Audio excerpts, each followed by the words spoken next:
Anyway, let's get it started. Let's get it twisted. Let's get it going. I'm gonna blast off. Donnie Mania continues.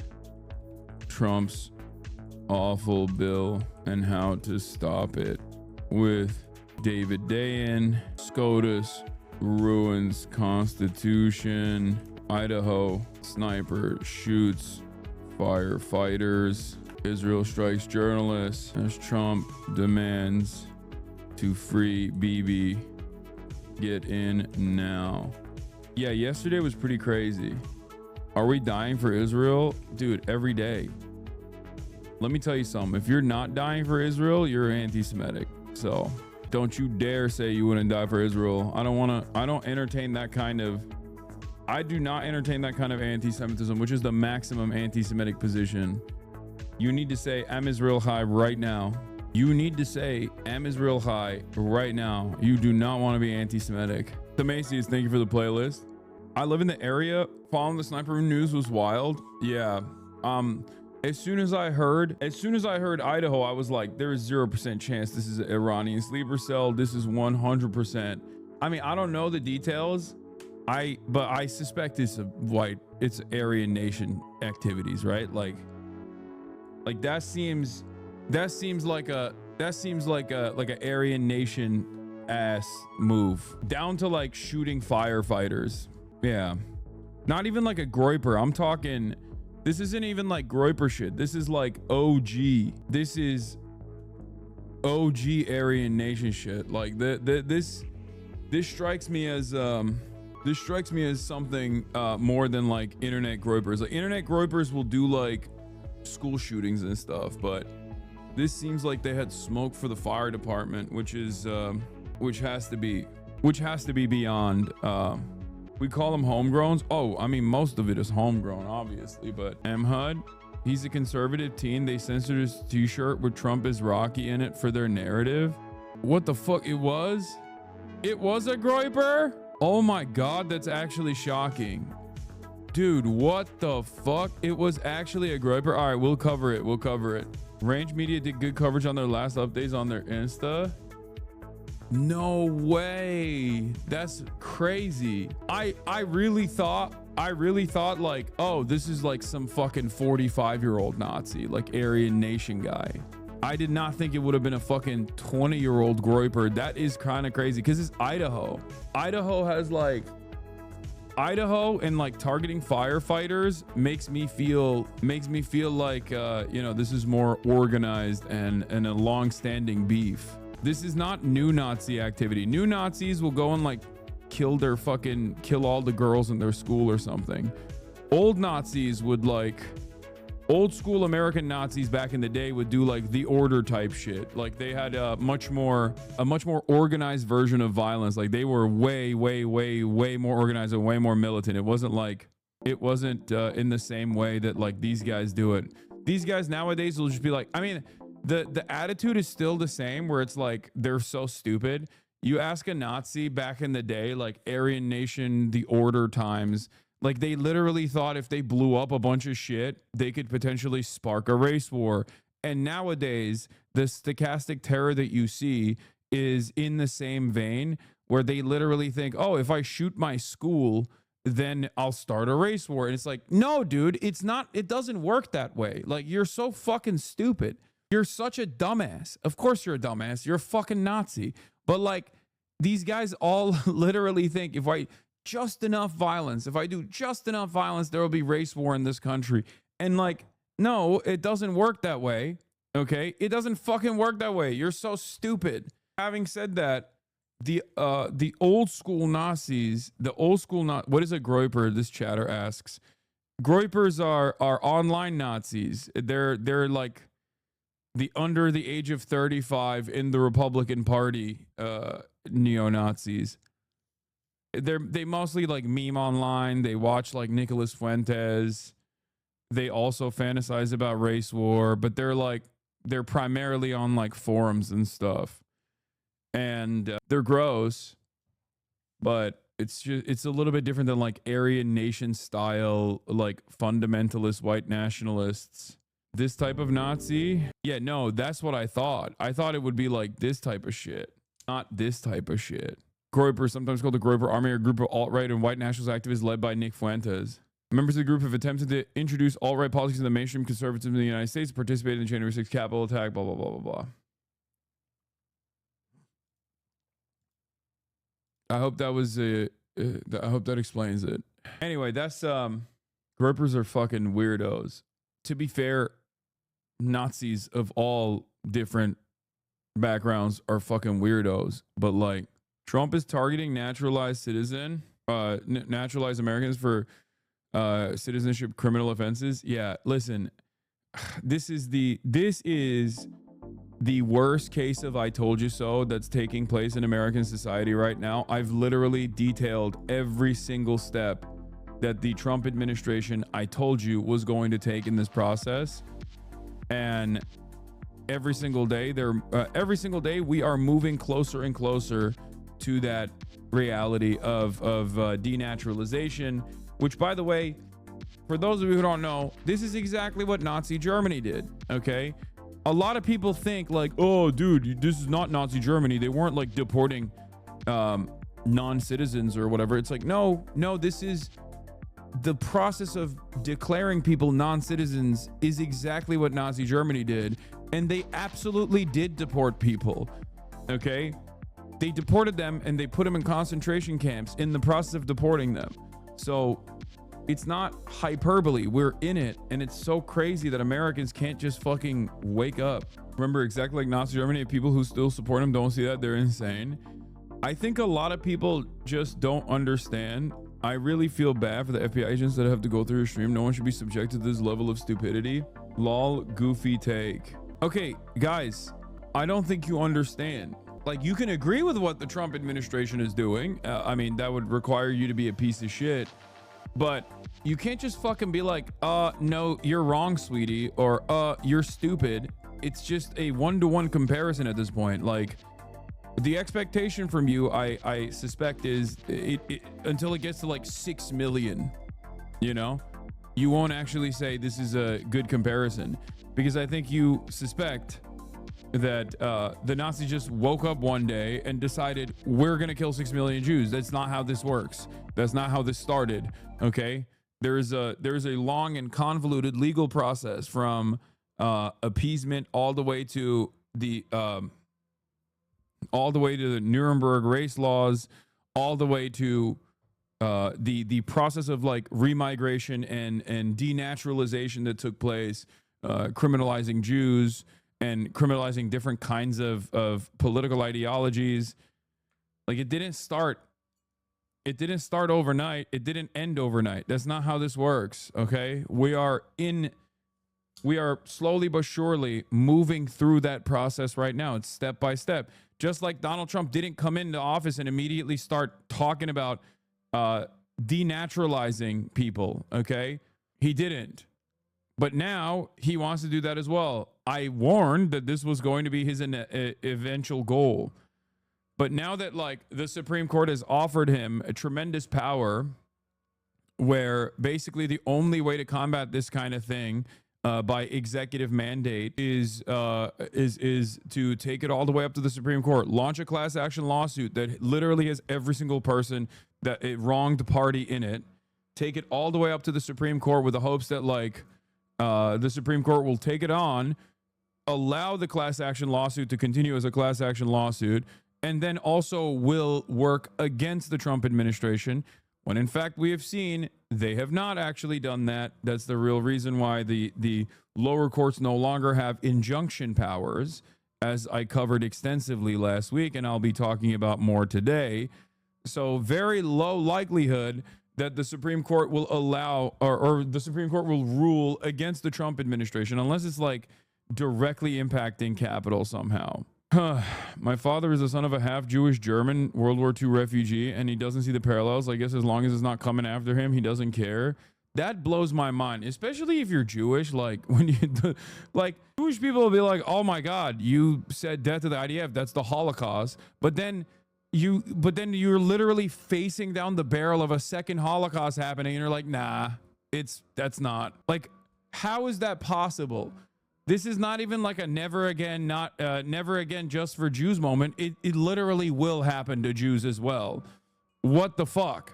Any comments on the fatwa? Which fatwa? I think it's a good comparison for what is actually happening, but I'm not sure it's the best way to explain it to normies. Directly comparing it to the Holocaust is met with overreaction from normies. No, I think it's a pretty good comparison, because what you can describe to them is that this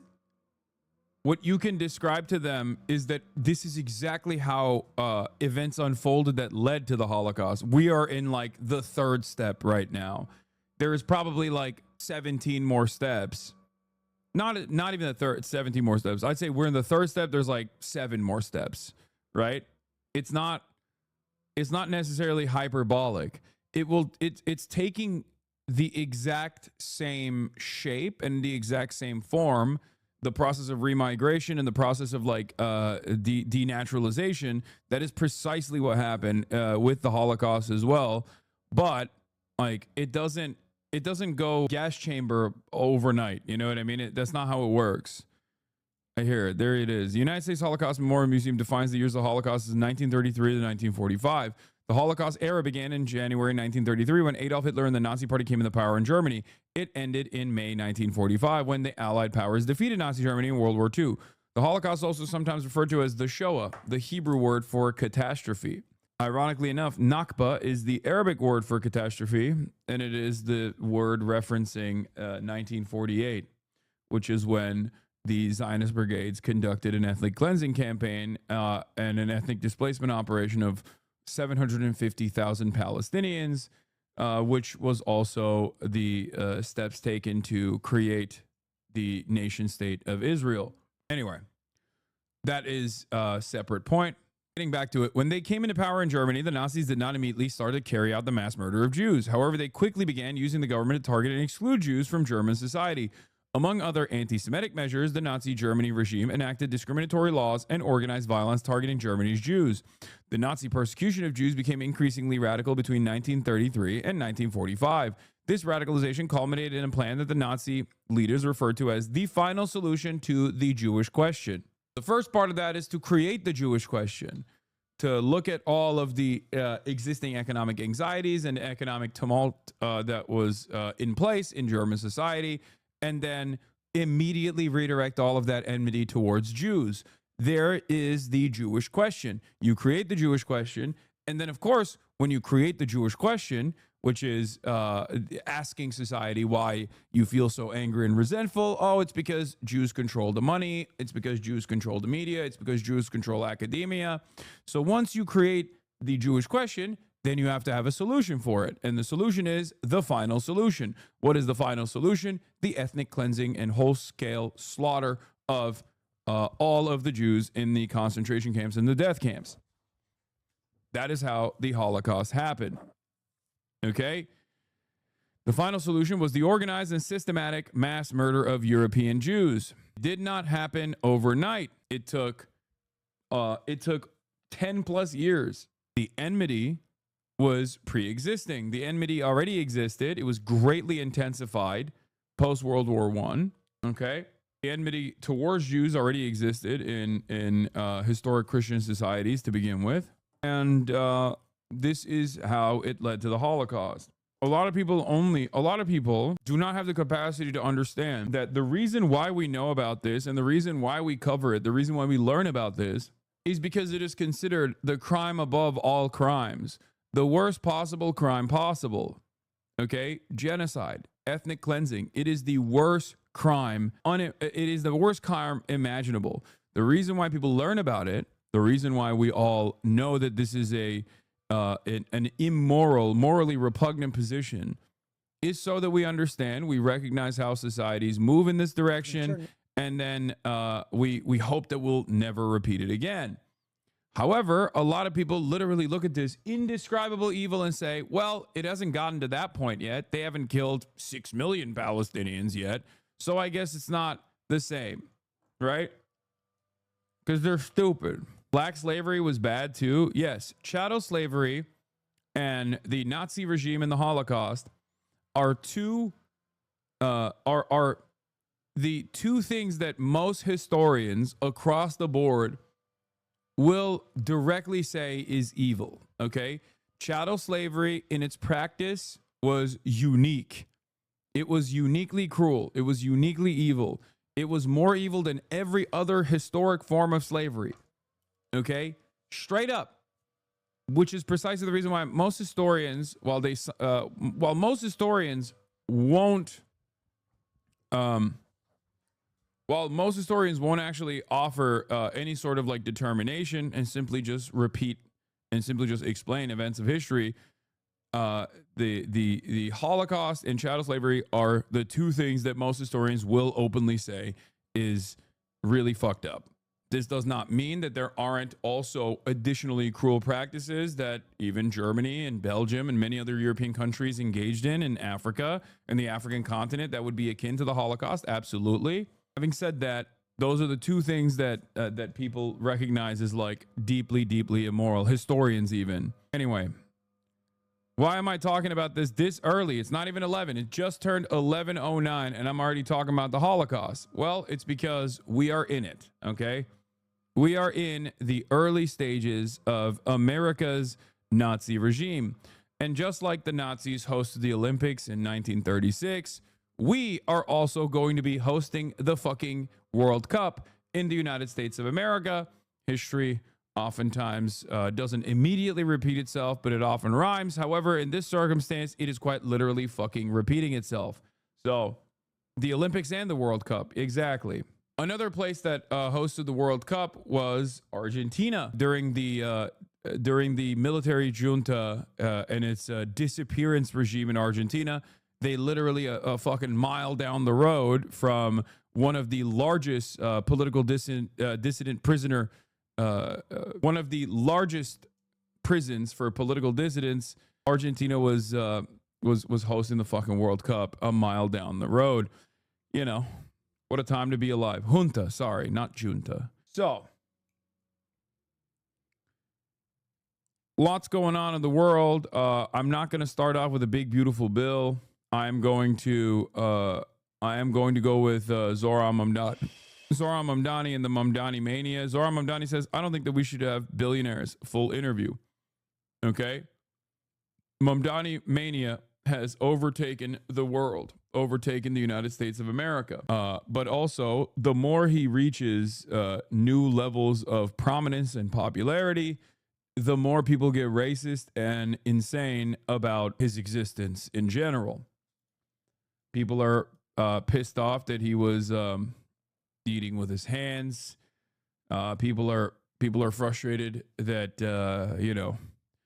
people are mostly just frustrated that he's a brown guy. That's what it is, honestly. All right, but let's start with this. Welcome back. A stunning political upset this week in the race to lead America's biggest city.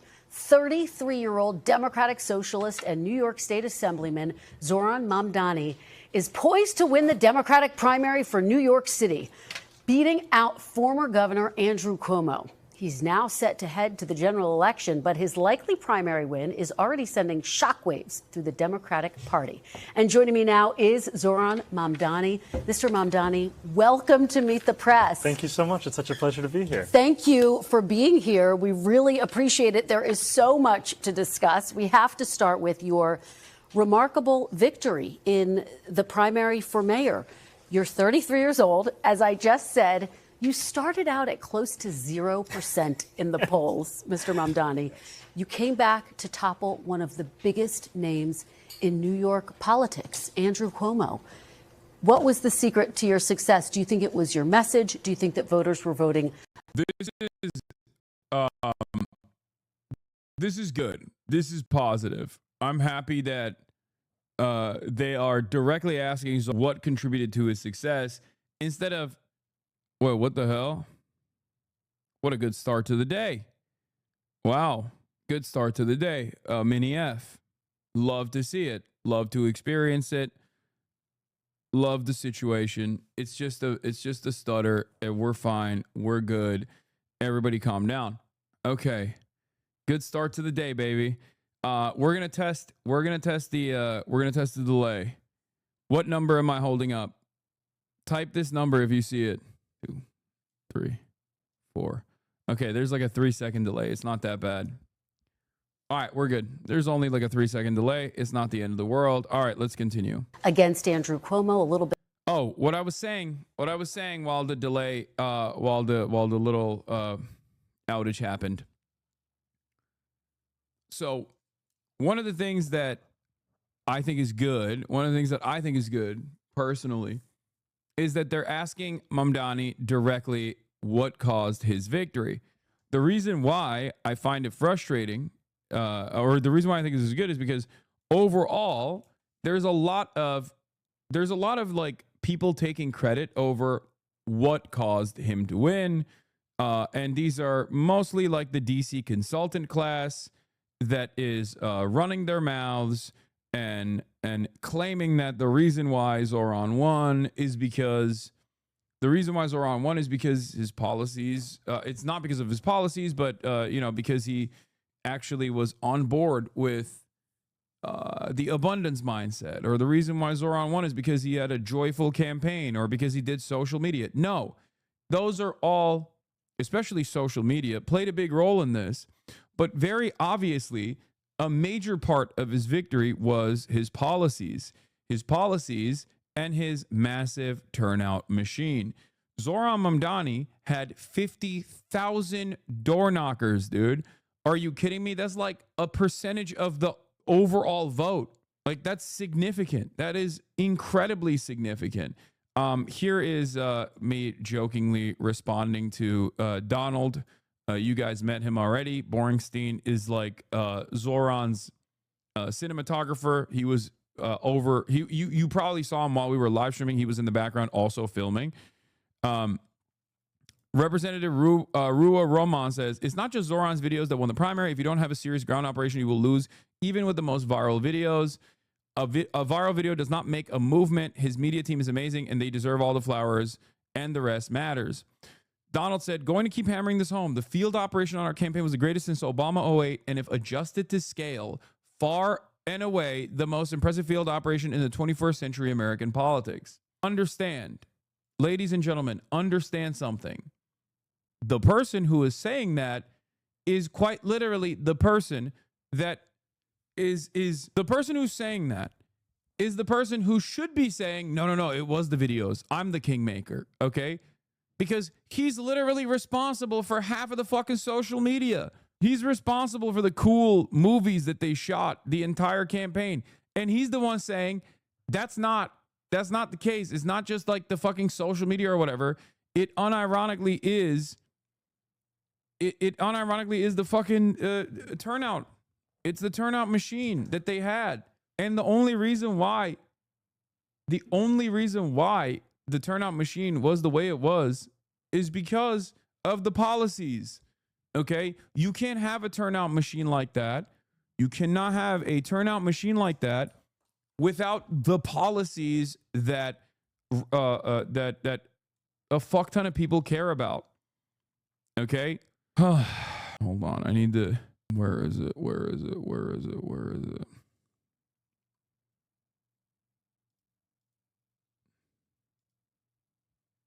Sorry. I'm doing something to fix the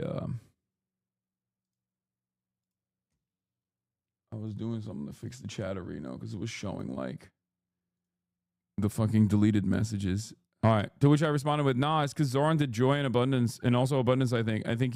I'll let the big boys in mainstream media and DC consultant class handle the analysis on this one. Okay? There's no way door knocking did more for the campaign than social media. Dude, the fucking social media guy is telling you it's the door knocking. What are you talking about? Like, this is the guy. Okay? Do you understand?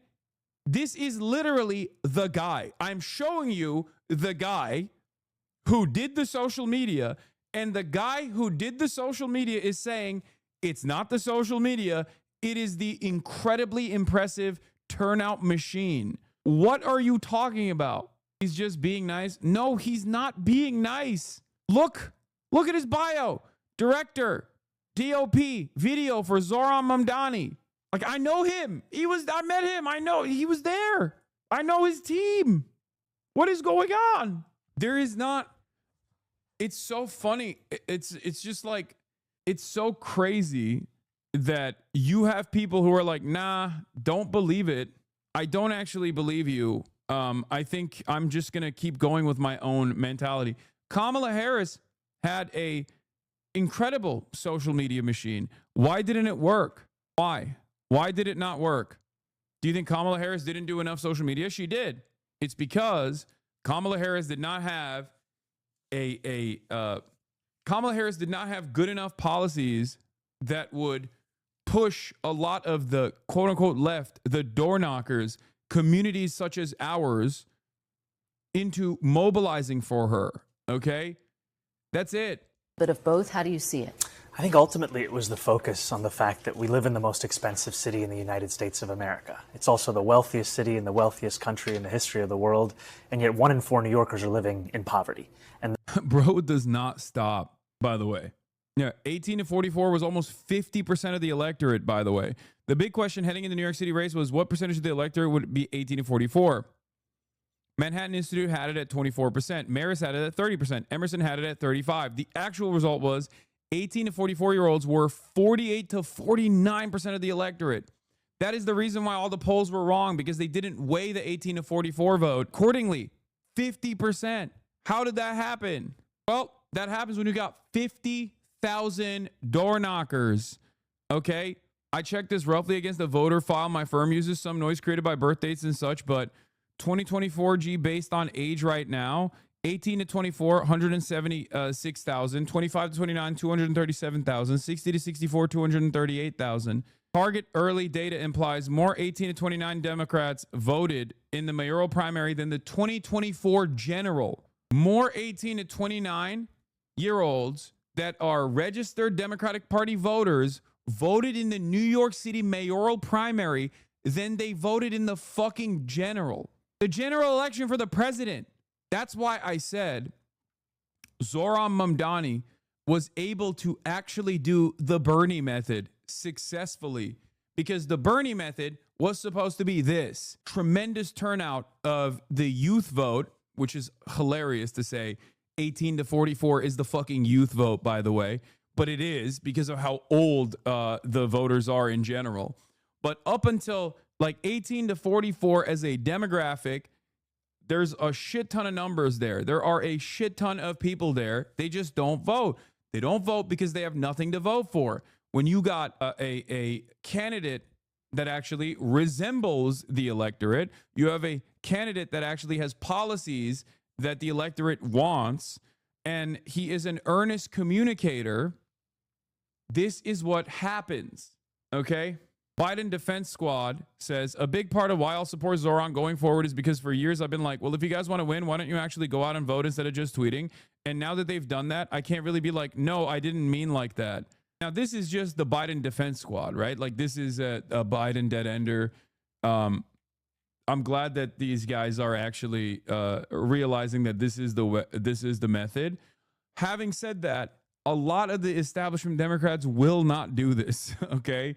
Understand that they are spending most of their time and most of their effort currently attacking Zohran Mamdani. It is crazy. You have an incredibly unpopular tax bill that is so unpopular that it's unpopular with Republicans being pushed for by a Republican president that is also unpopular.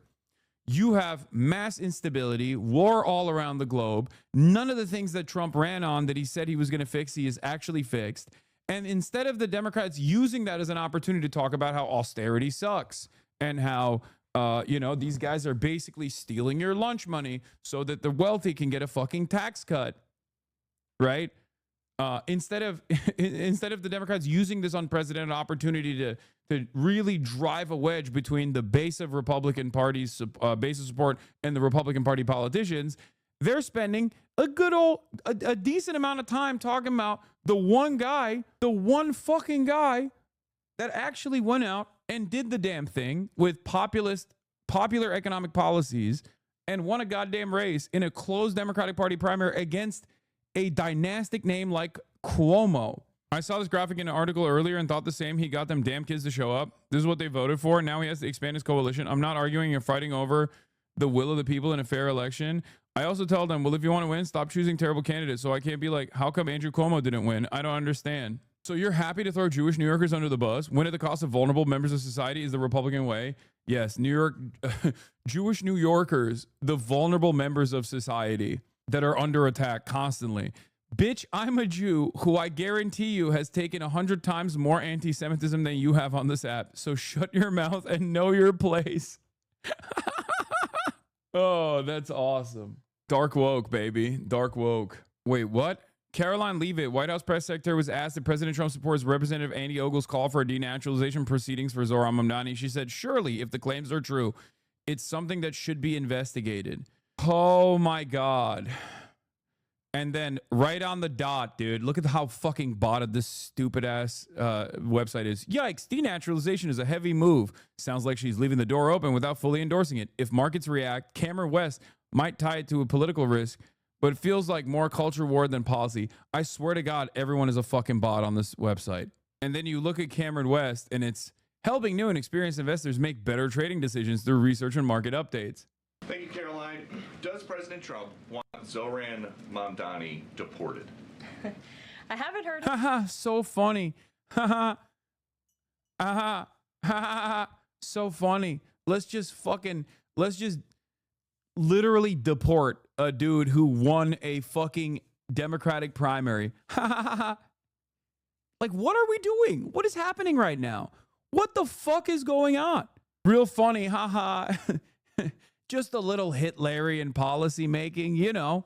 This is why Democrats need to do everything in their fucking power right now to basically back the boy, okay?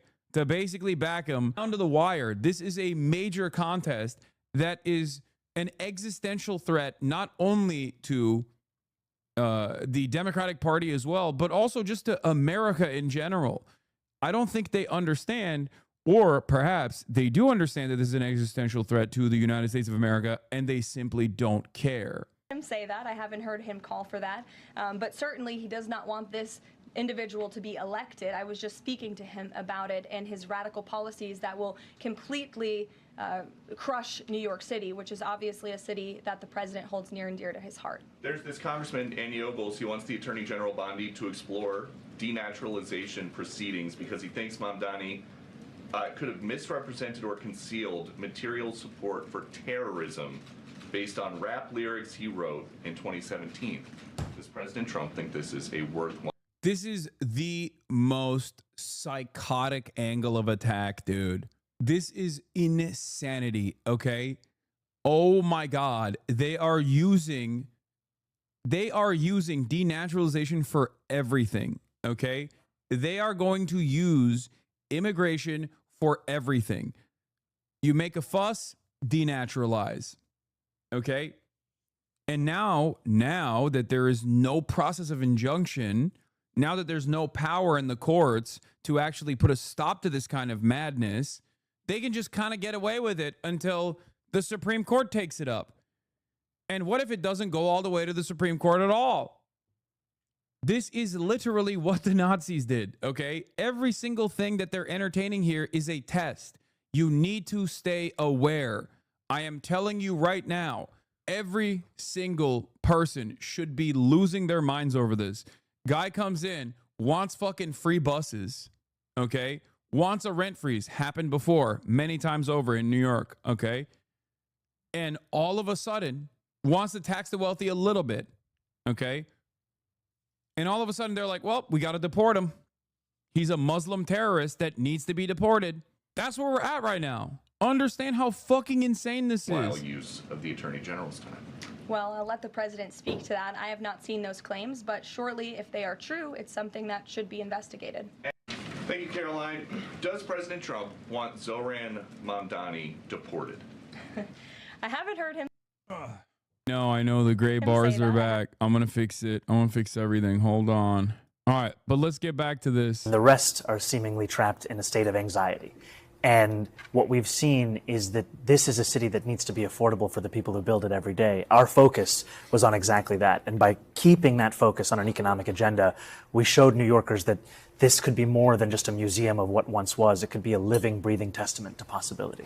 Well, let me ask you about what I was just discussing with Senator Chris Murphy. The fact that you have leader Schumer, leaders Hakeem Jeffrey, who wrote very nice things about your victory, said you'd won a very strong campaign, have not endorsed you. Congresswoman Alexandria Ocasio-Cortez has endorsed you. Do you think the Democratic establishment is afraid of you? I think that people are catching up to this election. This is an election that went against so much of the analysis that had been told about our party and where we needed to head to. And ultimately, what we're showing is that by putting working people first, by returning to the roots of the Democratic Party, we actually have a path out of this moment where we're facing authoritarianism in Washington, D.C. Well, let's talk about your policies, your vision for this city. Here are some of the things you've proposed: free buses, rent-stabilized housing, a $30 minimum wage, the creation of city-owned grocery stores. It's a very long list of proposals. So let me ask you, if you were to be elected the next mayor of New York, what would your day one priority be? The first thing is living up to these promises that I have made, because I've made them because I intend to keep them. And in a city of about 8.5 million people, close to 2.5 million New Yorkers live in rent-stabilized housing. The mayor, through a board called the Rent Guidelines Board, sets whether or not those rents increase or stay the same. The previous mayoral administration froze the rent 3 times. This one, led by Mayor Adams, increased it by 9%. Yeah. Eric Adams increased the rent when he had every opportunity to freeze it. Okay? Now, what's really interesting about this is that now that rent freeze is a point of contention, Eric Adams, who is the most cynical charlatan of all time, has turned around and talked about potentially no longer increasing rent as well. He just released released a statement saying, we're just going to do the minimum rent increase this time around, or something like that. I'm unsure how these politics works. How the fuck did Adams get in office? No, he said we can freeze it. We can't freeze it, but we want it to be as low as increase as possible. What did he say? Do we have the link? Don't send me Curtis Sliwa, okay? Shut the fuck up. Where is it? Where is the... Oh, here it is. Here's the statement from Eric Adams. Why I'm urging the Rent Guidelines Board to adopt the lowest increase possible while protecting the quality of housing for millions of New Yorkers who live in a rent-stabilized home. So he saw the rent freeze conversation take place and decided, you know what? We're just going to do the minimum amount. We're going to still increase it, but just by a minimum amount. One of the largest cost of kitchen table issues kitchen tables each month is rent. Dude, what the fuck is going on, dude? Why can't I delete the fucking deleted messages? I'm so goddamn annoyed. How do I hold on one second. It's so goddamn annoying. Restart Chatterino. Yeah, my Chatterino bricked, and it's just like showing it's showing the deleted messages, and I don't want to see it, like the moderated messages. Bruh, you suck at streaming. I know. I'm the worst. Where is it? Yeah, why isn't it showing? Why is it still showing it? I clicked on it. No, it's automatic. Detect streaming software.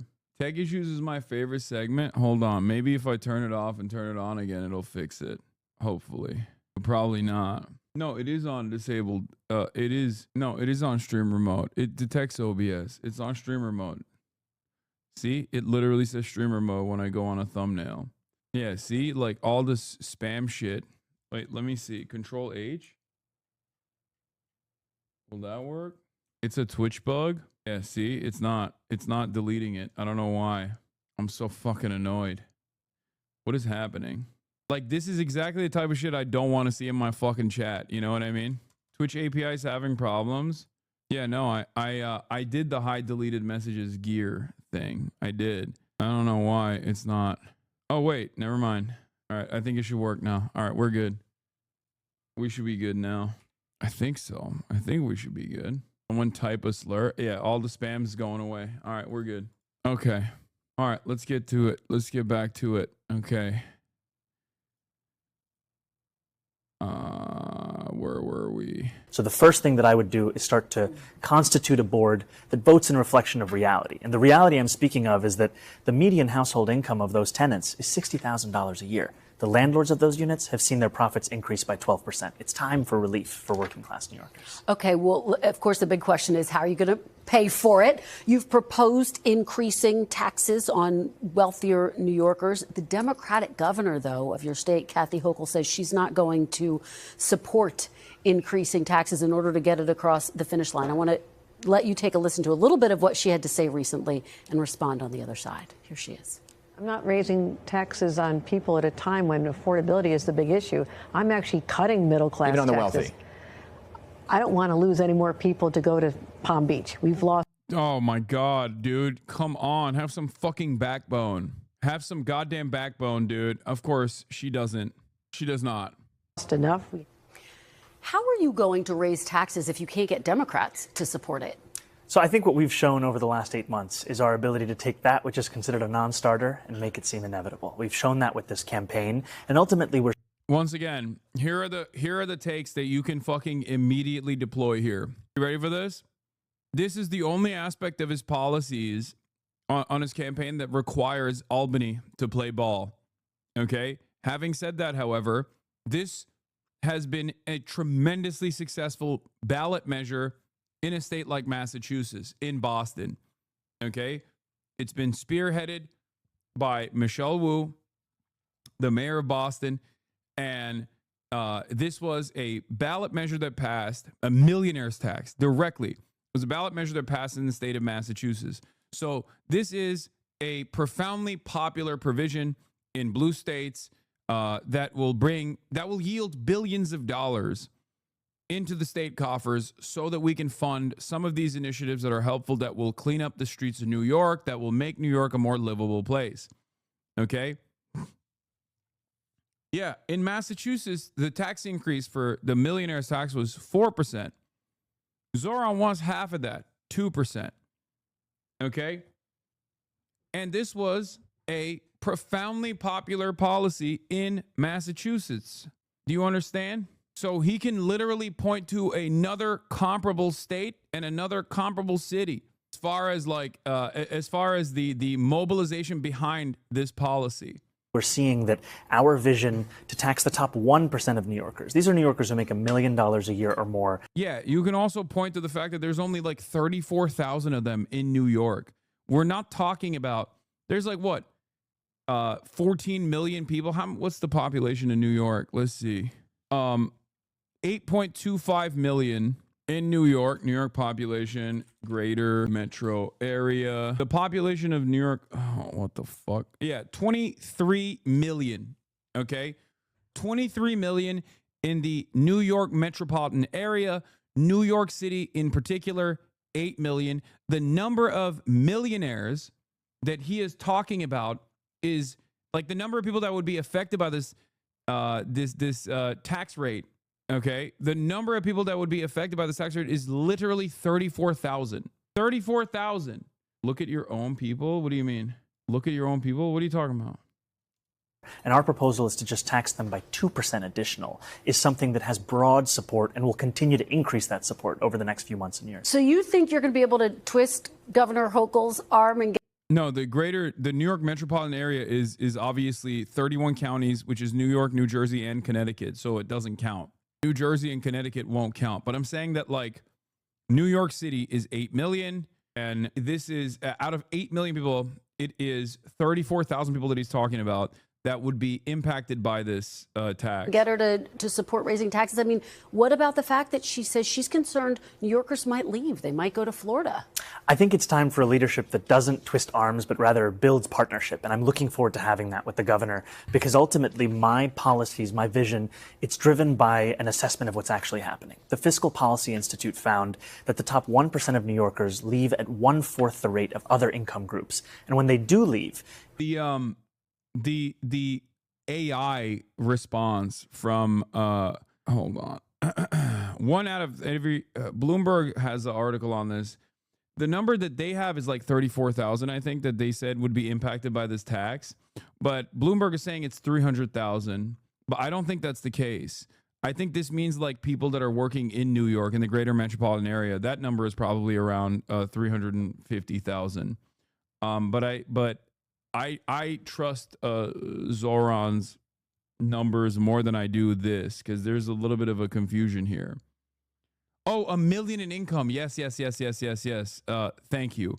Yeah, because he's talking about $1 million in income. Yeah, people with net worths over $1 million is entirely different than someone who makes $1 million in income a year. Yes, okay, that makes sense. That's where the confusion is coming from.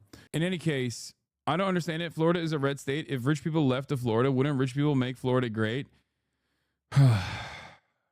Great question. The answer is no. 1 million isn't much in New York City, but regardless, it's a lot compared to other. 1 million is a lot, though, to be honest, in Manhattan. $1 million a year?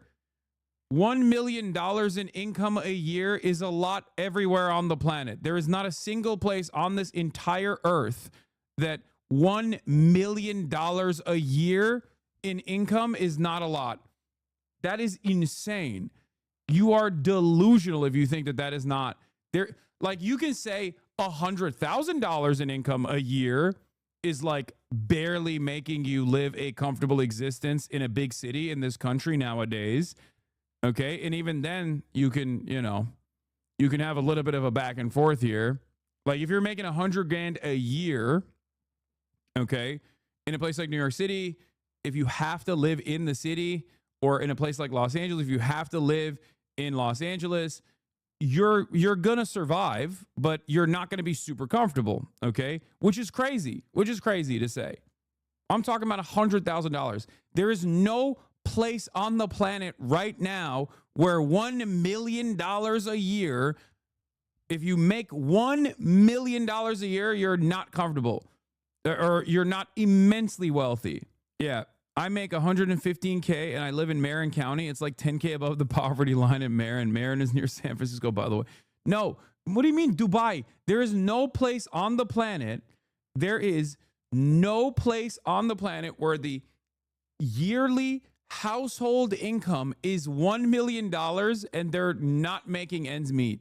There's not, like, you guys are talking, you want to know how much $1 million a year in income is? It's so much that when people joke and say, well, what about the limousine costs? Or what about the daycare costs? What about the nanny costs? None of that makes you have a hard time. None of that will cause you financial trouble if you're making $1 million a year. Marin, that's how you say it? My bad. Like, there's not, that's crazy. We're not talking about net worth, chatters. We're talking about fucking income. $1 million a year in income is so much money that it's like hard to spend all of that money, unless you are like flying fucking private and you just have this very unhealthy addiction to constantly purchasing cars or something. Like, oh, I made $1 million this year. I don't know how to make ends meet. Why? Oh, because I bought a Bugatti Veyron. You know what I mean? Like, you have to be a deep and severe gambler. You have to have serious cocaine and gambling addictions to have a hard time with $1 million a fucking year. These people have listened to so many millionaire YouTubers they think is old news now. Yeah, it's crazy. Yeah, you're making 20 grand a week, dude. What the fuck? Can you imagine? What kind of expenditures could you have that is $20,000 a week? Like, I fly around fairly frequently for my fucking job, okay? I ain't spending that kind of money. What are you, fucking nuts? 20 grand a week? That's like Aiden Ross is spending that much money a week. You know what I mean? Like, what the fuck? 20 grand a week is crazy. And I take care of my entire, I am financially supporting my entire family, okay? Y'all are fucking nuts. Anyway, let's continue. It's actually to other states considered high tax, New Jersey, California. So it's not fiscal policy, it's quality of life. And ultimately, the reason I want to increase these taxes on the top 1%, the most profitable corporations, is to increase quality of life for everyone, including those who are going to be taxed. Here's how the Washington Post editorial board wrote about your proposals. They say Oh my God. This is so cooked. Massive minimum wage would depress low-skilled employment. His rent freeze would reduce the housing supply and decrease its quality. Cutting bus fares would leave a transit funding hole that, unless somehow filled, would erode service. Meanwhile, the grocery business operates on thin margins, and his plan for city-run stores would probably lead... Wow, I can't believe Jeff Bezos' newspaper that fucking endorsed Donald Trump, by the way, at the direction of Jeff Bezos, unironically. Like the post Jeff Bezos Trump endorsement Washington Post's editorial board is against a socialist who is advocating for the most modest, the most doable increase in social safety nets. Color me surprised. Oh boy, am I shocked. Wow, shocked, I tell you. This is the most shocking thing. To fewer options. Yeah, I can't believe the e-commerce grocery store magnate wrote in his newspaper that a government competitor to his major profit-seeking sector would be bad. The margins are so thin. 20K a month isn't a lot. You should see the lifestyle of ex-wife. What? My ex-wife. Yeah, they endorsed no one. Remember, the board was going to endorse Kamala, but Bezos stopped it. Yeah, that's why I'm saying it's a de facto endorsement of Donald Trump. Jeff Bezos personally stopped the Washington Post editorial board from endorsing Kamala Harris and said, oh, we don't do that. We're not in that business anymore, which is an endorsement of Donald Trump. And he obviously has a personal investment in seeing any kind of initiative of government-owned grocery stores failing, because obviously that would be a tremendous market competitor if implemented successfully all around the fucking country. Jeff Bezos does not want that. Poor service and shortages. Mr. Mamdani, are your proposals going to hurt the very people you're trying to help? Not at all. There have been many in editorial board who have had concerns, and what we've shown is that more than 400,000 New Yorkers are excited about this vision. And the reason they're excited about it is one that is in line with the scale of the crisis in this city. I mean, we are talking about our tax base. Thin fucking margins, bro. Shut the fuck up. Yeah, man. Then I guess the government should own all the grocery stores then. Like, what is the argument here? Oh, dude, our margins are so thin. Yeah, you know who else has really thin margins, dude? Fucking insurance, okay? First of all, thin margins is made up, okay? It's fucking made up. It's made up. The idea that, like, oh, our margins are so thin. Okay, then don't fucking don't use so much of the revenue coming in on a whole deal of ridiculous shit. Whether it be executive pay, like executive payout packages, stock buybacks, things of that nature. Okay. There are so many things that companies do in terms of lobbying expenditures and all this other stuff that they could actually dial back from, but they don't. Right? Bro, I'm being sarcastic. Okay. They don't do that. They want it. You are a cancer to the Democratic Party. I like that we're watching the most currently one of the most dynamic candidates, a candidate that I endorsed and backed, that is making national news because of his, again, modest social democratic provisions. And this guy's like, nah, you're a cancer to the Democratic Party. Brother, the Democratic Party itself has maximum cancer right now, okay? This is the chemotherapy to the Democratic Party. And there's a bunch of dumb fuck liberals in here who still try to like hold on to the idea that like, no, we have to do third way neoliberalism. Brother, you are not a fucking Democratic Party consultant. You're not getting paid by them. So why are you running defense for them? I don't understand. You're a voter. You are a citizen. You are not seeing any of the benefits. So why the fuck are you advocating for it? It doesn't make any sense. You're advocating for it like you're fucking Kristen Gillibrand. You're not Kristen Gillibrand. It doesn't make sense. There's never been, like, I understand why you would rise super hard for your local team, right? Maybe you grew up watching the games with your dad. Maybe you own the merch. You think you have like a stake in your team winning, okay? But I don't understand how people apply this to the Democratic Party when you are so clearly not a part of the fucking team, brother. You are not. Now you got some restructuring going on in the Democratic Party, finally, okay? Because a person has been successful, a person with populist messaging has become successful, and there are still naysayers out here in my chat being like, nah, dude, you're a fucking cancer. You're a cancer, dude. You're a cancer to the Democratic Party. Your vision, your goals, cancerous.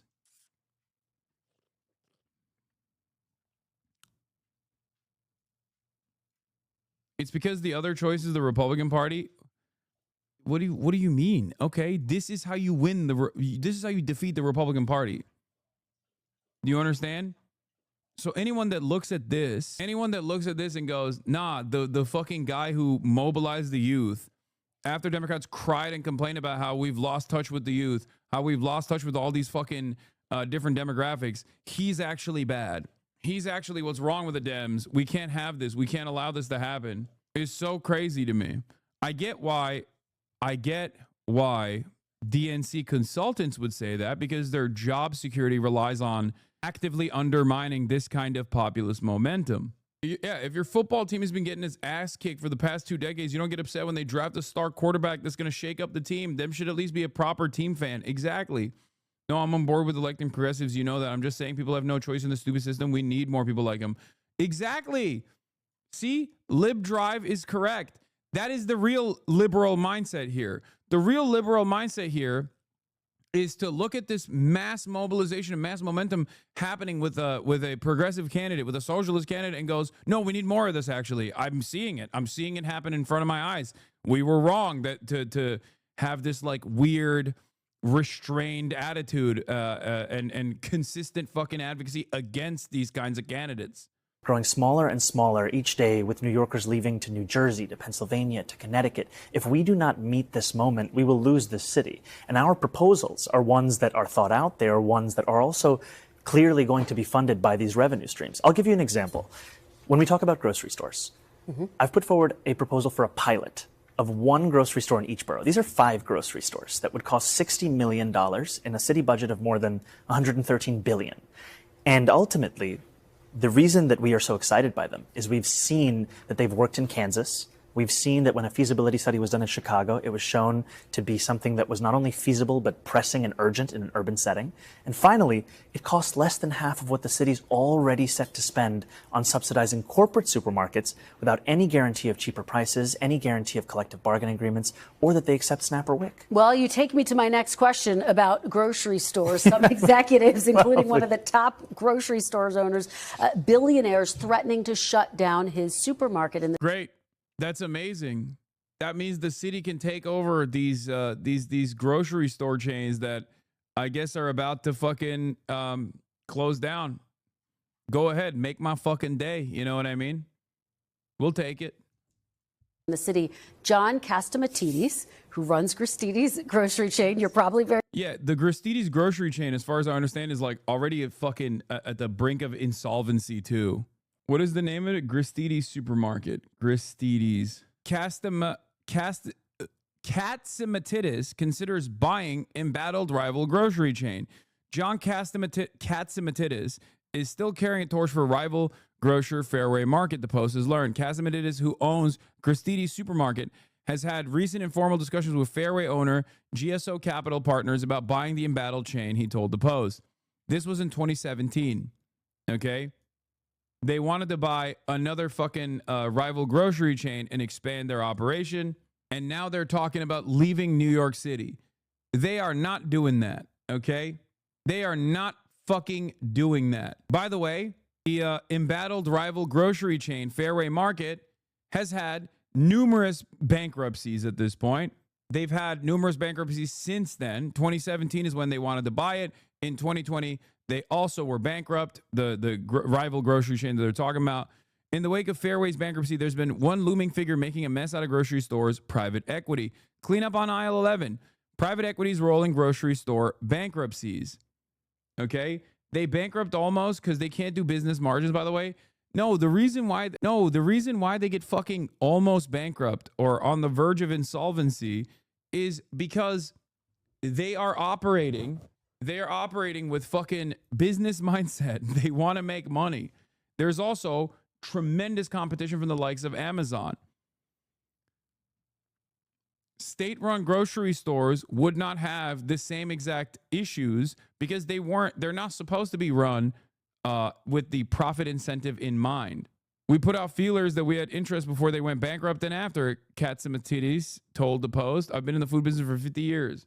Yeah, this is him. John Katsimatides. Like, the reason why Zoran wants to have potentially grocery state-run grocery stores is quite literally because he's making the argument that we shouldn't be at the mercy of profit seekers, man. That's the whole point. This is the visage of a grocery capitalist, vindicates every 19th century political cartoonist. Yeah. Gristedes owner found liable for unpaid wages. He looks like a fucking cartoon character, dude. Stop the Greek hate. Okay, chill. Very familiar with him. He said this on Election Day, quote, if the city of New York is going socialist, I will definitely close or sell or move or franchise the Gristedes locations. In order to run New York City successfully as mayor, do you not need the support of a billionaire businessman like John Katsimatides? I don't know if I need his support specifically. I actually haven't figured out why not to give him more talking points, but the real talking point that they should be fucking slamming is that market competition will eviscerate. State-run grocery stores would create market competition that is impossible to fucking contend with and eviscerate mom and pop shops. That's the real meta. That's what they should be saying, okay? Not to give the fucking billionaire psychopaths more talking points, but that is unironically what they should be saying at a time when there's unprecedented competition coming from monopolists like Amazon, okay? We're already having a hard time dealing with we're already having a hard time keeping these grocery stores open. And then this guy wants to create additional pressure to lower wages and lower prices. But even if we were to be able to carry on with our business, the mom and pop shops will definitely close down. Something like that. But I want to make clear that my vision for this city is a vision for every single New Yorker, including business leaders across the city. And the reason I say that is that my proposals, even the ones to increase the top corporate tax rate of New York to match that of New Jersey, are ones that would also benefit those business leaders. Because when I have always given free game, you would be a profitable and effective grifter. I know. Sometimes I like to give game out for free just so people know that I got that dog in me, okay? I could so easily be a fucking right-wing grifter. I could be the best right-wing grifter, okay? Now do the counterpoint to that.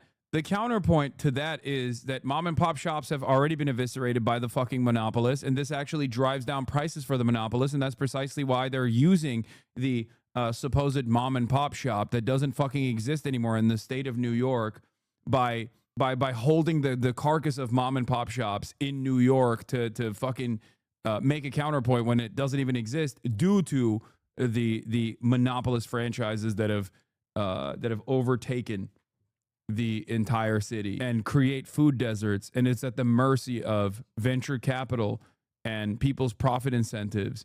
People's access to food should not be dictated by some faceless, lifeless corporate entity that is simply just trying to make additional money off of purchasing a bunch of these stores and then immediately bankrupting them so that some fucking hedge fund manager can turn profit year over year. The response is this: it's 5 grocery stores in this. Some of the things I've heard that are part of your platform: a rent freeze. Yep. 200,000 new affordable homes to build. There we go. $30 minimum wage by 2030. Free buses, and then city-owned grocery stores. I'm just wondering, because obviously, like, politicians are liars. So, True. How can we trust that these things are achievable? So these are all things that are a question of political will. Because most politicians will try and tell us that anytime you want to stand up for working class people, it's unrealistic. And when we're talking about a rent freeze, Bill de Blasio did that 3 times. There's precedence for that.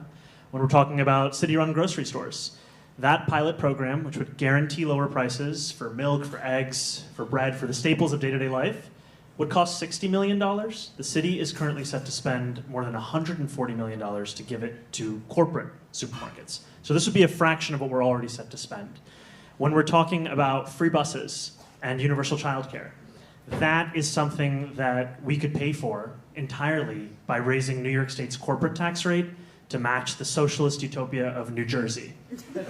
So that's 7.25% here to 11.5% there. 200,000 affordable homes. We can pay for this by municipal bonding. We can pay for this by using vouchers that landlords are rejecting for New Yorkers that have already been approved.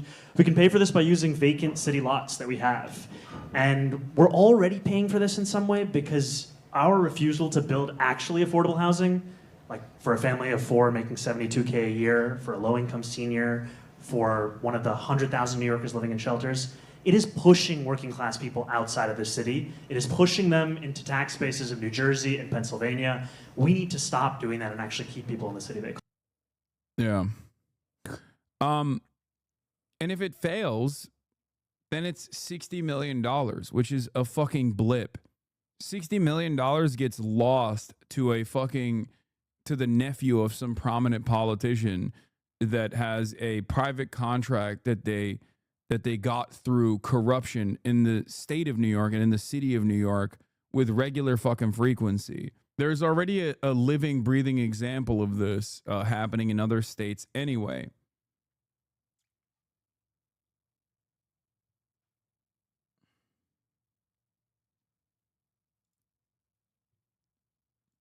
And this is so funny. What will happen is empty shelves due to a rise in demand in Zoran's popularity. In normal market conditions, this will lead to a raise the price according to demand.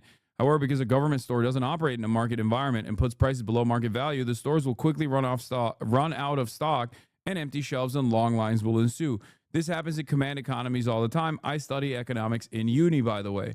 Okay, so it'll be successful, is what you're saying. It'll be incredibly successful and people will purchase it. It's not like it's going to fucking literally eviscerate the existing grocery store chains.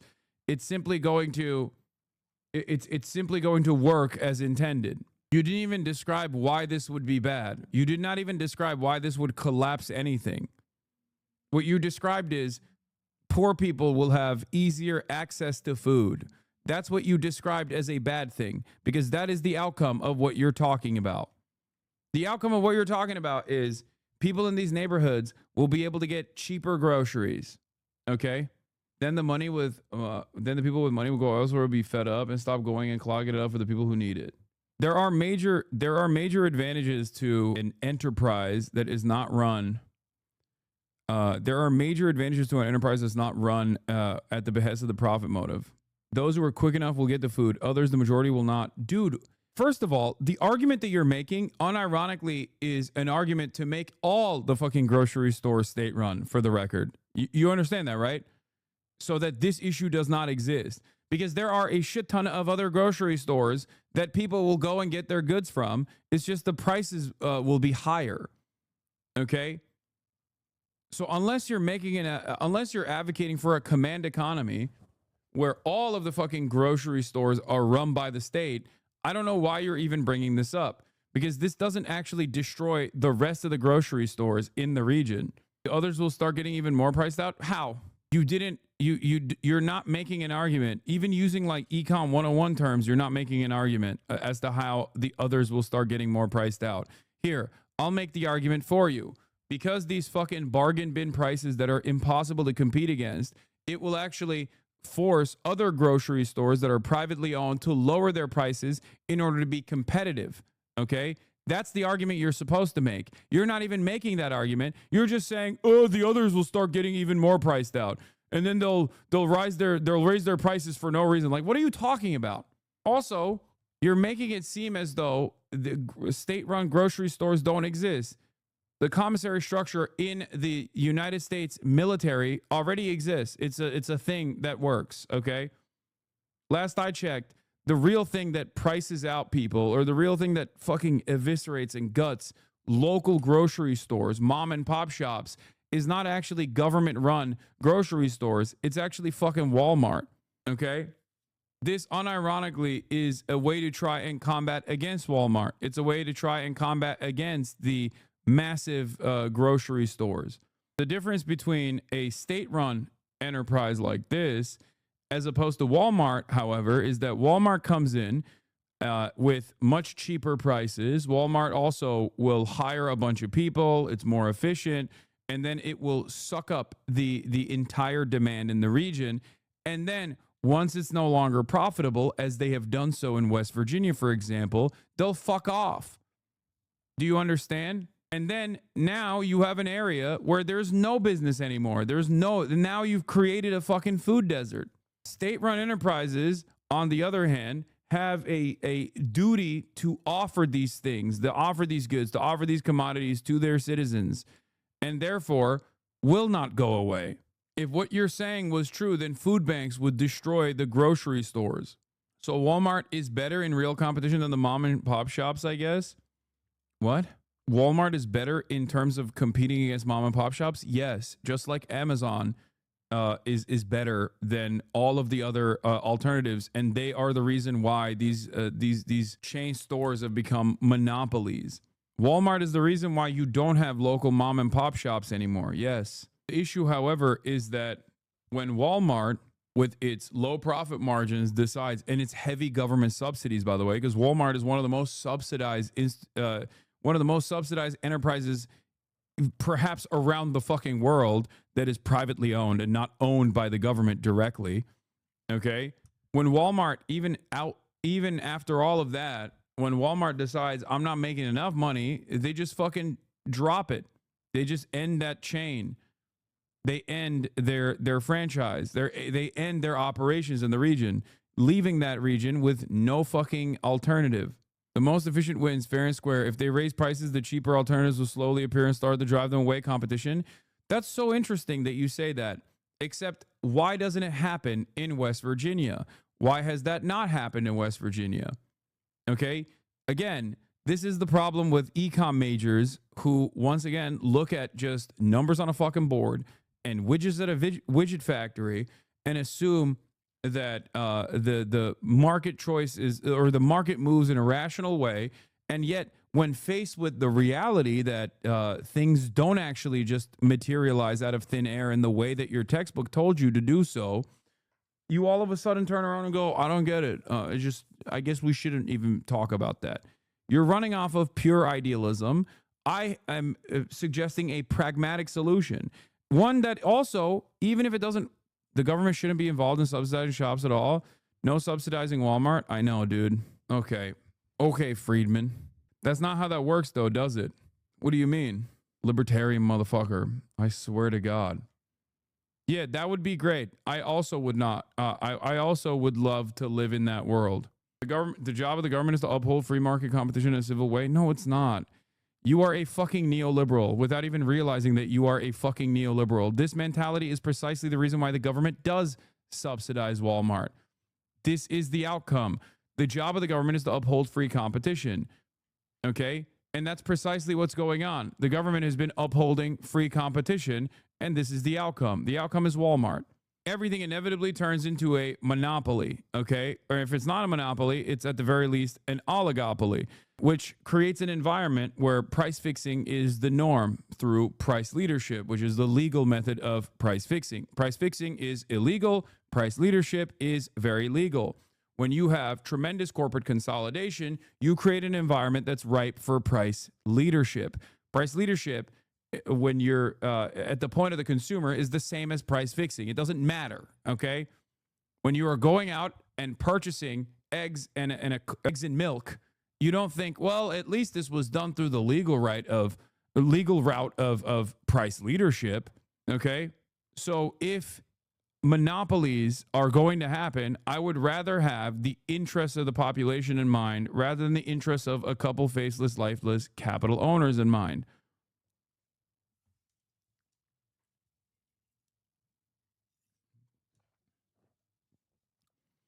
You are arguing about a fantasy while simultaneously saying we need candidates to do that. And then you're literally getting mad at the one candidate who is trying to do that and turning around and saying, no, not like this. Subsidizing one side but not the other is not fair competition, and that is what's happening right now and is not good. But socialism will lead to deficit. That's not the way out. Should be anti-monopoly. Brother, there is no planet. Your worldview is inevitably distorted. Okay?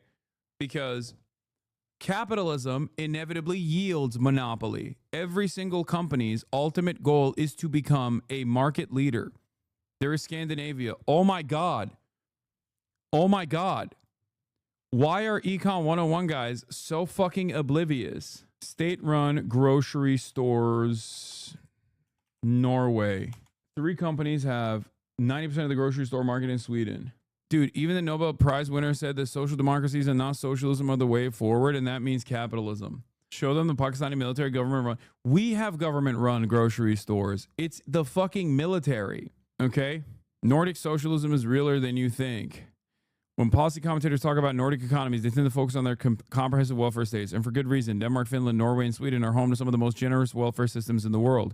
Each has efficient single-payer healthcare system, free college, long parental leave, heavily subsidized childcare, and many other social benefits too numerous to list here. What is this? Public grocery stores.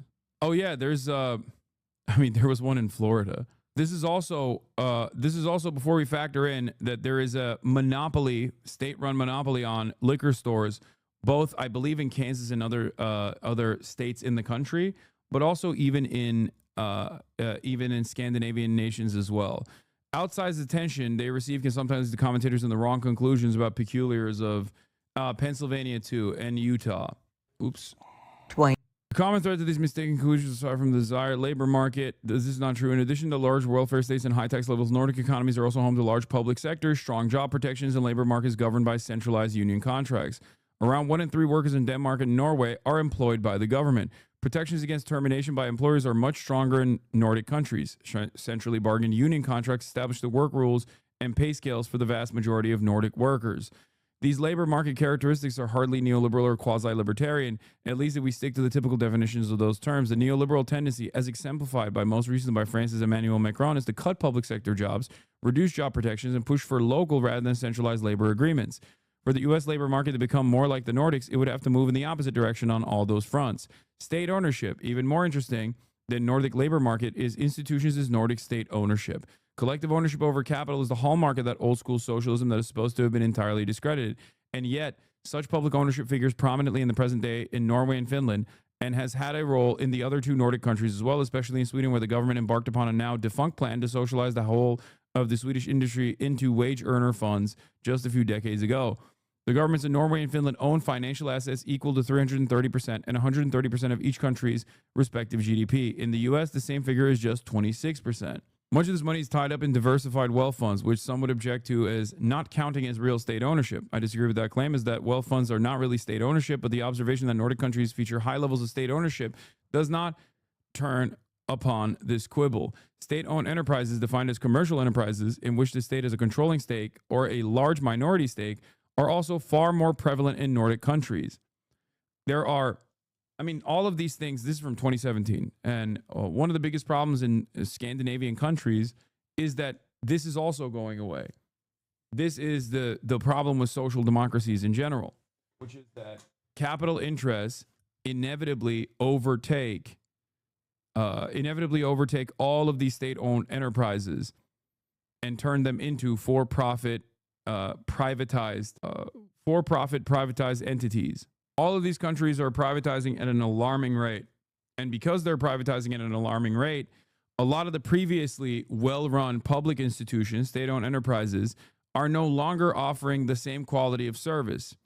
This is the problem with social democracies, that a Thatcherite move could inevitably move in the direction of gutting these social safety nets that many people took for granted.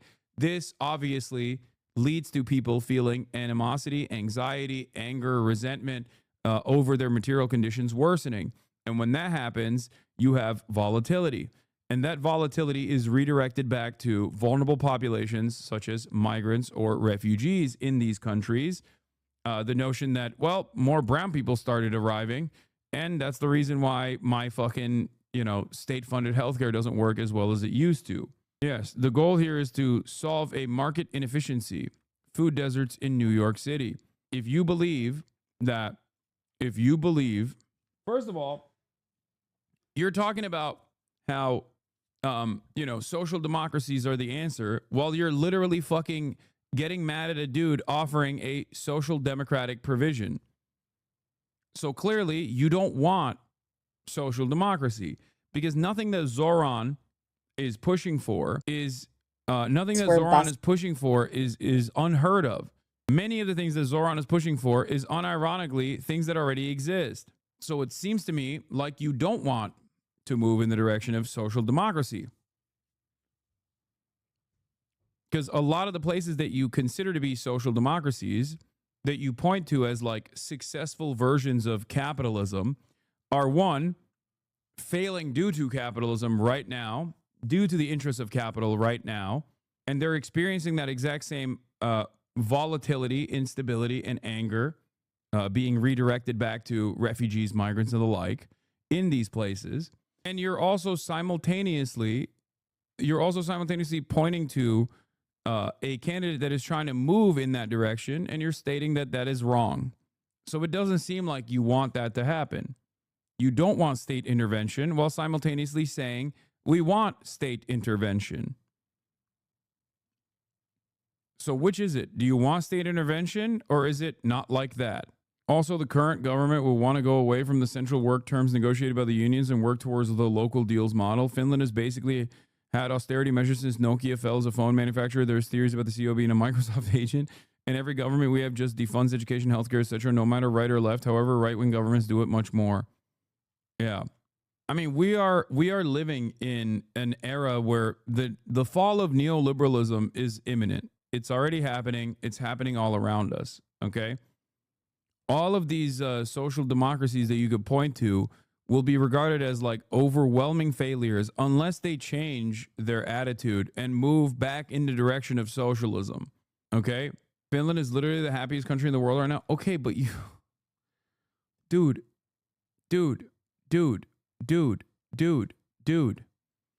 First of all, you're pointing to Zoran Mamdani calling himself a socialist without looking at his actual policies. Okay, at the end of the day, he will try to fight capitalism instead of improving our understanding of it. And then you literally look to countries that have actually had long, hard-fought socialist implementation that also had the exact same kind of fucking naysayers at the time. Like, those things did not happen because it was just like purely social democrats. Those things happened because social democrats, especially in Scandinavian countries, were propped up and backed to a certain degree by socialists, democratic socialists, straight up socialists, trade unionists. Okay? It was a collective effort to get these kinds of, and each country is different, but it was a collective effort to get these kinds of initiatives implemented. So it is exactly like a Zoran Mamdani style candidacy that created these initiatives. So much more, by the way, so much more consequential than like a fucking state-run grocery store, mind you. Like, we're talking about the entire nationalization of the extraction industry, okay? You fucking point to Norway. Do you understand that the entirety of the Norwegian extraction industry, from the fucking oil down to the forests, is nationalized? Zoran Mamdani looks like a fucking rugged capitalist in comparison to an already implemented initiative in a state like Norway that you would point to as a very successful state. That's communism, I guess. That's not even socialism, it's communism. That's Maoism. How'd that happen? Our number one source of electricity is state and county-owned hydropower system. Sweet here. Our social democratic governments are also working on every public service making profits and therefore slashing budgets and shitting public transport, hospitals, and elder care. So even social democracy is garbanzo on its citizens, just not as garbanzo as the U.S. Exactly. And the more it gets to U.S. levels of garbanzo, the worse it will get, the more angry people will get. I think we understand capitalism quite well. Well, competition is good in politics, I guess, too. Oh, my God. Okay, then don't stand in the way of like the one force in the country that is like pushing the needle in the appropriate direction. That's why you don't see me punching left regardless. And Zoran is not to the left of me anyway, but the real reason why private grocery stores fight back tooth and nail against state-owned enterprises is specifically because state-owned enterprises will actually create a depressive force against the monopolies that dominate the fucking sphere, the oligopoly that so easily can maintain greedflation, increase prices through a series of decisions known as price leadership. Buses are fast and free. Minimum wage is literally $30 an hour. And all of their public schools are powered by renewable energy. They have these vibrant green spaces and these resilience hubs that provide all of these resources and safe spaces during emergencies. Oh, and every kid under 5 has access to free universal childcare. You can shop at these city-funded grocery stores that focus on keeping prices low instead of making a profit. So you buy groceries at wholesale prices. Eggs aren't $13 anymore. Okay, last thing, there's a rent freeze across the entire city. Sounds like a fantasy, right? But New York, I'm talking about us. We have the opportunity to turn that fantasy into a reality for all. I have a hardcore Capitals cousin in California just nutso about Mamdani over in New York. How do I shut him the fuck up? As an assemblyman, I think he tried to introduce new free bus routes in New York City and now had a very mixed reception and was discontinued. That's literally not true. He did get a fucking free bus pilot program that was so popular in its implement. That is the exact opposite. Why are you making shit up? You are just saying the opposite of the truth now. It literally not only worked, but it was also incredibly successful. Anyway, back to Zoran. How do you think empty shelves and overcrowded buses will benefit the popularity of his candidacy? Overcrowded buses and empty shelves. Okay, man, don't worry about it, okay? Then don't fucking worry about it. Overcrowded buses, he said. Dude, the average econ 101 understander turns into this like fucking rabid sociopath the moment that there is like modest social democratic reforms that might be imminent. And it's ironic because then they will, as a defensive mechanism, turn around and point to the fucking modest social democratic reforms that exist in other countries while simultaneously stopping us from getting it. Holy fuck. Yeah, what if the people are too well fed? What if the buses are working? That would be terrible. Let me guess where they heard it. Oh, from fucking New York Post. Zoran Mamdani's lousy negotiating skills killed free New York City bus program, Eric Adams says. Oh, wow. That's crazy. I guess the guy currently running against Zoran Mamdani, who has every reason to fucking lie, took a successful initiative that he offered to Zoran, who fought hard for this initiative as a state assemblyman, is now turning around and being like, oh yeah, the trial ended and we discontinued it, but also it was a failure because of Zoran Mamdani. Well, great. Now that he's mayor, he can actually do it. All right. Yeah. It was a resounding success. Now that Eric Adams is a MAGA enthusiast, he's using the MAGA playbook, openly lying. Zoran Mamdani and I got free buses done despite Adams, who broke the law requiring more bus lanes and blocked the Fordham Road busway. There's your real snake oil salesman. One of the funniest parts about being a leftist or a socialist is constantly advocating to better society and constantly having to deal with people who are like, better things are not possible. How fucking dare you shut the fuck up? And then they unironically will sometimes point to other places where they have these things implemented and will go, see, why can't we be like that? It's like, bro, we can't be like that because you're trying to stop us from being like that while simultaneously pointing to that over there as a good reason, as a good example, a good alternative. Don't worry, okay? We'll fucking drag you kicking and screaming to more affordable grocery prices and fucking free buses. You'll fucking kick, you'll scream every step of the way. You say, how can this be done? And then you'll get on the fucking free bus. If you even live in New York, you probably don't anyway, so it doesn't even fucking matter to you. But one day you'll take advantage of it. You'll be like, no, I don't want free healthcare. This can never be done. This can never be done. And then you'll go to the hospital and you won't have to fucking pay $6,000 for the ambulance. And you'll be like, oh, I hate this. It's so nutty having to deal with this kind of idiocy. It's funny because, like, this clearly is a demonstrable failure, right? Neoliberalism has been a demonstrable failure. People are experiencing tremendous pressures, so much so that even a country that is the wealthiest nation on the planet, that is the number one most capitalist country on the fucking planet, can have its finance capital be run by potentially a socialist. Like, that doesn't tell you that people, if that doesn't tell you that people are looking for an alternative vision, I don't know what to tell you. Okay? What the fuck do you mean?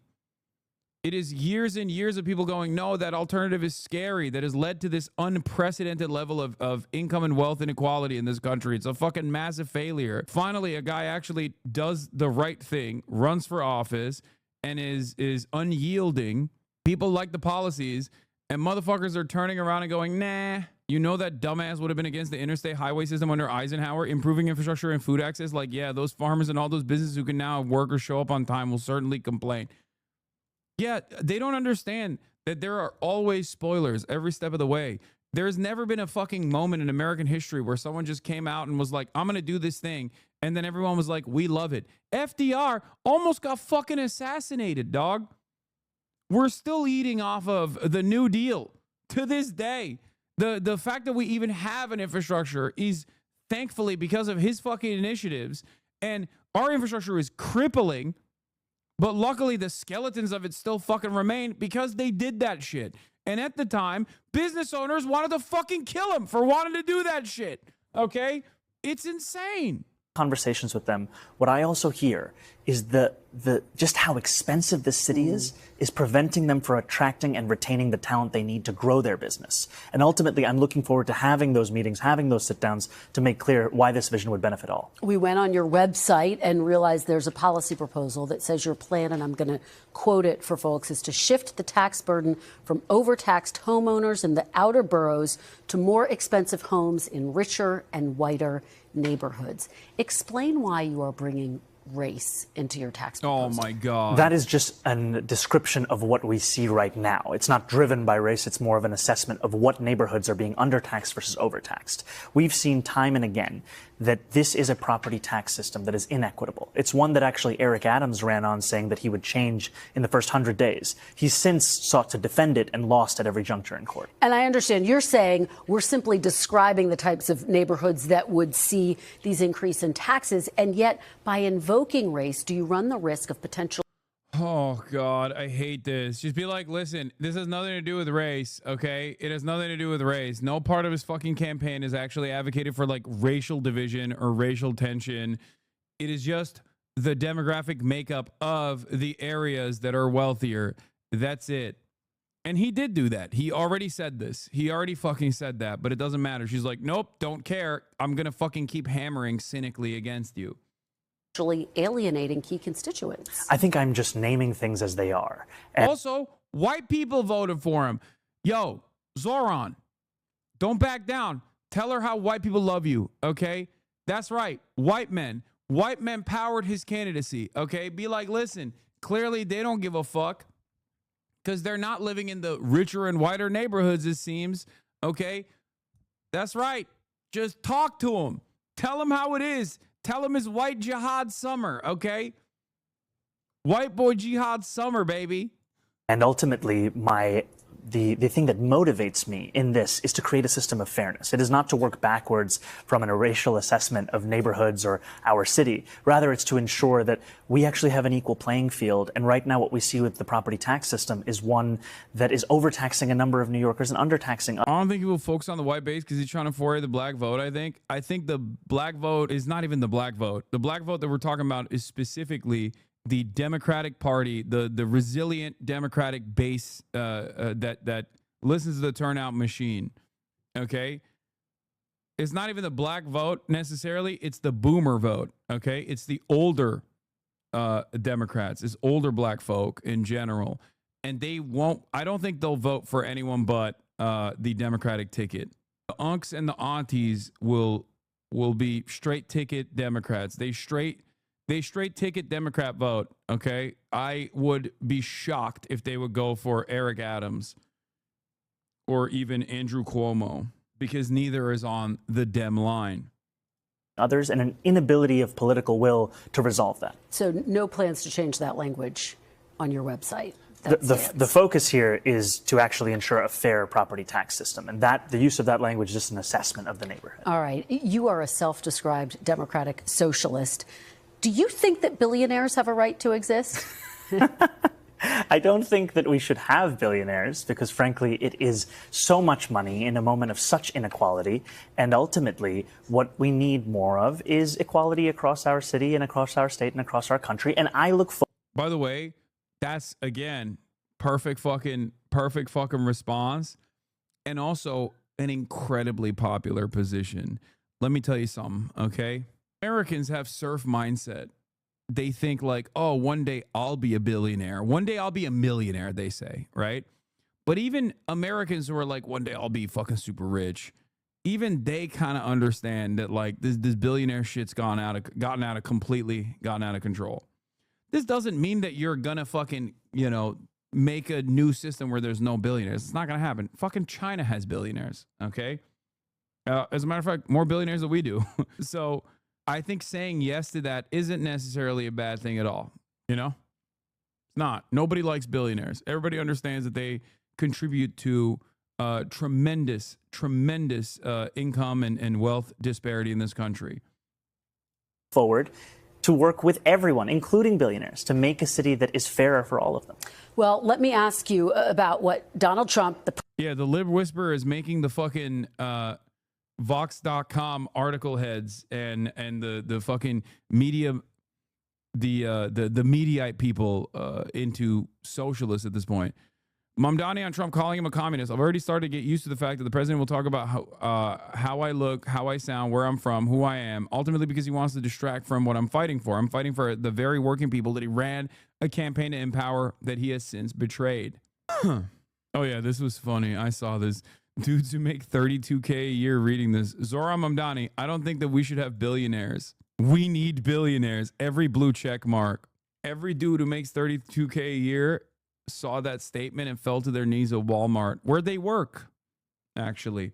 Yeah, he's not going to win the ideologically dug-in free market conservatives. He'll win the populist voters who kind of get the vibe that this billionaire shit's a little messed up and something should be done. Yeah. Fell to my knees at Cricket Wireless, where I currently work at.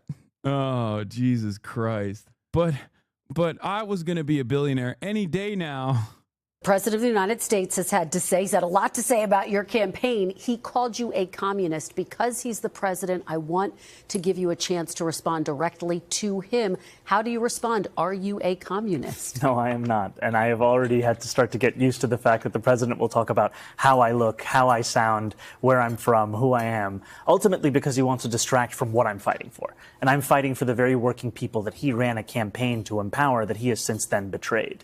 And when we talk about my politics, why would black people have to vote for him, though? What do you mean have to? We're talking about a very specific demographic of voters. We're talking about older. We're talking about the boomer black vote, okay? The boomer black vote is one of the most reliable Democrat Party voting bloc out there. My speculation, my assumption is that they will go straight ticket them in the general race. And who's the Democratic candidate? Zohran Mamdani.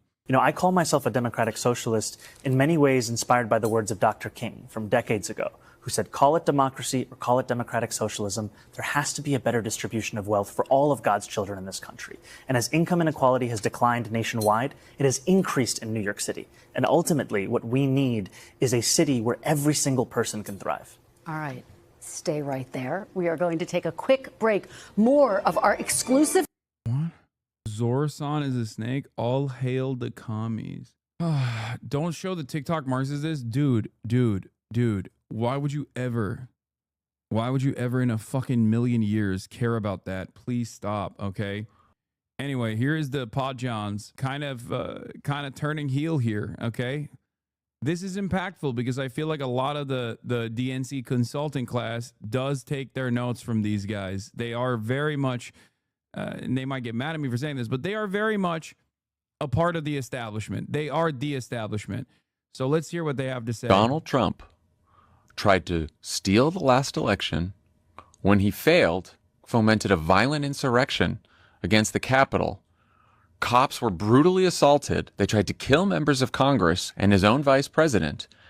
He then wins the election, pardons the people who violently assaulted cops. And what we've had, at least at the... It's wild. Dude, look. No, dude, don't say still on January 6th. It is a wild thing that January 6th was successful. Okay? Come on. You don't have to be a liberal to look at that and maybe not even feel a little bit jealous. Okay? Because it was successful. January 6th was a success. It didn't work to actually stop the process, this otherwise symbolic like vote certification process, and then implement Donald Trump as the actual rightful leader of the throne. It was also very funny. But the reality that he was able to do this and then not withstand significant penalties and then win the election and then turn around and pardon all of these people is pretty fucking impressive. Okay? It's also insane. It's insane that like America broadly looked at that and was like, that is the appetite I have for destroying these institutions. There's a lesson to be learned from that. The beginning of the administration is some Democrats being like, I'll work with them where it makes sense. I'll vote for some of his nominees where they're good. And then now we're like, oh, but if it's the mayor of New York City who wants to give people free buses and rent control and has said that he doesn't know if he's going to police the term globalize the intifada, even though he doesn't use it, which is admittedly a dumb answer. But for him, I don't think it's a dumb answer. We're going to say absolutely not. This is very concerning. I can't do it. But for Donald fucking Trump, be like, well, I'll work with them where I can. If you are more concerned about a Democratic socialist in City Hall than a fascist in the White House, you're not living in the right times. At least they bring it back. Yeah, it's wild that Eric Adams won the Democratic primary in 2021 by 0.7%, and the consultant and leadership class were saying things like this about him. Interesting that when Zoran wins by 18%, they're skeptical, almost like there is an ideology underpinning their objective analysis. It's probably foolish to think a New York City mayor will successfully translate into being a national political figure, but I still think Eric Adams would be in my top 5 for who will be the next Democratic presidential nominee after Joe Biden. This was Nate Bronze. How long before Fox News unironically says this? Mamdani set to deny billionaires of their biblical homeland of Manhattan. I mean, they are kind of saying that. They're kind of saying that right now. They're implying it. And it's not just Fox News that's saying that. It's fucking liberals that are saying that too. We have a conversation with Zoran Mamdani when we come right back. Stay with us. We are back here live in New York with State Assemblyman and the presumptive Democratic nominee for mayor of New York, Zoran Mamdani. Thank you so much for sticking around for more questions. Let's talk about immigration, deportation. Are you committed to keeping New York as a sanctuary city? Absolutely, because ultimately we've seen that this is a policy that has kept New Yorkers safe for decades. It's a policy that had previously been defended by Democrats and Republicans alike until the fear-mongering of this current mayor.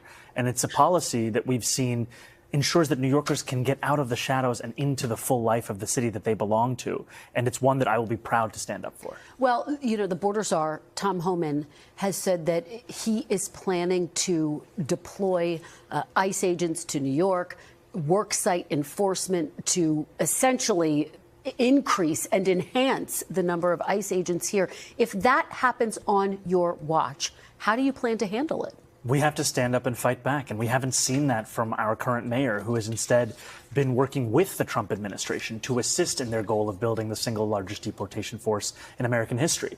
I mean, we saw ICE agents arrest a migrant at Federal Plaza, and then we saw NYPD officers arresting a pastor who was peacefully observing that arrest. Those days are going to come to an end when I'm the mayor. The NYPD's job is to create public safety in the city, not to assist ICE agents in their mission to attack the very fabric of this city. I want to talk about the historic nature of your candidacy. If you were to win, you would become the first Muslim mayor of New York City.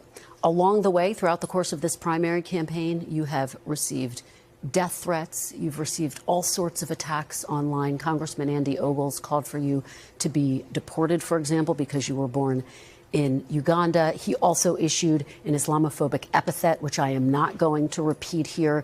But what type of toll has this taken on you personally and on your family? It's been difficult. It's been difficult to have to deal with the regular and repeated smears and slander upon. By the way, we're going to step away from the Zohran Mamdani analysis in a little bit. Well, I'll ask him about Zohran Mamdani as well, but I'm going to have David Dayen on to talk about the big, beautiful bill, to talk about Zohran's victory, and to talk about the SCOTUS stuff as well. David Dayen of the American Prospect will be on in a little bit so that a lot of your confusion will be cleared up about everything that's happening. And on the very basis of my faith. And I think what's so sad is that this is but a glimpse into what life is like for many Muslim New Yorkers and many New Yorkers of different faiths who are constantly being told that they don't belong in this city and in this country that they love.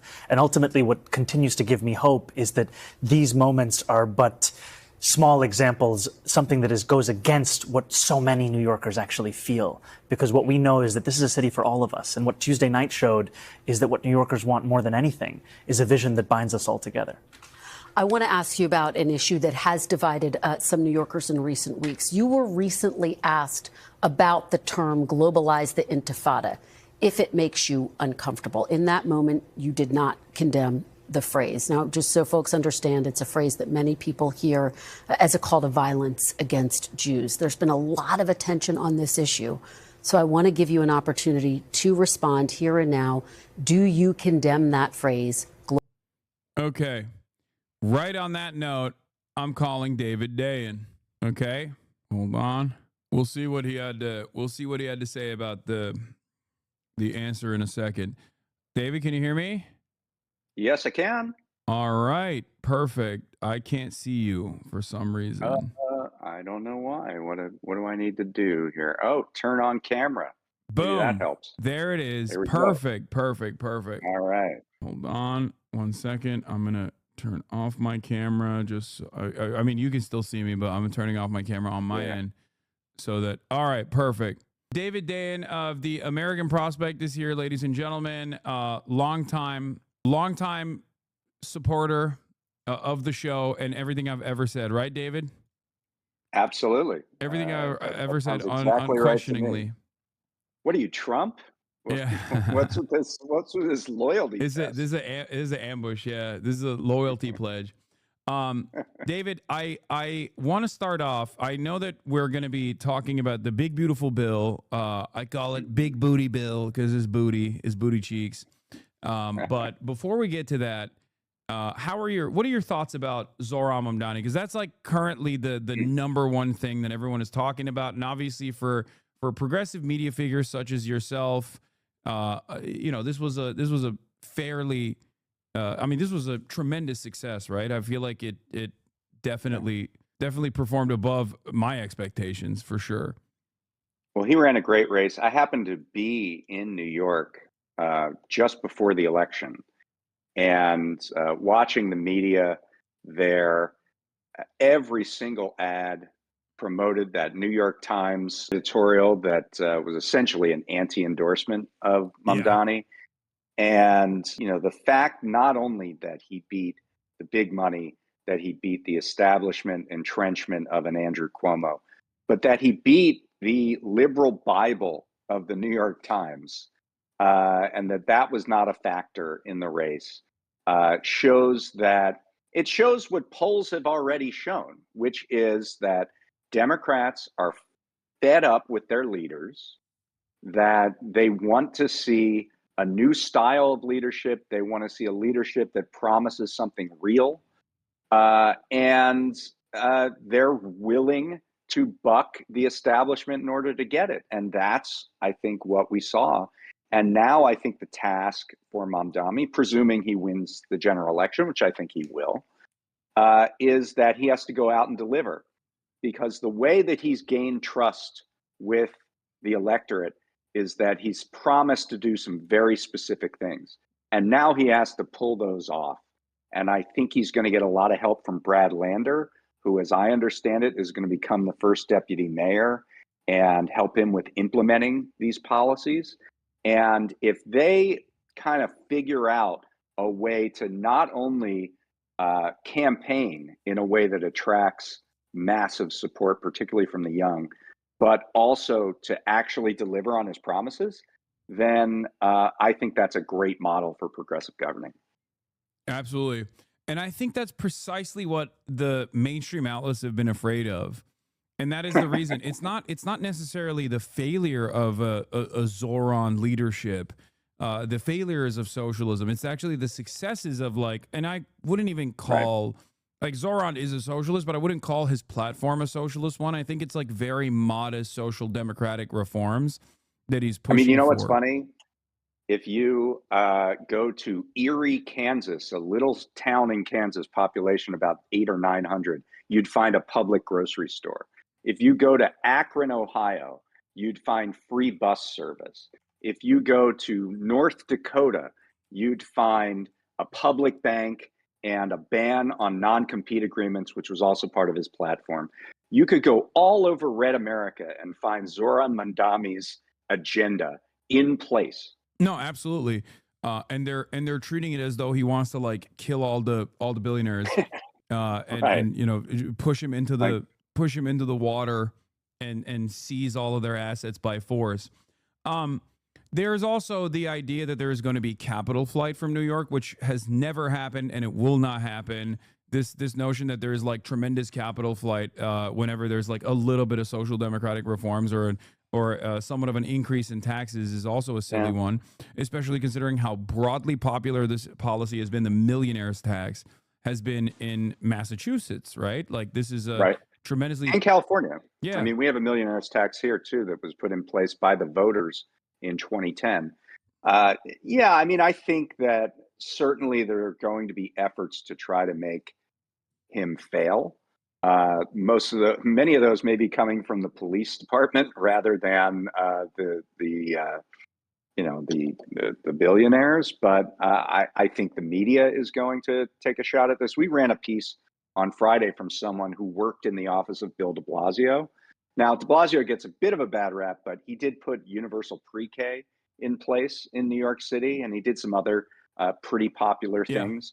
But he got completely blindsided by the police department, and he really got hit hard by the media.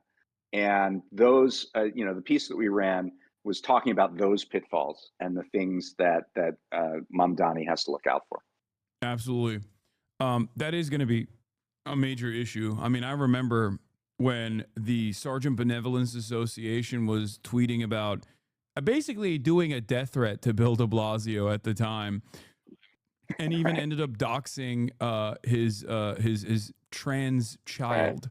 Like, literally, there was a claim up. There was a claim that he turned his back on the police department in some funeral or something. I forget exactly what the setting was, but that was this. Basically, it was just an excuse for the Police Benevolence Association to just turn their back figuratively on de Blasio, and that became, a real big controversy in his first term. Do you think that getting the backing of, like, attorneys general could potentially help at least, like, create a line of defense for someone like Zoran in this process? This is something that I've been thinking quite a bit about, and I feel like there have been a wave of some successful progressive prosecutors that are progressive DAs, for example, like Larry Krasner is the obvious perfect example of this, and then some unsuccessful ones as a consequence of immense pressure before they could actually implement any of these, like, progressive policies. But that has kind of, like, kept the city in check.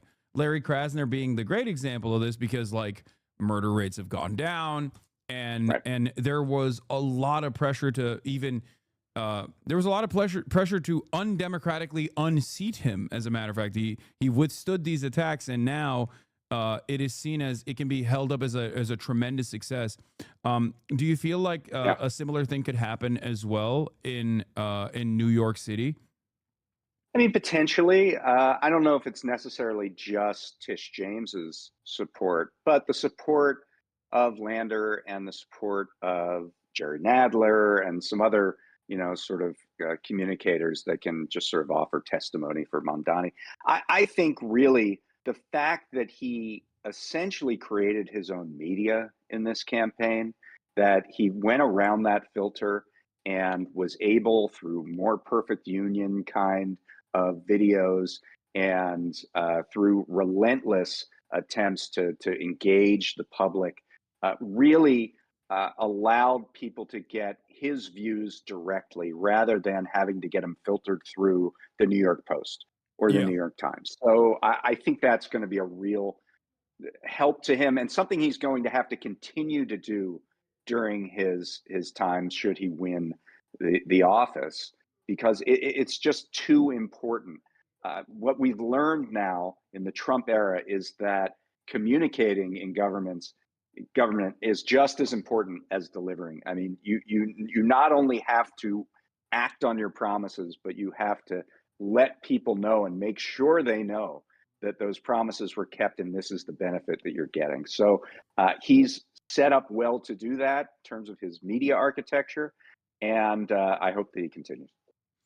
Yeah, I hope so as well. The Morena method is what they're calling it. The same thing that AMLO did, the same thing that Claudia Sheinbaum is also continuing, is not only do you have good policies, but you also have basically created your own funnel, your own faucet of information that people can get directly from you without any sort of like dilution from the message.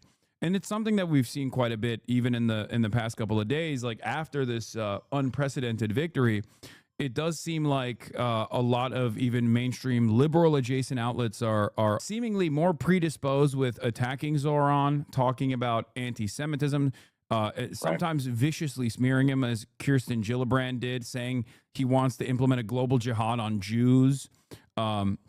Or Eric Swalwell saying he doesn't agree with Zoran Mamdani's statements on Jews, which Zoran Mamdani has never said single anti-Semitic thing at all. And just like this implication that he is somehow anti-Semitic, which I think is just racist, if I'm being honest. Maybe I'm a little biased, 33-year-old socialist Muslim political commentator myself, but it is there is hard not to definitely come a to racial... that conclusion, though. As a older than 33-year-old Jew, it's hard to not come to that conclusion. It's definitely been really disgusting. And the other thing that's amazing about it is, and maybe this is a segue to what we're going to talk about, but we have this bill on the floor that is going to, cut taxes for billionaires and take food and medical assistance away from the most vulnerable people on earth. And we have to pivot and talk only about the material concerns of Americans, the Hakeem Jeffries of the world and people like that, instead of pivoting in that conversation and saying, look, I think I want to talk about the Republicans and the fact that they're taking away all these benefits from people. They have spent this critical moment, because the bill is going to pass. If it passes in the next few days, they've spent this critical time smearing Zoran Mamdani for alleged acts of anti-Semitism. It's really incredible. Yeah, especially at a time when, like, clearly positioning yourself against Israel immediately invites like anti-Semitism smears. And I think it's happening. It's always happened that way, obviously. But now the public is broadly aware of that as well. But the public also, especially within the Democratic Party's base, is insanely anti-Israel. You have, the 80% numbers now, like numbers previously unimaginable as far as like animosity towards what Israel is doing. And it's obviously well-deserved animosity towards Israel. I mean, the funny thing is that Andrew Cuomo essentially made this a centerpiece of his campaign.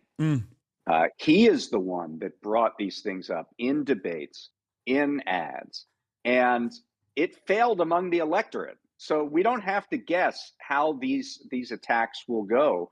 They have fallen flat among the Democratic electorate in New York City. And that is a really important thing to internalize if you are a Democratic candidate who thinks they can get credit or get money for smearing people in this fashion. Yeah, that's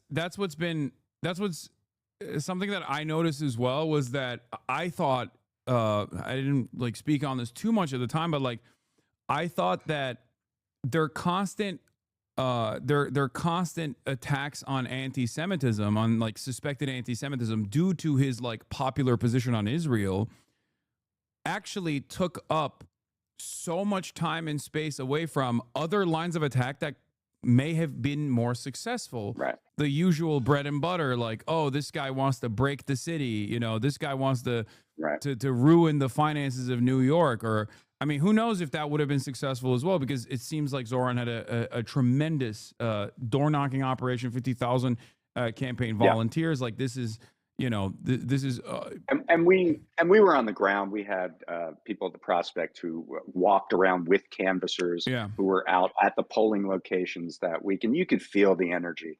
And I agree that they had many choices for lines of attack.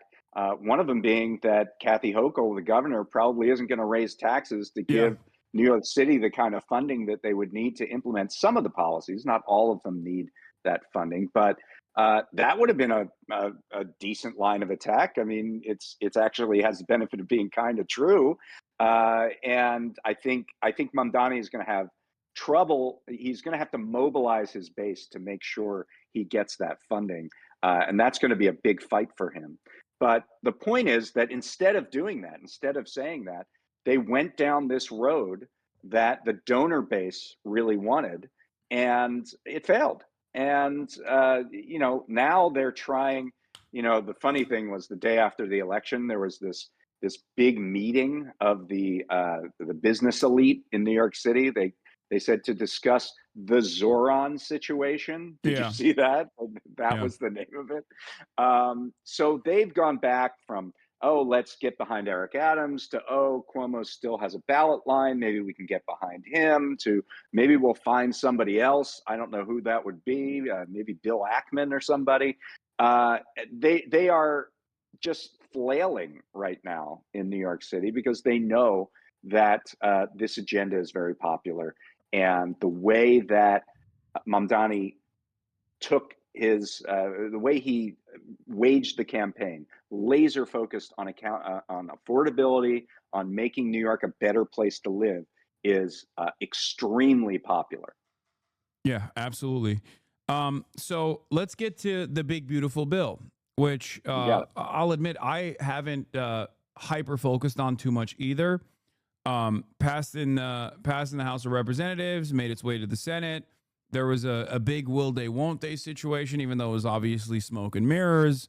And now it is going through a vote-a-rama. Yeah. As the Senate Republicans are trying to get the Trump tax cuts over the line, despite this party division, which I don't think is much of a party division. For those of you, for the chatters that might not know, could you explain what the process is for this bill to pass? Because it's a little bit unique, right? Because this is not a regular bill. Yeah. So what we know is that when you're talking about the U.S. Senate, virtually everything legislatively that passes needs 60 votes. And the reason is that any senator can essentially call what is known as a filibuster. It really isn't that anymore because you don't go down to the Senate and talk your ear off. But they call it the filibuster. And the point is that in order to end debate on any bill in the Senate, you need 60 votes. And that makes it a problem for the majority party to get their agenda passed. However, there is sort of this one exception to that rule. And the exception is a process known as budget reconciliation. And it came out of the 1970s, and it was initially conceived to reduce the deficit. But now it's been used basically as this is the one bill a year that we don't need to listen to the minority party, and we can pass this with a majority. And so as soon as Donald Trump got into power and the House and the Senate went by way of the Republicans, they started thinking about, okay, what can we do with this reconciliation process? And can we come up with a bill that can get all of the agenda? We'll stuff all of the agenda into one bill and then pass that. And that'll be our bill for the year, essentially, because we don't have to listen to Democrats. We don't need the votes of Democrats in order to pass it. And the Democrats have used this technique as well. Right. The Inflation Reduction Act Yes. of 2022 was a reconciliation bill. The American Rescue Plan of 2021 was a reconciliation bill. Obamacare, in part, was a reconciliation bill. At the very end, they used reconciliation to do some final tweaks to it. So, yes, it's used by both parties. And it's stupid. I mean, the fact is that we should get rid of the filibuster anyway. Elections should have consequences, and you should have a majority vote for your agenda. But instead, it gets rammed into this reconciliation process. And the rule behind this is that because it's a budget process, everything has to have a budgetary purpose. So you couldn't legalize abortion in a reconciliation bill. You couldn't change voting rights laws in a reconciliation bill. There are various other things that would be out of order in a reconciliation bill. But if it's budgetary, if it's taxes and spending, you can do it. Well, there are limitations to what is considered.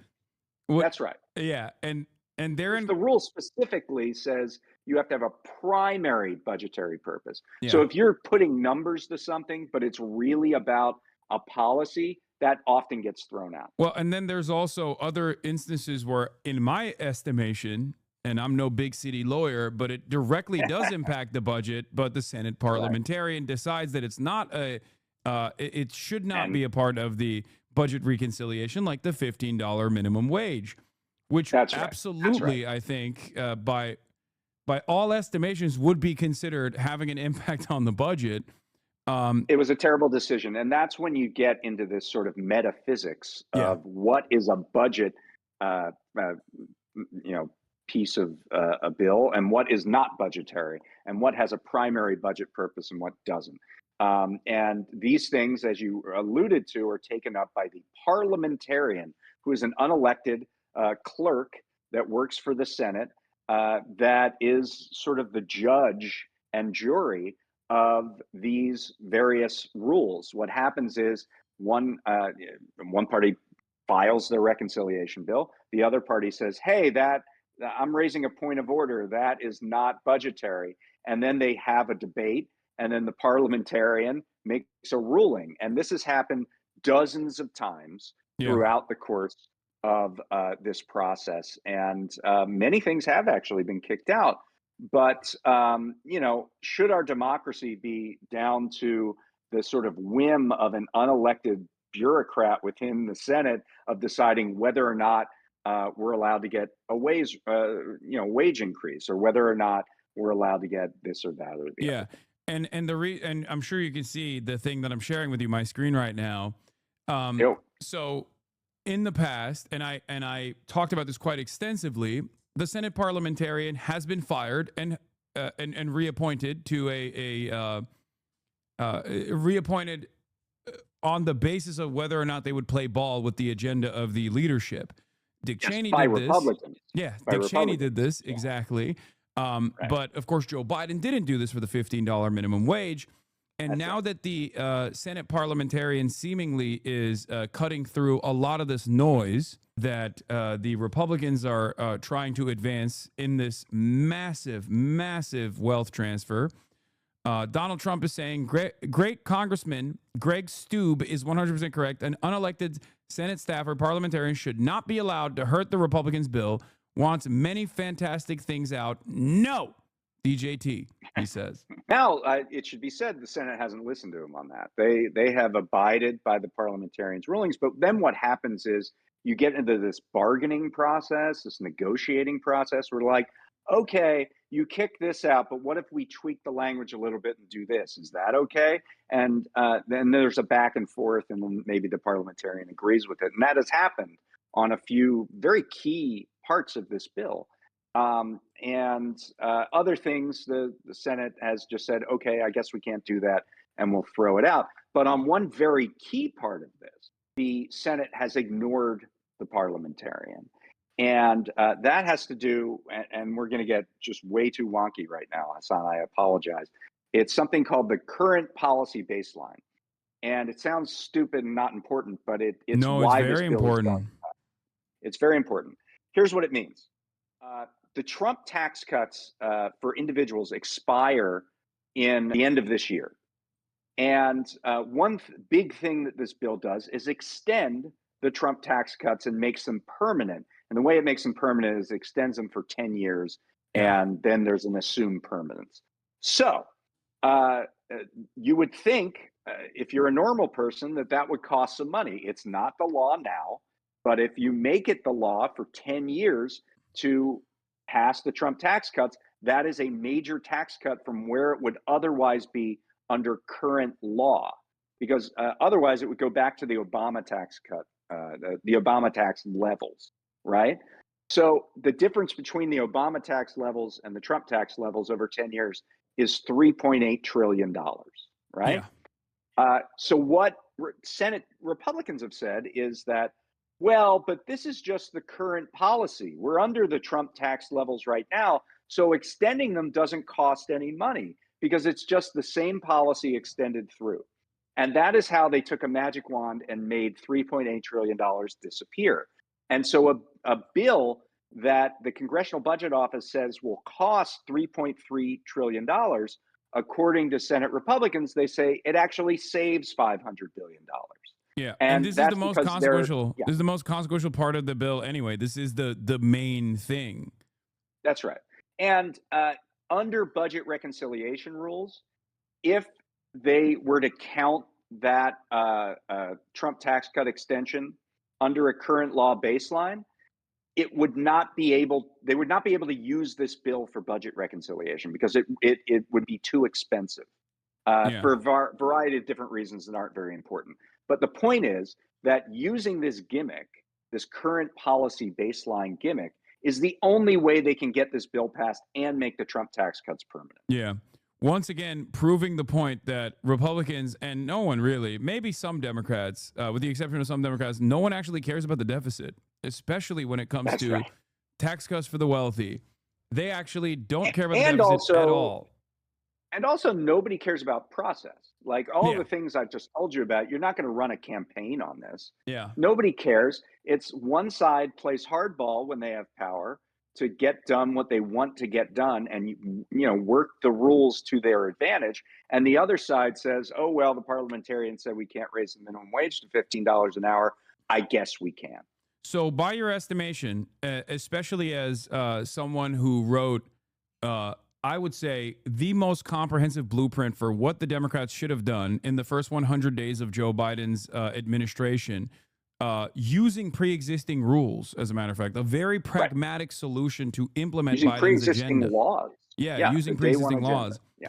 Do you feel like this was a matter of Democrats not having the willingness to actually follow through on their agenda, on what they had promised in the campaign, more so than the counter narratives that they implemented, which was it's simply too hard?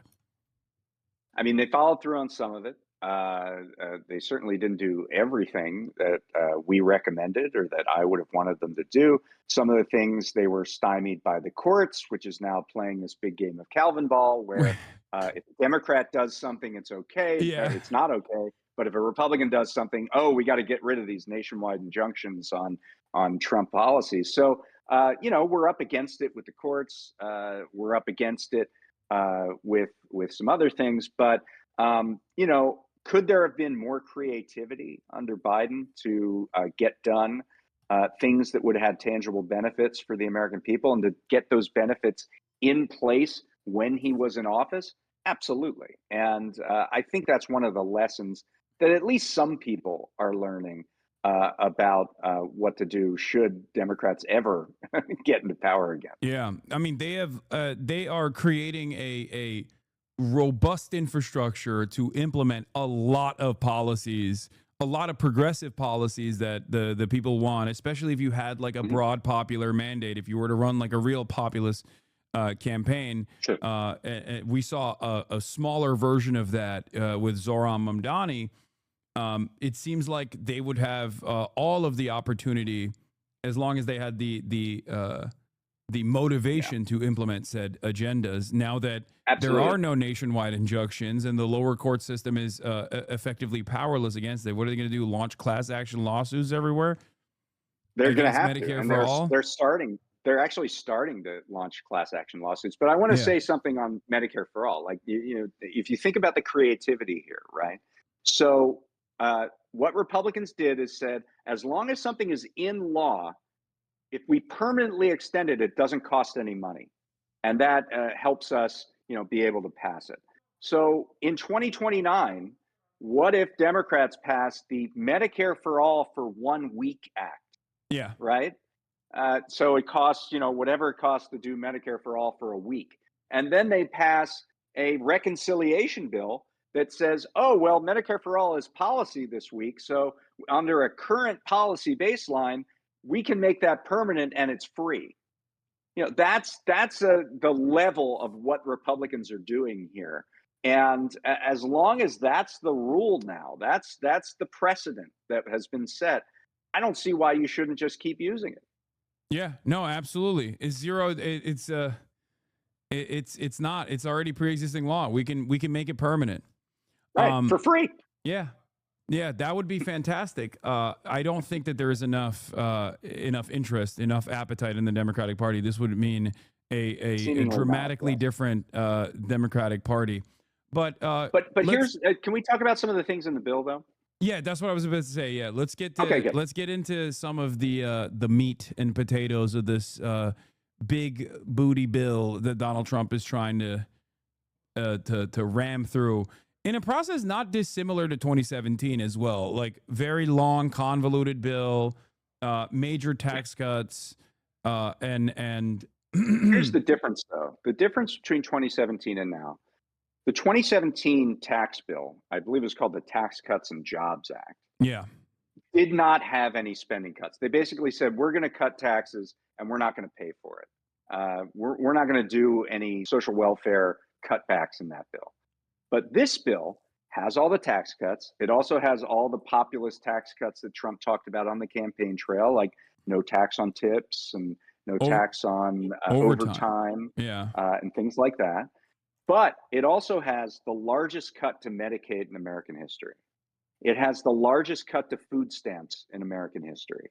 It changes student loans to make them far more expensive than they are right now. So it really hinders your ability to get an education with a loan. And it rolls back all of the clean energy investments that were done under Biden to such a degree that we can expect much higher electricity rates and probably rolling blackouts because we won't be able to keep up with demand, especially with AI data centers and things like that. Yeah. So, and on top of that, if that weren't all enough, there are massive increases to the budget of ICE in this bill that really haven't been talked about a lot.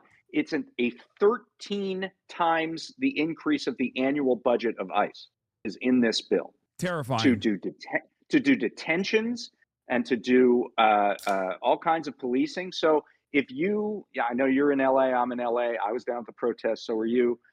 If you want what's happening in LA right now with kidnappings on the streets of people basically racially profiled to be determined by masked gunmen who throw people into vans that they happen to be undocumented, whether they are or not. If you think that that was a good thing, it's coming to your town because they're going to have much more money to do that.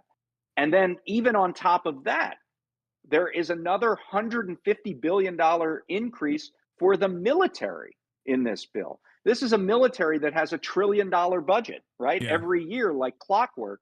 And for all the arms that are going to other countries, whether it's Ukraine, whether it's Israel, they get another $150 billion in this bill. Is it true that this bill establishes ICE as the single largest internal policing entity in the United States? Like if yes. implemented? That not even close by a wide margin. Yeah. Scroll down. Look, there's an actual graph there. Okay, that's how much bigger. David, this is Gestapo, right? Like they are unaccountable. There are already according like what the ACLU calls constitution-free zones that like Customs and Border Patrol and ICE is supposed to operate in without any sort of interest in receiving a warrant before doing search and seizure in direct violation of the U.S. Constitution. And on top of that, it's not an accident that this administration is using the remigration or deportation or like immigration enforcement as a primary vehicle to push their agenda. And I don't think a lot of Americans understand this reality. They think it's just like a real problem, which wasn't a real problem at all. The idea that like immigrants constitute a national security threat, that's bullshit. It's completely made up. And the Democrats actually went along with that at a time when they should have been counter messaging against that every single day under the Biden administration. And now this not real problem requires a very real solution to it.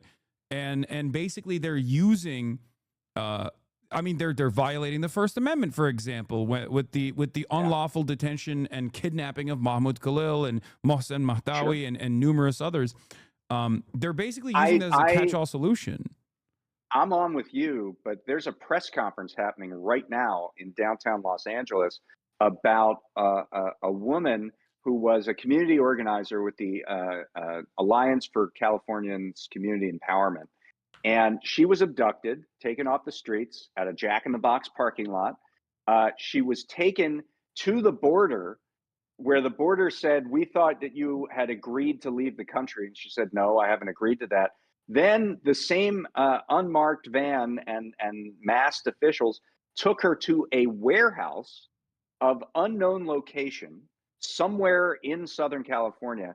She believes that these people are not ICE, but they are bounty hunters who have been trying to capture people and take them to the border in an attempt to be sort of a secret paramilitary force that is doing the bidding of ICE. I mean, the kinds of things that you're hearing about, the kinds of things that I've talked to people about, people who have been abducted from car washes and Home Depots all over Southern California. It's absolutely chilling, and it's reminiscent of South American countries under military juntas. Yeah. No, this is like Argentina, like disappearances. This is 100%. Chile. We are implementing shock doctrine to ourselves. And I mean, we already did a version of this in a more limited capacity post 9/11, which is ironic because it is the one function of the DHS that we are now completely using to its maximalist needs. And it is very clear that they are using this as an opportunity, like the remigration or the denaturalization process, which will probably also come down the line as the DOJ has announced its plans to prioritize cases to revoke citizenship now. Yes. This is exactly the same method that the Nazis used. A lot of people don't understand the historical relevance of basically revoking the citizenship of certain individuals. The very fact that we've kept immigrants in this limbo where without processing them adequately while keeping them in constant check with ICE year over year, because like those are the people that they're going after right now, people that ICE knows exactly where they live, exactly where they work, the people that are authorized to work on U.S. soil, because without the complete documentation and naturalization, that already was inhumane in and of itself, and now we're using that as an opportunity to make a political statement. This administration is using the people that are playing ball with the existing legal systems in an effort to contribute to American society, to contribute to commerce. We're using them as pawns in this. It's a very violent game that we're playing. And all of these things would be bolstered 10 times, 15 times if this bill passes. And, there's a lot going on right now, from protests to the situation happening with Iran, and obviously the ongoing terror and carnage in Gaza. And, and even Zohran Mamdani's great win. But this bill, I'm sort of making the pitch for people to get involved and understand that this bill would do just massive harm, because we talk about ICE, and obviously that's terrible, and we talk about the tax cuts, which would expand inequality even more. The Medicaid cuts in this bill would probably lead to the closure of hundreds of hospitals across the United States. In rural areas, in Mostly areas that in are already rural areas. underserved. But just to be clear, when you close a hospital in a rural area, it affects all the other hospitals around there, because that's where those patients are going to go. And you're going to increase crowding, and you're going to strain the finances, because a lot of that care is going to be uncompensated. The projection is that 12 million people will lose Medicaid coverage as a result of this bill. Most of those people are very poor and have no other option in terms of medical coverage. They can't buy insurance on the open market. They don't have the money. So you're going to get much more uncompensated care, and that's going to strain more hospitals who will not be able to afford that. And this is I've been told that this is like a hospital apocalypse that you're going to see. And that's just that part of it. Then you go to the food stamp part and cutting the budget of food stamps. And a lot of the ways that these cuts are done is through adding paperwork requirements to people who want to sign up. So there's this thing called work requirements, and that's in Medicaid and also in the food stamp part, the SNAP part, Supplemental Nutritional Assistance Program. It's basically a way to trip people up with paperwork. A lot of the people on Medicaid and on SNAP are working, but there will be consistent and insistent ways of saying, hey, you didn't fill the form in that you were supposed to every 6 months, and so now we're going to kick you off the program. It's just a way to trip people up with bureaucracy. And if you do that with the SNAP program, you're going to see food banks absolutely inundated, because, you know, where are people going to go if they don't get their benefits from the government? They're going to go to food pantries. They're going to go to food banks. And this could be the collapse of the food bank system in the United States, which is sadly enough very important to keeping people fed in this country. So you just go down the line with this bill, and you're essentially taking food and medicine and all sorts of other things away from the most vulnerable people in order to give billionaires tax cuts and to give the private and public Gestapo of this country the ability to wage more terror throughout the population. Yeah.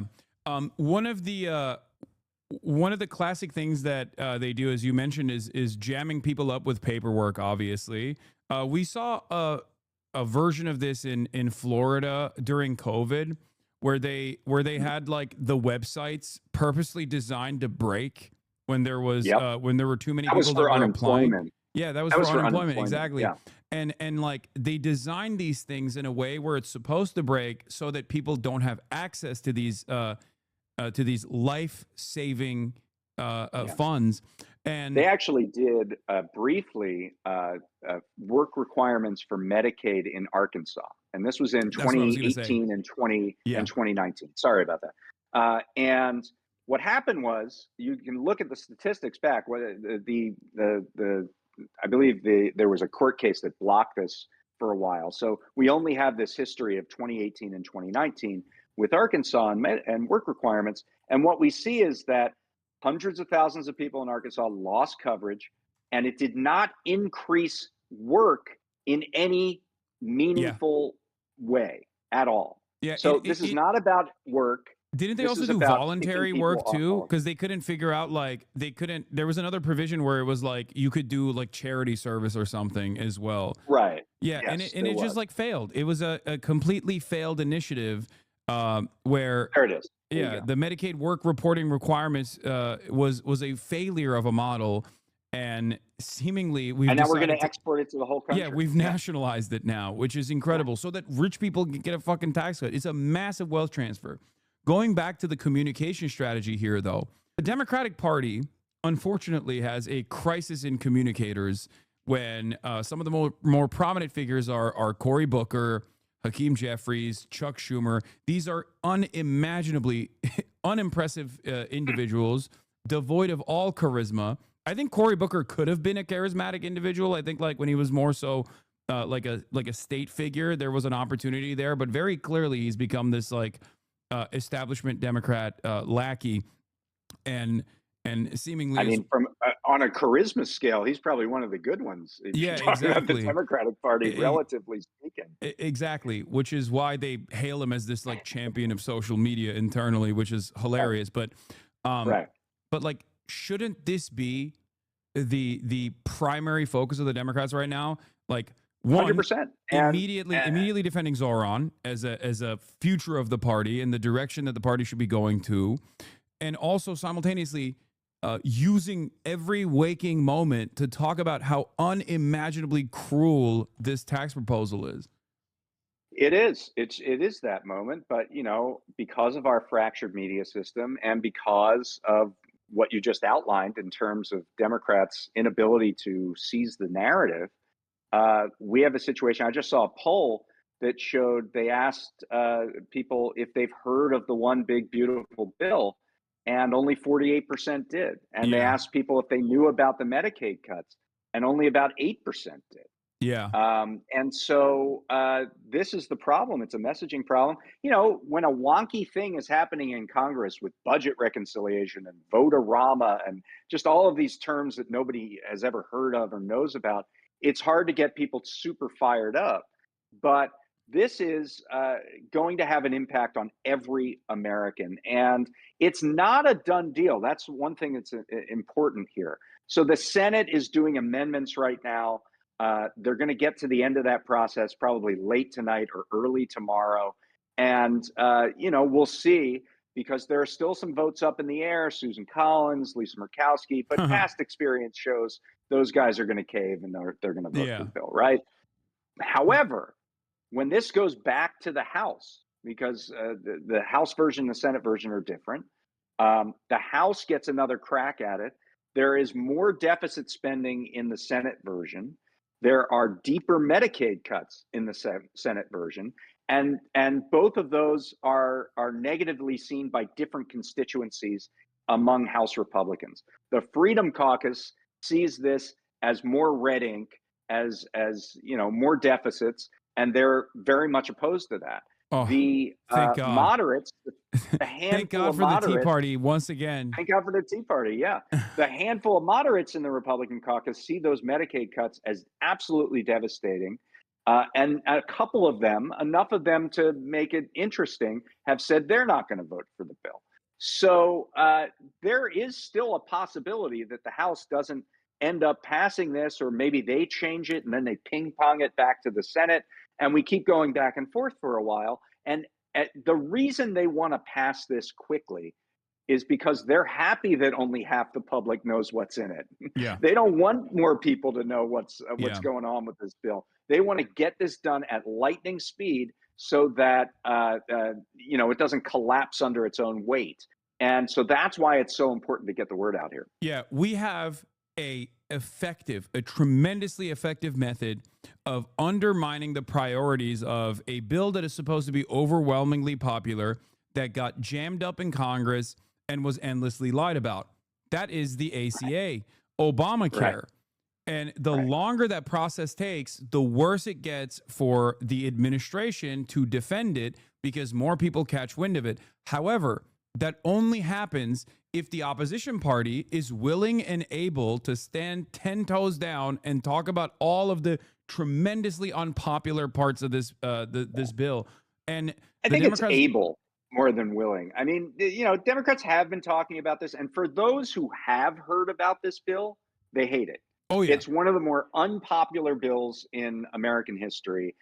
For those who have heard about it, we just need more people to hear about it, and I think there's an inability on the part of the Democrats to have a messaging system that reaches most people. This is the problem. Yeah, they don't. Well, yes and no. I do truly think that it's not just about like the lack of platforms, but it is also the lack of interest from the Democrats in like communicating how devastating this is. Because like, I mean, one thing I'll say in their, I don't want to be defending the Democrats right now, but one thing I'll say is that they could have taken on this bill in a different way. They could have talked about it as increasing the deficit, like who gives a shit. They really are talking about it saying this cuts Medicaid and food stamps so that it can give money to billionaires. Like they have gotten that down. And when people hear that, they're against it. So then you ask, are they being insistent enough? Are they talking about it enough? Are they not preempting their own messages by smearing Zohran Mamdani? There are definitely things they could be doing a hell of a lot better. But it is interesting that their core message is a little more populist than normal. Yeah. Well, David, thank you so much for coming on. Before I let you go, I do have some questions about, and I don't know if you're interested in talking about this, but I do have some questions about the Supreme Court decision. Do you want to let your thoughts be known on that? As you know, the Supreme Court came down with a couple decisions. We briefly alluded to one.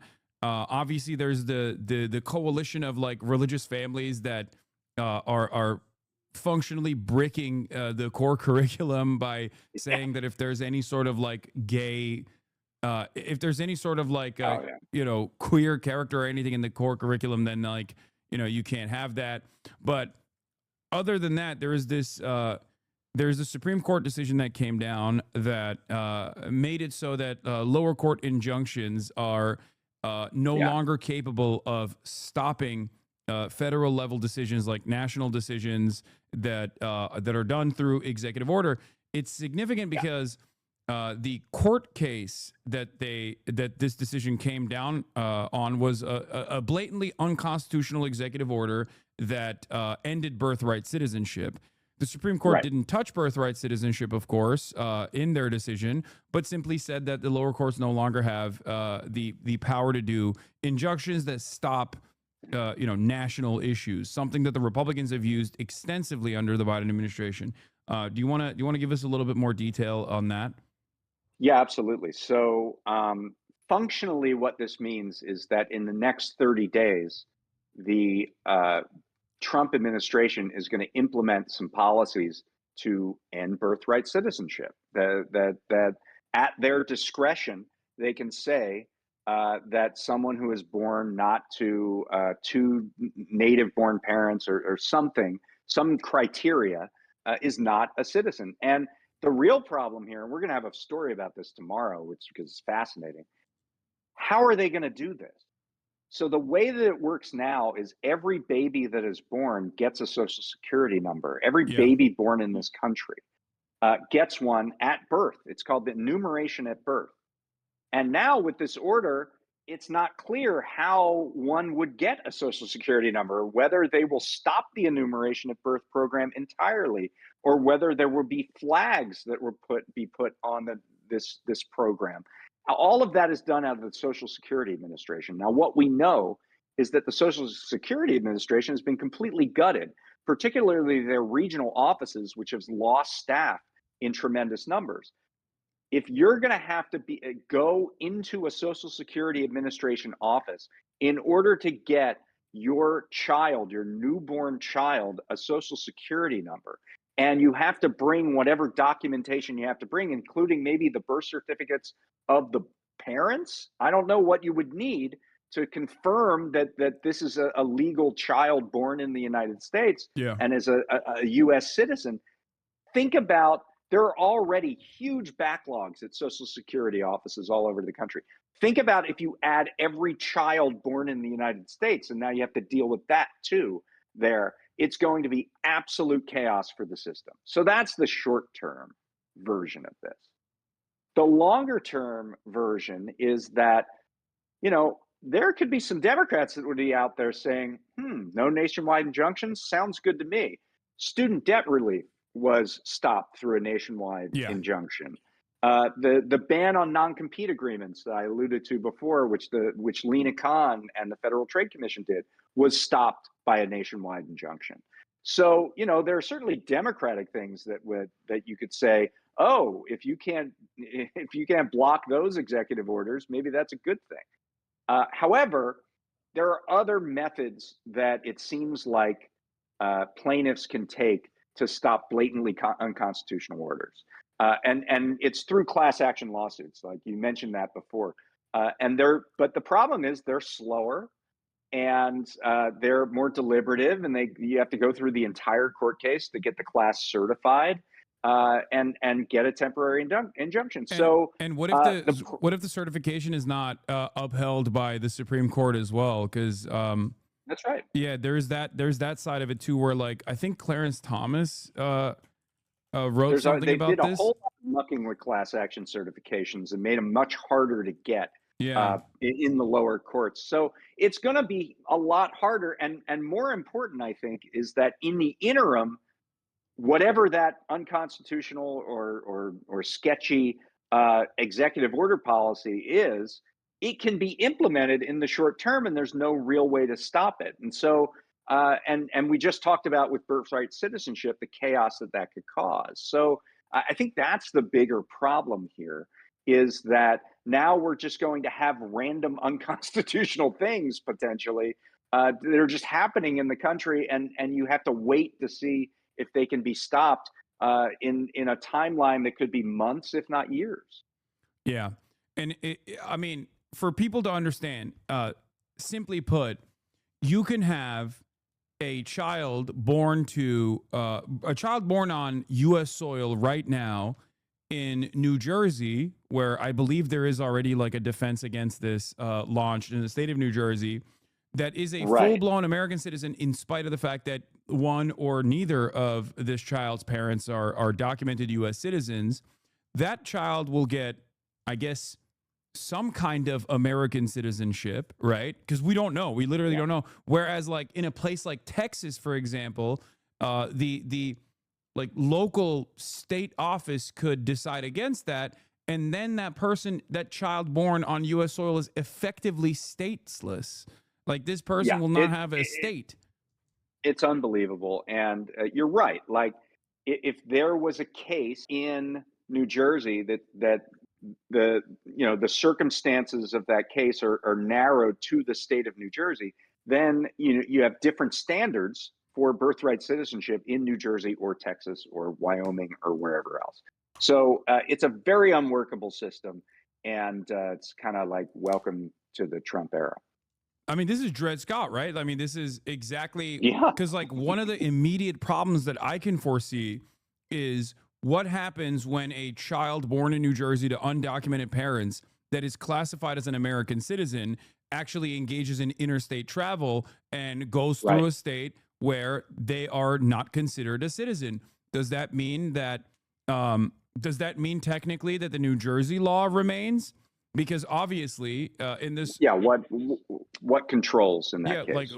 Which one has a higher priority? And judging by the way that this administration is operated, it doesn't feel like they would abide by the New Jersey standard, and instead would nab people and declare them stateless and send them to a concentration camp. And if you can't get nationwide injunctions, you'd have to find a willing plaintiff and a willing judge in every state in the country in order to get a uniform standard, at least in the interim, right? Yeah. Maybe this rises up to the Supreme Court in 3 years and you finally get an answer on it. But that's just not going to happen. Like there aren't enough judges who would be willing maybe to stop these kinds of things. You just, you're in Mississippi and you get the wrong judge, you draw the wrong judge and they say no. What are you going to do? That's the end of it. So, you're going to create these pockets of the country that have this unclear representation for what a couple, one of whom or both of whom are undocumented and has a child, what that child, where his citizenship lies, his or her. Yeah. No, we're balkanizing the United States, and 100%. We're fortunate enough to be in the PNW coalition here, where as long as we lock down Colorado, I think we are the bridge between Canada and Mexico. At least all hail Governor Kamala, the president of liberal America. Yeah, we're gonna have the land bridge between Canada and Mexico, and like join a new American Union. I think there you go, North American Union. David, thank you so much for coming on. This was wonderful. You are so knowledgeable and so insightful. Where can people find you?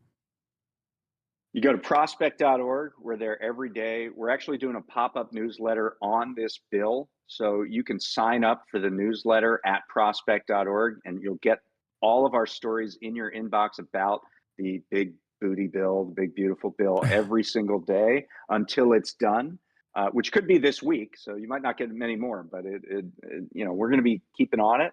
And I'm at the former Twitter at Dayen, DDAYEN. Hell yeah. Thanks a lot, David. All right. Thanks, man. Bye.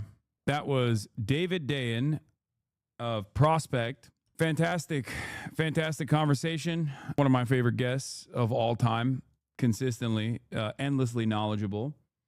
I think I'm also getting a little bit better at interviewing guests, don't you think? I didn't see a lot of naysayers in the chat complaining about how long and convoluted my questions were. I'm doing this thing where I know the answer to the question, but instead of like blurting out all this information, I just let my guest explain it, Not a lot of naysayers in the chat on this one, so that's good. But yeah, now we're going to get back to the Zoran Mentum and everything else that is unfolding in the country, in the nation. We'll talk about the Idaho sniper situation and a lot more. Literally just happened 2 hours ago as a follow-up to the birthright citizenship class action. Guess what? The DOJ is opposing that they can't even do it. The DOJ is opposing that they can't even do it. What is this? Breaking. DOJ will oppose a request for class certification to create a class action lawsuit in the Maryland CASA case, challenging Trump's executive order to end birthright citizenship after the Supreme Court ended universal injunctions and said class actions remain available for broad relief. Rosenberg says DOJ will oppose motion for class certification. That was quick. That happened, instantly. It doesn't mean anything. It doesn't mean, this is just this is normal. As far as like trying to oppose the class certification is normal. It doesn't mean that the courts are going to see it the way that the DOJ sees it. But the fact that they're like very quickly trying to undermine the one method that is available for people to protect birthright citizenship, they are very quickly appealing. Fox, a judge decided to delay Abrego Garcia's release from a jail over deportation concerns home, and there is no place in this country for this man. He needs to be sent home. There's also that. Dude, so much happening. So much happening. Fetterman. Oh, John Fetterman, by the way. Remember what we were talking about in terms of like how important it is for the Democratic Party to like demonstrate messaging discipline and attack this incredibly unpopular bill that is a ginormous wealth transfer to the super wealthy. This is what the ogre had to say. Oh my God! I just want to go home. I've missed our entire trip to the beach. My family. Did you get any clues on the floor about what time this might wrap? Oh my God! I just want to go home. I've missed our entire trip to the beach. My family's going to be back before we that. So, and again, I'm going to vote no. There's no drama. The votes are going to go. In fact, the only interesting votes are going to be on the margin, whether that's Collins or Johnson and those. But all the Democrats, we all know how that's going to go. And Well, there was a little bit of interest in whichever way you went, depending on how hard your brain was actually bricked from the stroke. I wouldn't have, I literally thought maybe he would be the one fucking standalone Democrat that accidentally votes in favor of this. Because, reasons. I don't know. He's just fucking insane. He is so stupid. And he's like, oh, I didn't know. I just wanted to go home. Yeah, can't believe this needs to be said. You are there to oppose them kicking millions of people off their health insurance, you absolute freak. I guess it's cool that he's voting no. That's good. But he's crying about how long this process is taking. This is the most this is perhaps the worst possible way of criticizing this bill. Me, an incredibly unlikable ogre, is being, my vacation is being disrupted by this, is the worst way to message on this. Okay? Oh, I was gonna go to the beach with my family. Are you fucking stupid? People's lives are on the line, man. It's crazy. You're ruining my beach day. This fucking guy. Moments like this were becoming increasingly difficult for staff to explain, and behind the scenes, things were worse. In March, Fetterman suddenly took an early morning trip to Hartford, Connecticut, without telling his team why, leaving them at a loss for what to tell Giselle when she demanded to know why he was missing one of their kids' birthdays. I was gonna go to the beach. Tremendous stuff. God, I hate this fucking ogre so much. I don't think it's really helpful to put people here till when some ungodly hour. And again, yeah, by the way, it should be, you should be reminded that when this fucking ogre became this conservative deity, this conservative voice in the party, a lot of the establishment Democrats said, oh, he should be the new face of the party. They want this to be the new face of the party. Thank you, sir. Thank you, Senator. Just, you know, if you want to understand where our priorities are and what the Democrats are doing and how they're operating. It's just like, anyway, let's get back to the Mamdani mania. Globalize the Intifada. That's not language that I use. The language that I use and the language that I will continue to use to lead this city is that which speaks clearly to my intent, which is an intent grounded in a belief in universal human rights. And ultimately, that's what is the foundation of so much of my politics, the belief that freedom and justice and safety are things that, to have meaning, have to be applied to all people. And that includes Israelis and Palestinians alike. But do you actually condemn it? I think that's the question. What difference does it make?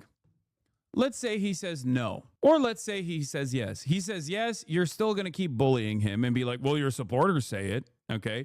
If he says no, you're going to keep bullying him and say, oh, well, don't you think it's a violent thing to say? Don't you think it's a violent thing to say? It's like, I hope he reframes the question around the humanity of Palestinians here, because that's the most prescient way to deal with this, okay? That's the most successful way to just go and be like, you want to have a conversation about how Arabic words scare people, okay?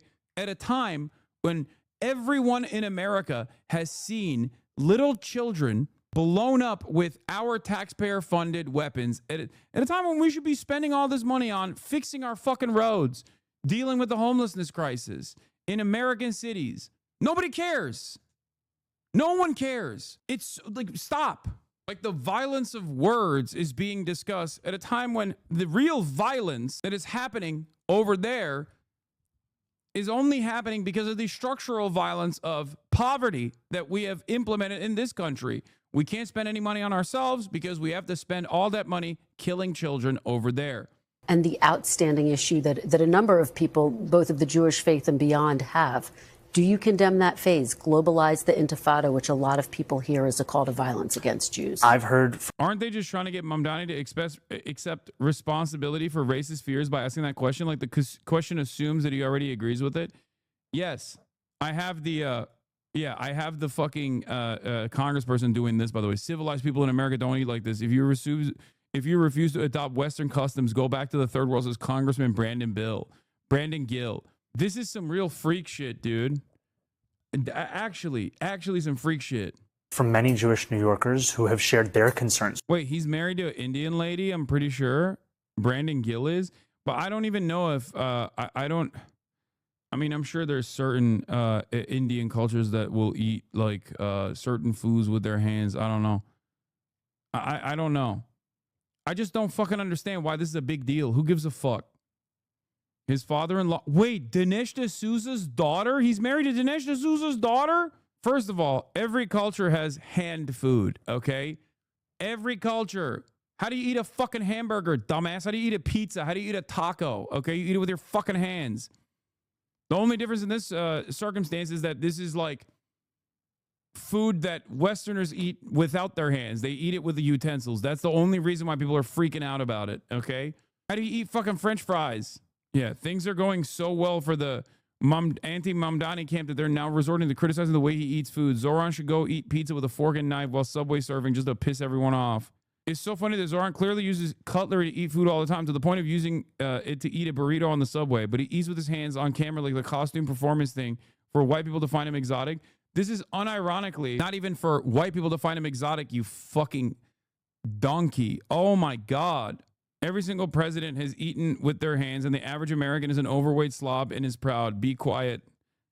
Latinx. Latinx. Hit him with the Latinx. Anybody who eats with their hands like this should be barred from ever being allowed in American politics. Whoever said he's married to Dinesh D'Souza's daughter is fucking wrong. What the fuck? His daughter is the leader for Women for Trump and Mamdani. Wait, what? No, dude. What are you talking about? No, they said the Texas Congressman Brandon Gill is married to Dinesh D'Souza's daughter. They didn't say, and they're right. They're fucking right. Why are you freaking out? They're literally right. Danielle D'Souza, the GOAT Normal Finkelstein on how Zoran should handle these ghouls. Norman Finkelstein, who canvassed for Zoran Mamdani, gives advice on how to deal with Zionist smears, drawing on the experience with Corbyn, and explains how Zionists are deploying a strategy to destroy him from the outside or co-opt him from within. Don't give him an inch.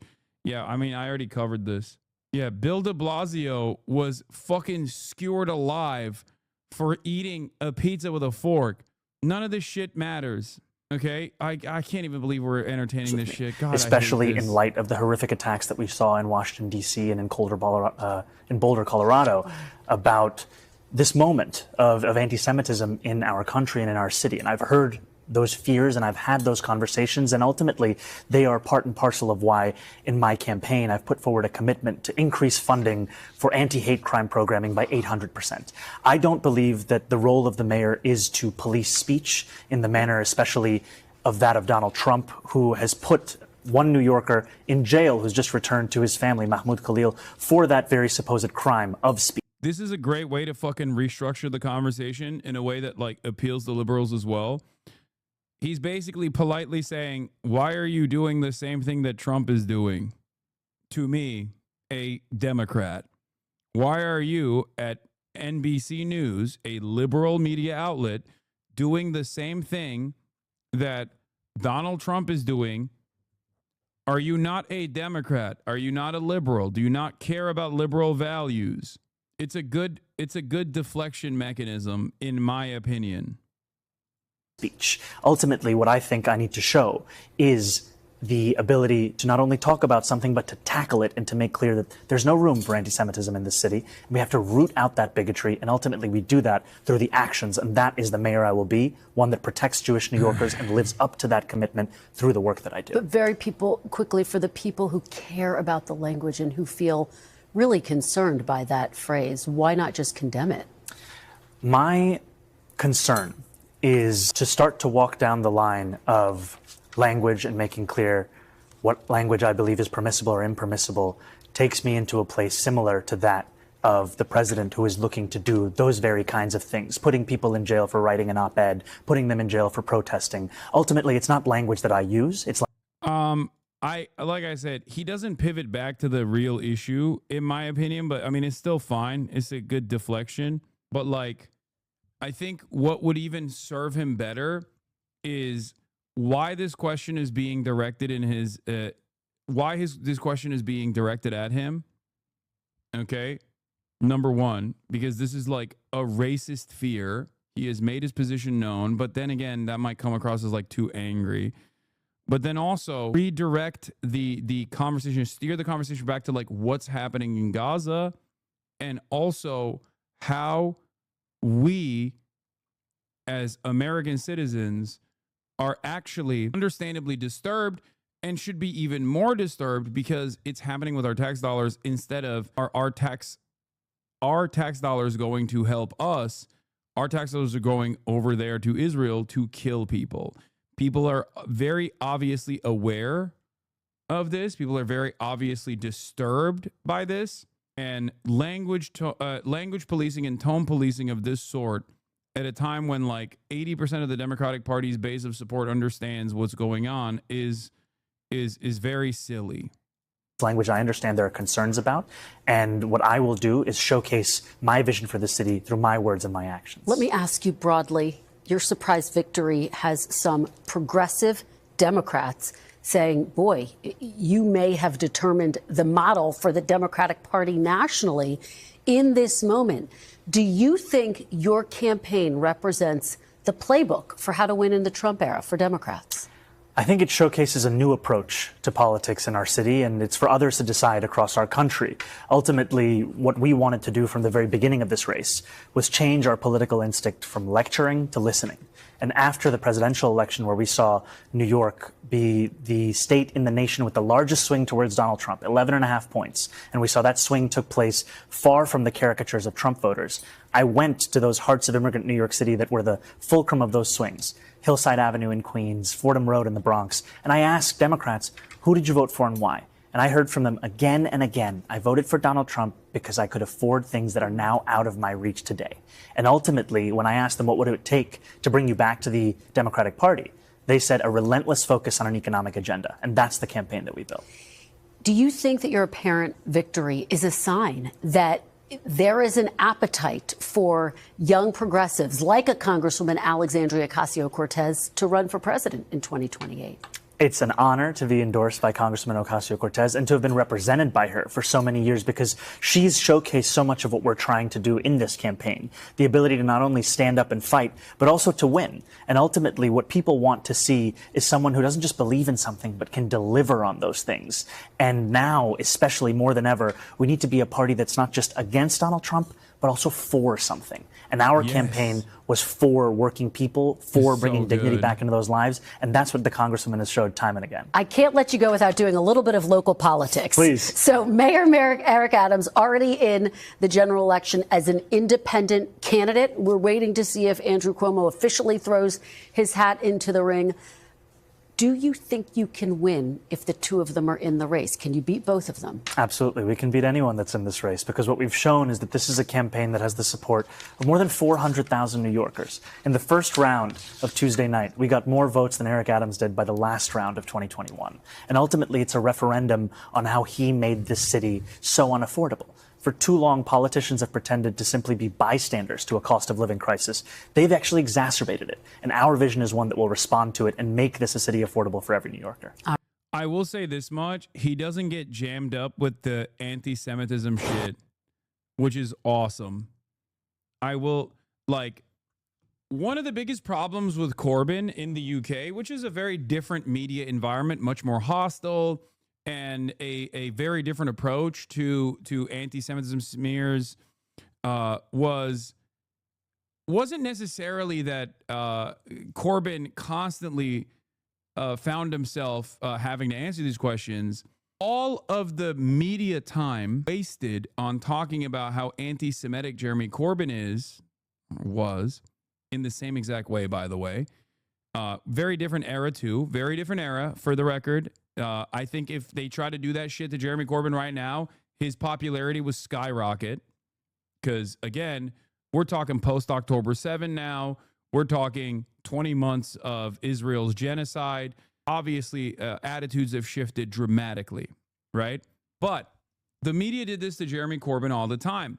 And one of the biggest issues that I saw was not necessarily how scared people were of his anti-Semitism.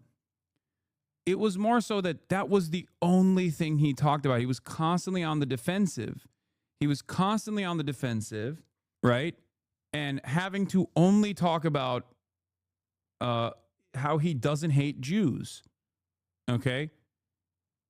This is precisely how they effectively destroyed any kind of opportunity Jeremy Corbyn would have had on the primary stage, on the main stage, in talking about his policies. Zoran deflects away when asked these incredibly racist questions, right? You as a Muslim, very scary. Use Muslim words, also scary, scares me, right? Muslim words scare me. Intifada seems like a Muslim word. You say it's Arabic, I say Arabs are Muslim. Sure, he talks about it briefly when that question comes up, and it comes up all too much, in my opinion. But he very quickly turns around and talks about the things that he wants to do for New York. That's good. That's really good. This way, the campaign is not jammed up by how much Zoran loves Israel. Does he sufficiently love Israel or not? Is he going to defend Israel personally? Is he going to join the IDF? Is he not going to join the IDF? If he doesn't join the IDF, is this anti-Semitic? What is this?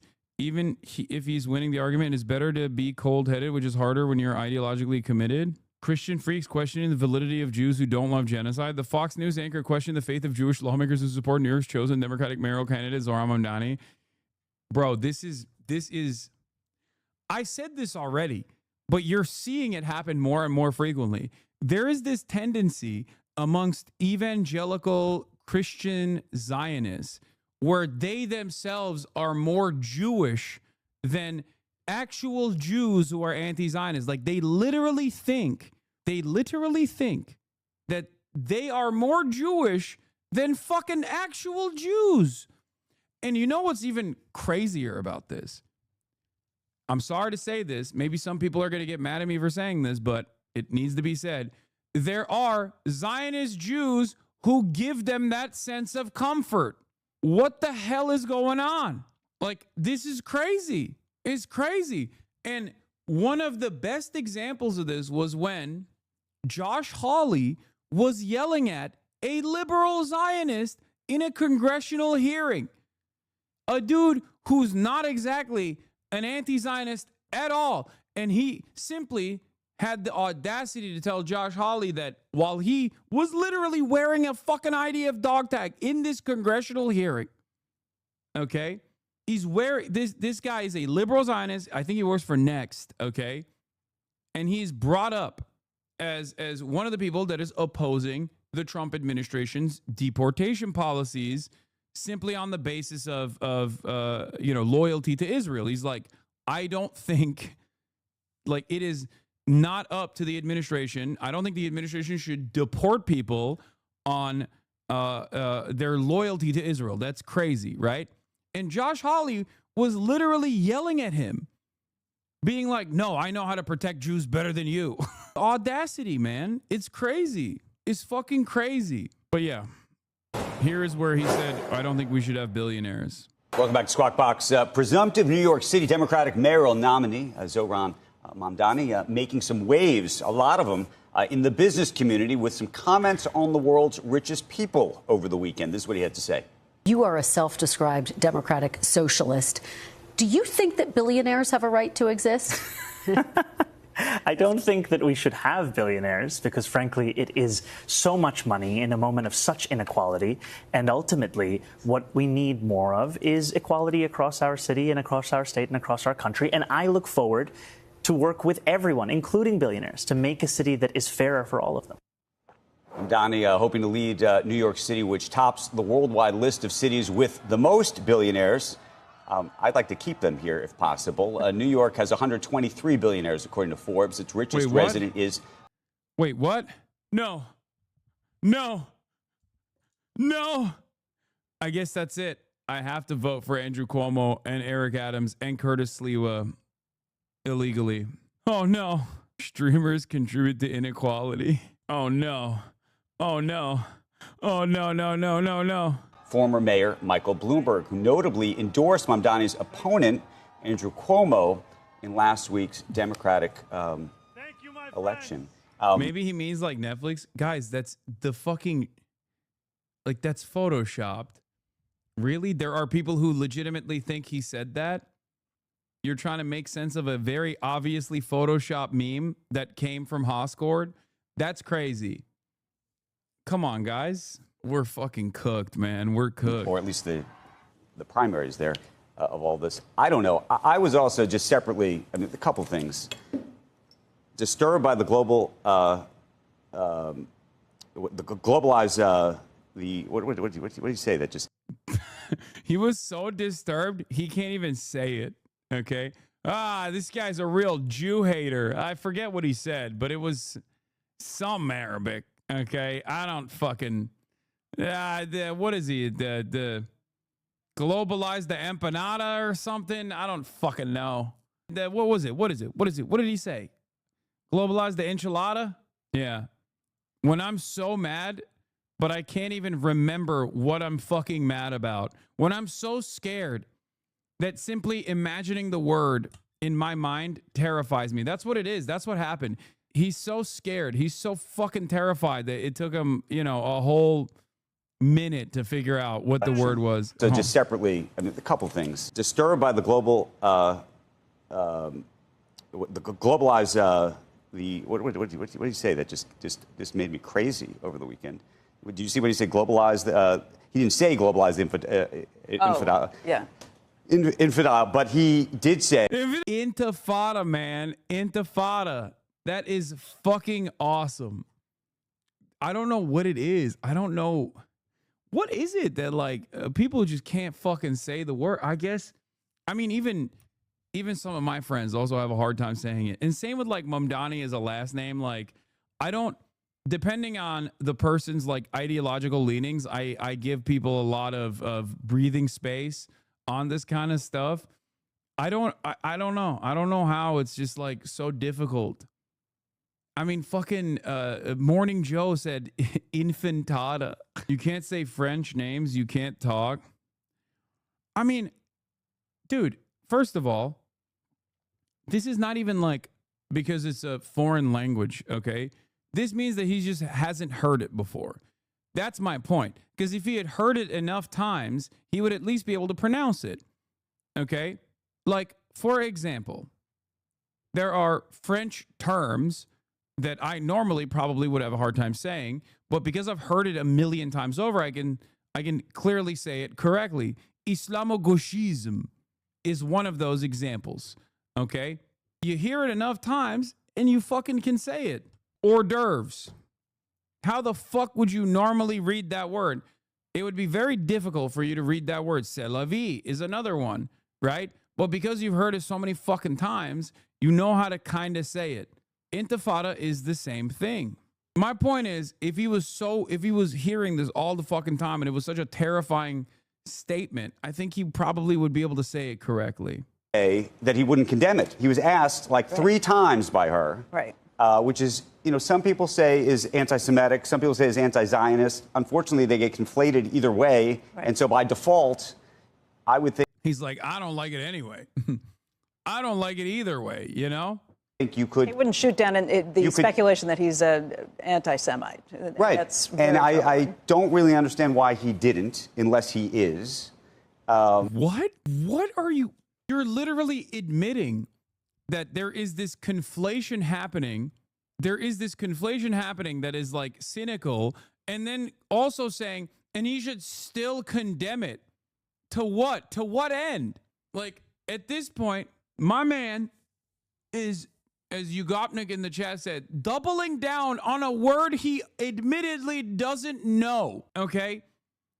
While simultaneously saying how angry it made him. Doesn't know the word, can't say the fucking word, literally openly says, well, some people say it's anti-Semitic, some people say it's anti-Zionist, but he should just condemn it then. Why? Why should he fucking condemn it then? You don't even know what he should be condemning. You don't even know what you're fucking angry about. Why should anybody have to listen to you? What the fuck is this? Who made you the boss of everybody? I swear to God, bro, white people have this fucking sense of authority and this confidence whenever they talk about shit.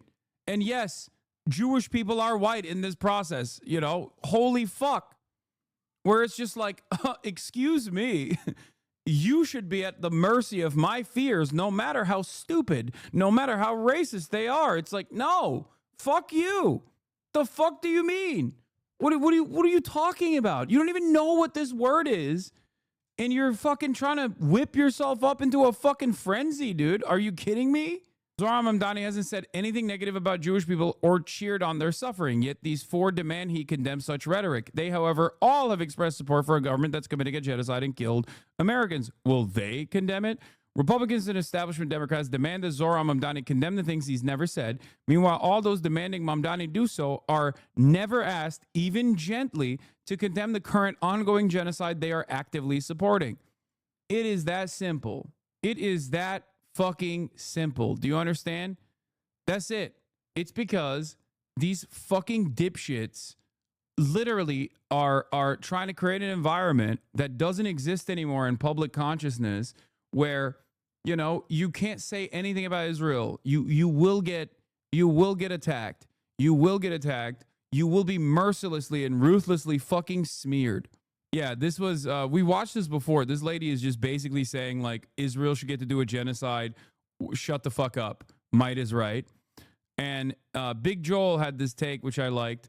The most odd tendency for pro-Israel types these days is this kind of performative madness, just yelling at us in this desperate tone that morals don't matter. We don't do moral stuff anymore. Very sad, honestly. It's so weird. By the way, I thought calling Israel a colonial state is blood libel. In this video, she literally says they are, and it's good. Exactly. The explicit goal is to get us to imagine events that are unfolding as events that already occurred, as though the Palestinians have already been dealt with, and we can just feel a bit stinky about it. Such an odd perspective. Native Americans are full citizens of America now. I wonder what Israelis would think about that arrangement. And there's like ongoing issues with Native Americans that persist in this country as well. And it is after an ethnic cleansing campaign unfolded and was successful in terms of genociding the native population. I'm an Israeli outraged at Biden's betrayal of Israel. Oh, this is, I mean, come on. This is, at this point, showing this lady, I'm not gonna watch this again. It breaks my brain every time I see this. What do you mean? In this context, Jewish people are white? I'm Jewish and I don't understand why some people don't consider us white. I do. There are also non-white Jews, though.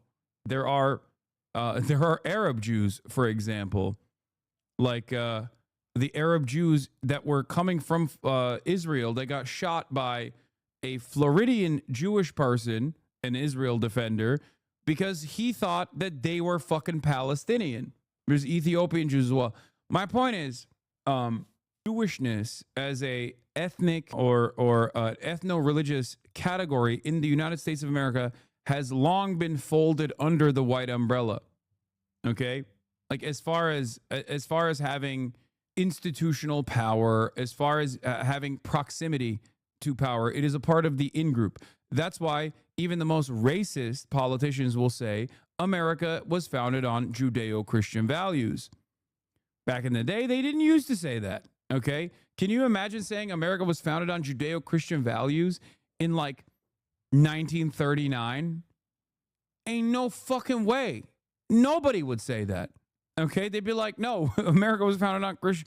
I mean, I don't even know if they say America was founded on Christian values, really. Like in the 50s and 60s, even then, they wouldn't say America was founded on Judeo-Christian values. This is a post 9/11 war on terror new narrative.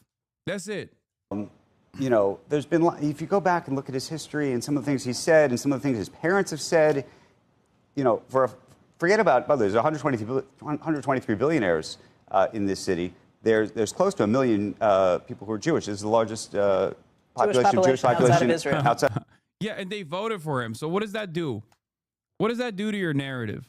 What does that do to your narrative that Zohran Mamdani got the second highest number of Jewish votes in the city, in the most Jewish city on the planet, by the way? I think New York City has more Jewish people in it than Tel Aviv, or maybe Tel Aviv has more Jewish people now.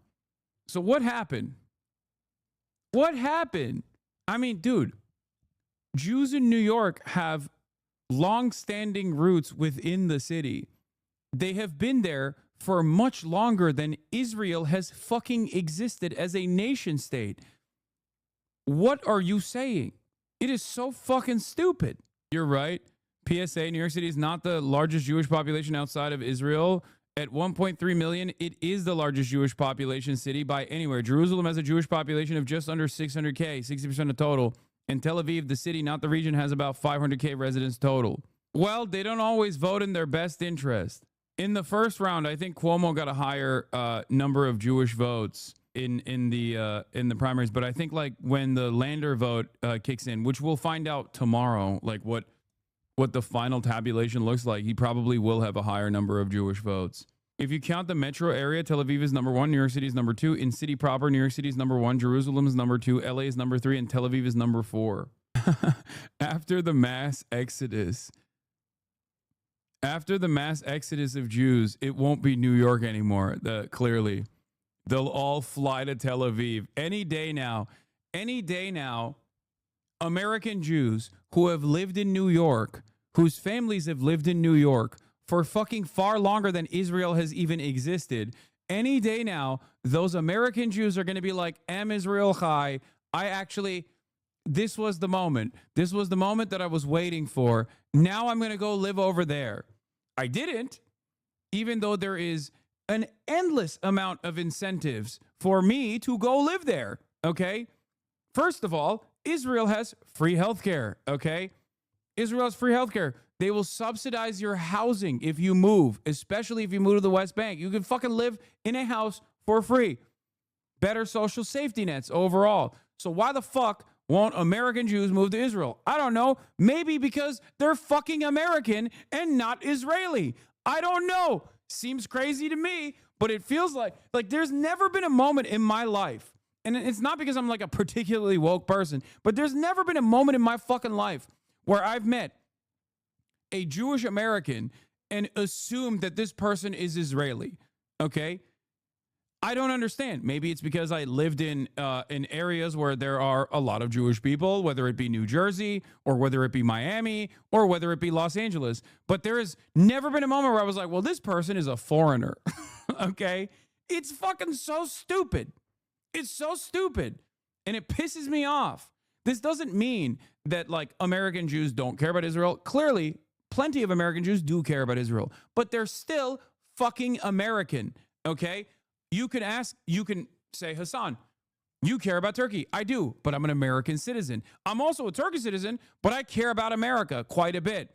And America's dealings with the Turkish government do not actually factor into my fucking calculation. Okay?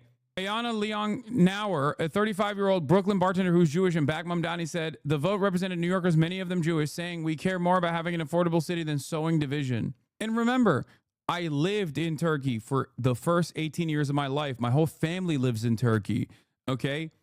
I have more of a connection to the Turkish nation state by fucking living there than the average American Jew does to Israel, who at most maybe went one fucking time, okay?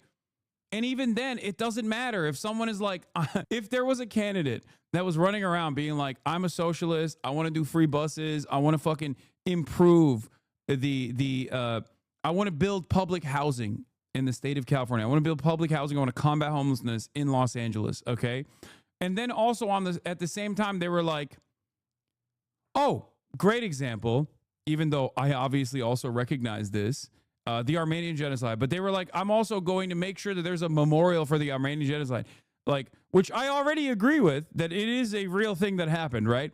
But could you imagine if I was running around and being like, I can't vote for this person because they recognize the Armenian genocide? Like, how psychotic would that be? That is literally what some of these people are doing. And as a matter of fact, I say some, but not the majority, clearly. Okay? It's so fucking stupid. Yeah, I'm voting for Eric Adams. After all of this is said and done, I'm voting for Eric Adams because he truly is the number one candidate for the Turkish American voter. Everybody knows it's clear that Zoran is a Turkophobe, okay? And his Turkophobia is glaring. And I need a candidate who is going to defend the Turks. Yep, there it is. That's my guy. I hope this helps you understand how fucking stupid this conversation is, okay?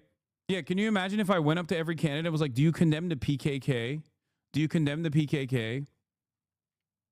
Do you condemn the PKK? Do you recognize the Armenian genocide? If you say yes, then you're Turkophobic. You're Turkophobic. You're Turkophobic. You're Turkophobic. You're Turkophobic. You will never win an election. You will never win an election in my city. You know? It's so fucking stupid. I would understandably get fucking laughed out of every goddamn room, okay? But seemingly, you don't even have to be Jewish or even in any way, shape, or form connected to Israel to make these fucking make these questions be known and make it a prominent fixture of your fucking counter message against this guy. How crazy. This lends itself to anti-Semitic tropes so fucking much. It's not even funny anymore. I mean, we have gone past that point. I think people are so deeply brain broken that they're not even considering that side of it. I've warned about this over and over again for the past fucking year and a half at this point. Clearly people don't give a shit. Like they literally are just like, nah, you don't understand. I don't fucking care. Okay. Out of Israel. Right. And so I don't know.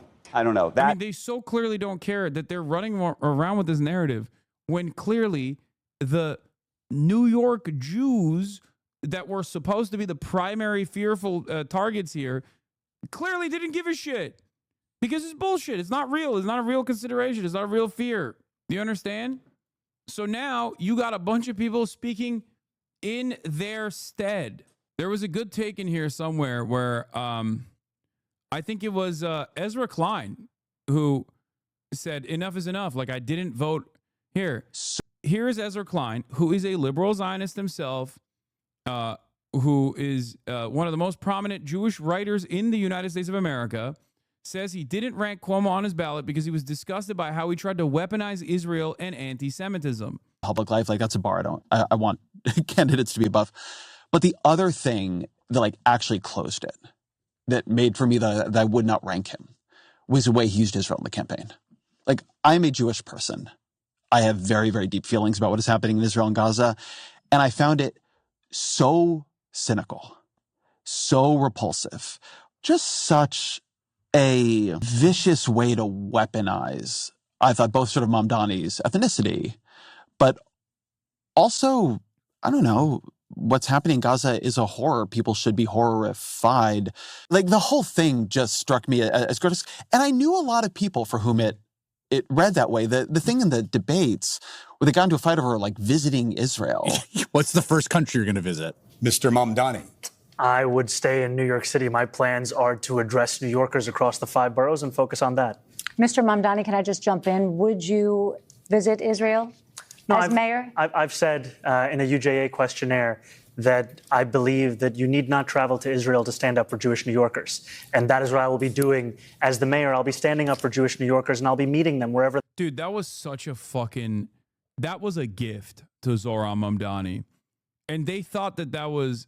Dude, like, when that question and that follow-up was presented to him, okay, I think the media still, and I think this is still an ongoing, ever-present problem within both the media and also within our politics in general, where they literally don't recognize what average people think about Israel. They don't recognize how fucking stupid of a question this is, how stupid it is to keep pressing a candidate over and over again. Oh, you won't go to Tel Aviv? Oh, I guess you're anti-Semitic then. Why won't you go to Tel Aviv? Do you hate Jews? Do you like Sabra hummus? How much Sabra hummus have you consumed in the last year? Like they thought this was going to fuck him, okay? Like, that question and the follow-ups imply that the people asking those questions literally thought that this would be a major line of attack. And it did the exact opposite. If you cannot understand how out of step, how out of touch mainstream media, local news, and the Democratic and Republican Party as a whole is from broad public sentiment on this issue, this should be the wake-up call. But lucky for us, I guess, it's not. And I say lucky for us, did it work? Because the more they try to jam them up with this shit, the less time they have focusing on things that actually could change people's opinions. The sharp fall in Democratic voter support for Israel is measured by Gallup is striking, down to just 21%. 21% of the Democrats have a sympathy that lies more with Israel, as opposed to 60% of Democrats that say their sympathies lie with the Palestinians. 21% is still crazy, though. Come on, dude. Are you kidding me? If you're over the... Dog, what are you talking about? If you're over the age of 50, this is a question that is like fucked up to even ask someone. If you're over the age of, like, a lot of you guys woke up to the realities, especially as like younger people, without like the tremendous amount of social conditioning that like Israel is the most valuable country on the fucking planet. I have shown you in 2014 when Jessica Ramos literally on her Facebook page wrote Palestine heart. Okay? She wrote Palestine and then put a fucking heart emoji next to it. That was scandalous. Okay? In 2014, that was considered fucking scandalous. Now you got motherfuckers saying death, death to the IDF at Glastonbury with hundreds of thousands of people in the crowd chanting death, death to the IDF. This is not the same universe that we live in. No matter how hard the media keeps trying to operate in the previous way of existence, where you couldn't even say, like, I mean, not even globalize the Intifada, you couldn't even recognize Palestinians as a fucking human being. It's over, by the way. It's over. No matter how much, yeah, he's getting clapped, by the way. I know. No matter how much they try to actively go after people who do stuff like this, okay? I mean, they try to do this with Kneecap too. They try to do this with Kneecap too.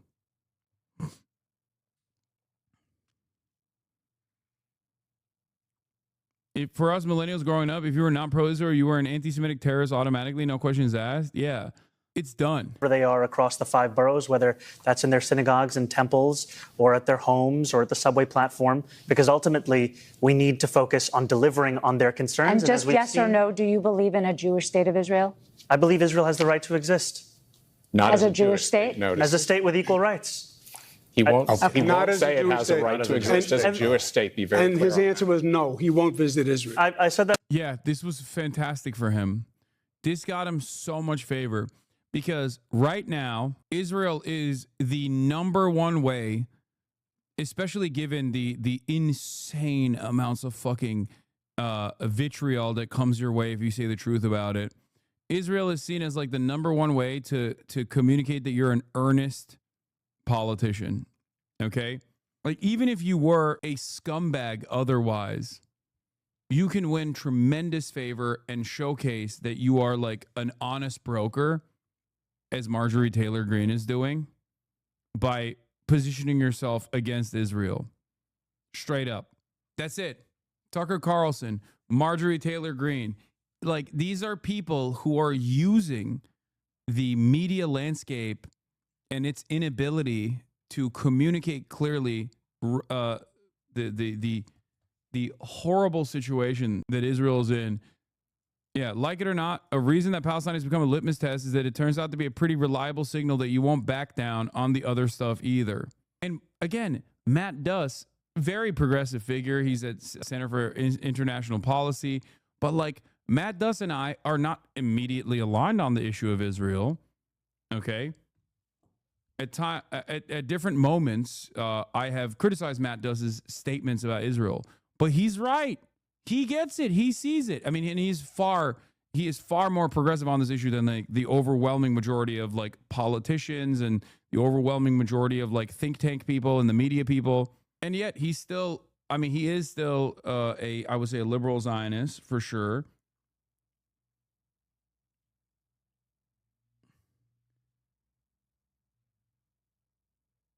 But very clearly, this otherwise untouchable, clear-cut case of chaos, instability, and inequality is no longer seen as that way by the average, by like regular people.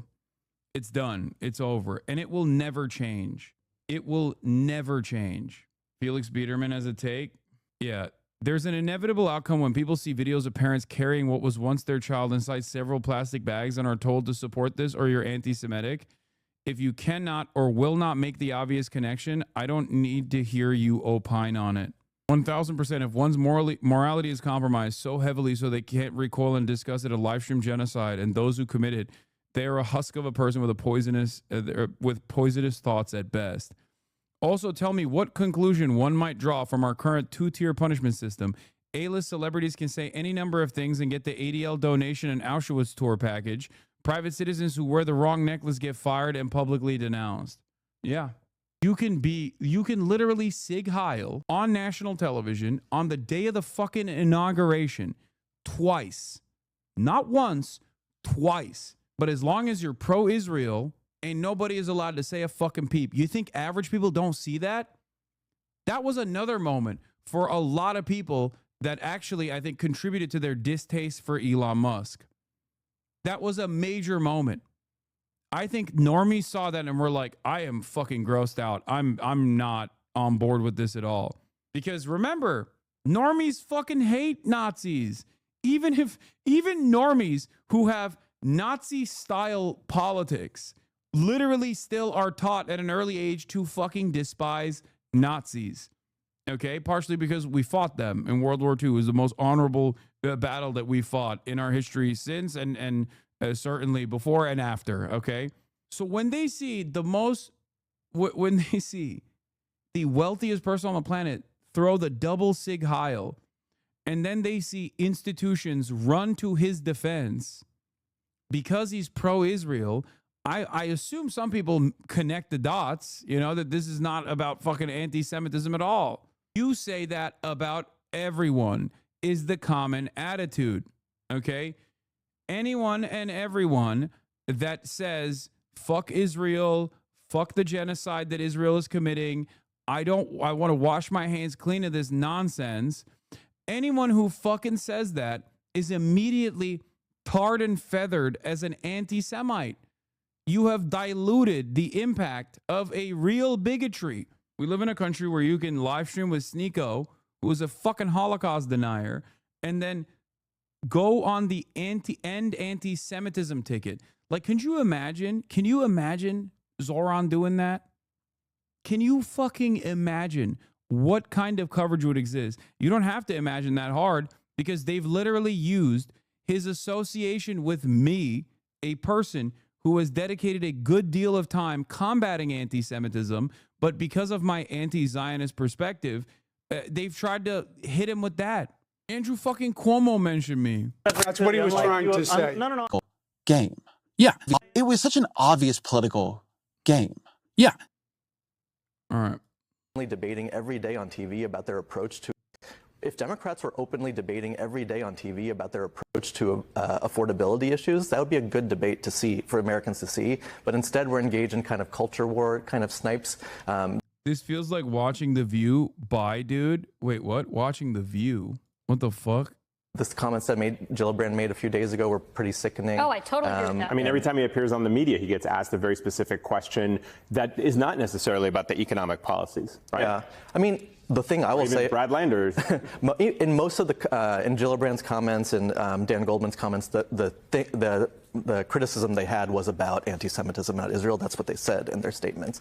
And the thing that has not been talked about at all is the literal party that Eric Adams is running on in November as an independent candidate is the End Anti-Semitism Party. And so, to me, what is more of a cynical deployment of or use, a weaponization of Jewish pain than for the candidate who couldn't make it, who was too chicken to run in the Democratic primary, to now make his whole candidacy and make his whole party called the End Anti-Semitism Party? Like, that should be condemned by all Democrats. Like, and he's probably going to be the other candidate Zoran Mamdani is facing. We are not having a conversation about that at all. Can you, to play devil's advocate, how do we know that the reason why the establishment types are avoiding endorsing or holding off on endorsing him, we don't know if they will eventually, is about the Islamophobia, and they don't want to be seen as endorsing global jihad, Kristen Gillibrand? Well, you think Hakeem Jeffries is like worried about global jihad or whatever? I think he does care about the perception that also paralyzed Kristen Gillibrand to be able to come out and say something thoughtful instead of falling into an Islamophobic trope.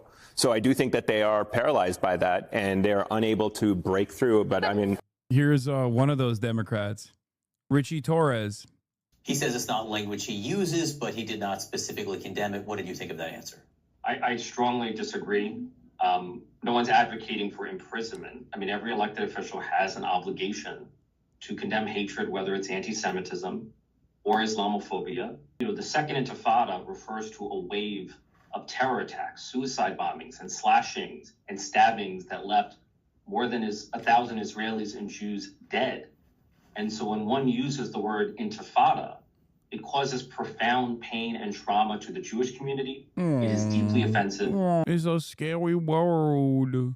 Yeah, why does he look like an astronaut? That's what I was thinking too. I didn't want to say anything. Doesn't he look like he's signing off from the International Space Station? Oh, you don't understand. These words, they're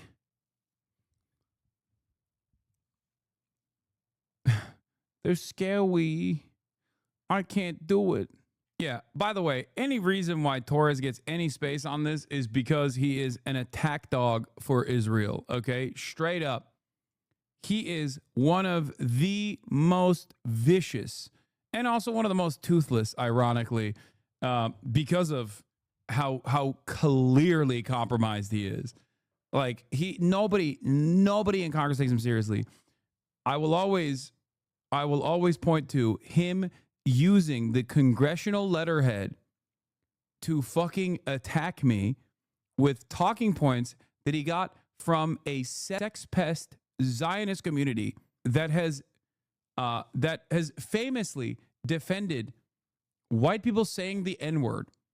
That community, this fucking dipshit got notes from to fucking write with a congressional letterhead a demand to fucking deplatform me ahead of the general election. A general election that his party was on. Okay? He spent more time talking about me in the lead up to the fucking general election, listening to a dude who wrote a manifesto about saying the N-word as a white guy. That is how depraved you must be. Like, this is imaginable depravity. He cares more about Israel than he does about the poorest congressional district in the country, which he is the representative of. Every elected official, without exception, should condemn it. In the primary, you were supportive of former Governor Andrew Cuomo. He is going to stay, he says for now, on the ballot in November. Do you still support his candidacy for mayor? I think the defending genocide part's the most depraved thing, but that's me. No, that's a given, okay? Most congresspersons in America do that. But how much they'll go and fucking wrestle in the mud at the behest of Israel is what makes Richie Torres unique. Do you understand? That's what makes him unique. My endorsement of the governor only applies to the Democratic primary, which is over. So the voter. I don't know early how you were, but it raises concern that Sex Pestany was your friend. Do these people you associate with speak about you too? What are you...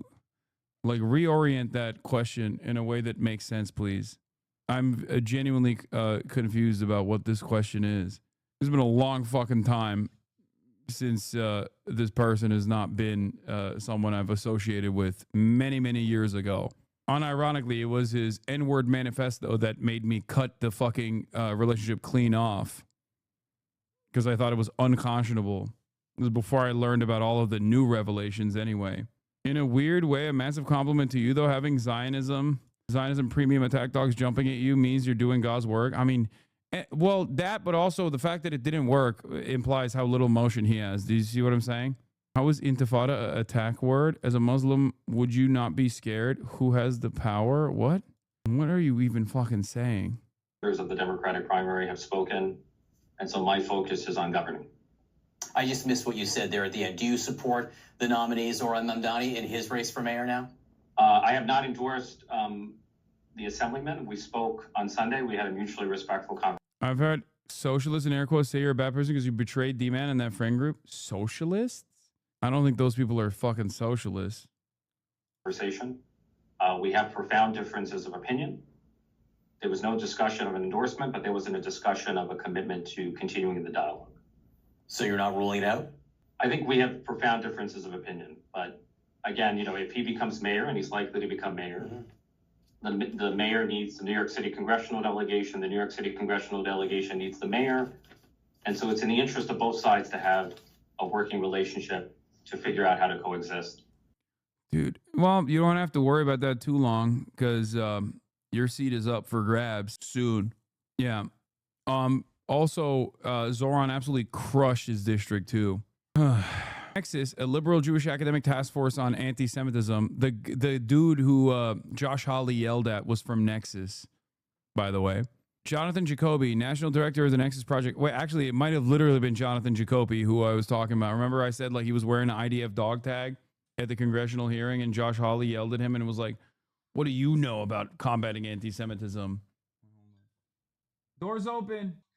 Bana yemek geldi. Evet. He has said, whether or not one agrees with Mamdani's views on Israel or any other issue, there is no justification for sensationalizing and polarizing the political debate to stoke fear and delegitimize his candidacy. Like, This is why Zoran's maneuvering around this issue is also pretty good, because like he even gets support from liberal Zionists, like with regular frequency. Like it's not, they don't consider this. Well, what the fuck? What happened to my chat? Chat stopped for a second. I got scared. Like he gets support from even liberal Zionists as well. Like he does a decent job of communicating his desires in a way that, like, even if someone were to care about it, even if someone were to care about Israel, like they still, like, he is able to instill confidence in people that confidence in people who care about Israel that he is not anti-Semitic. I think he does a better job with that than someone like myself, who obviously isn't trying to win favors and win votes anyway.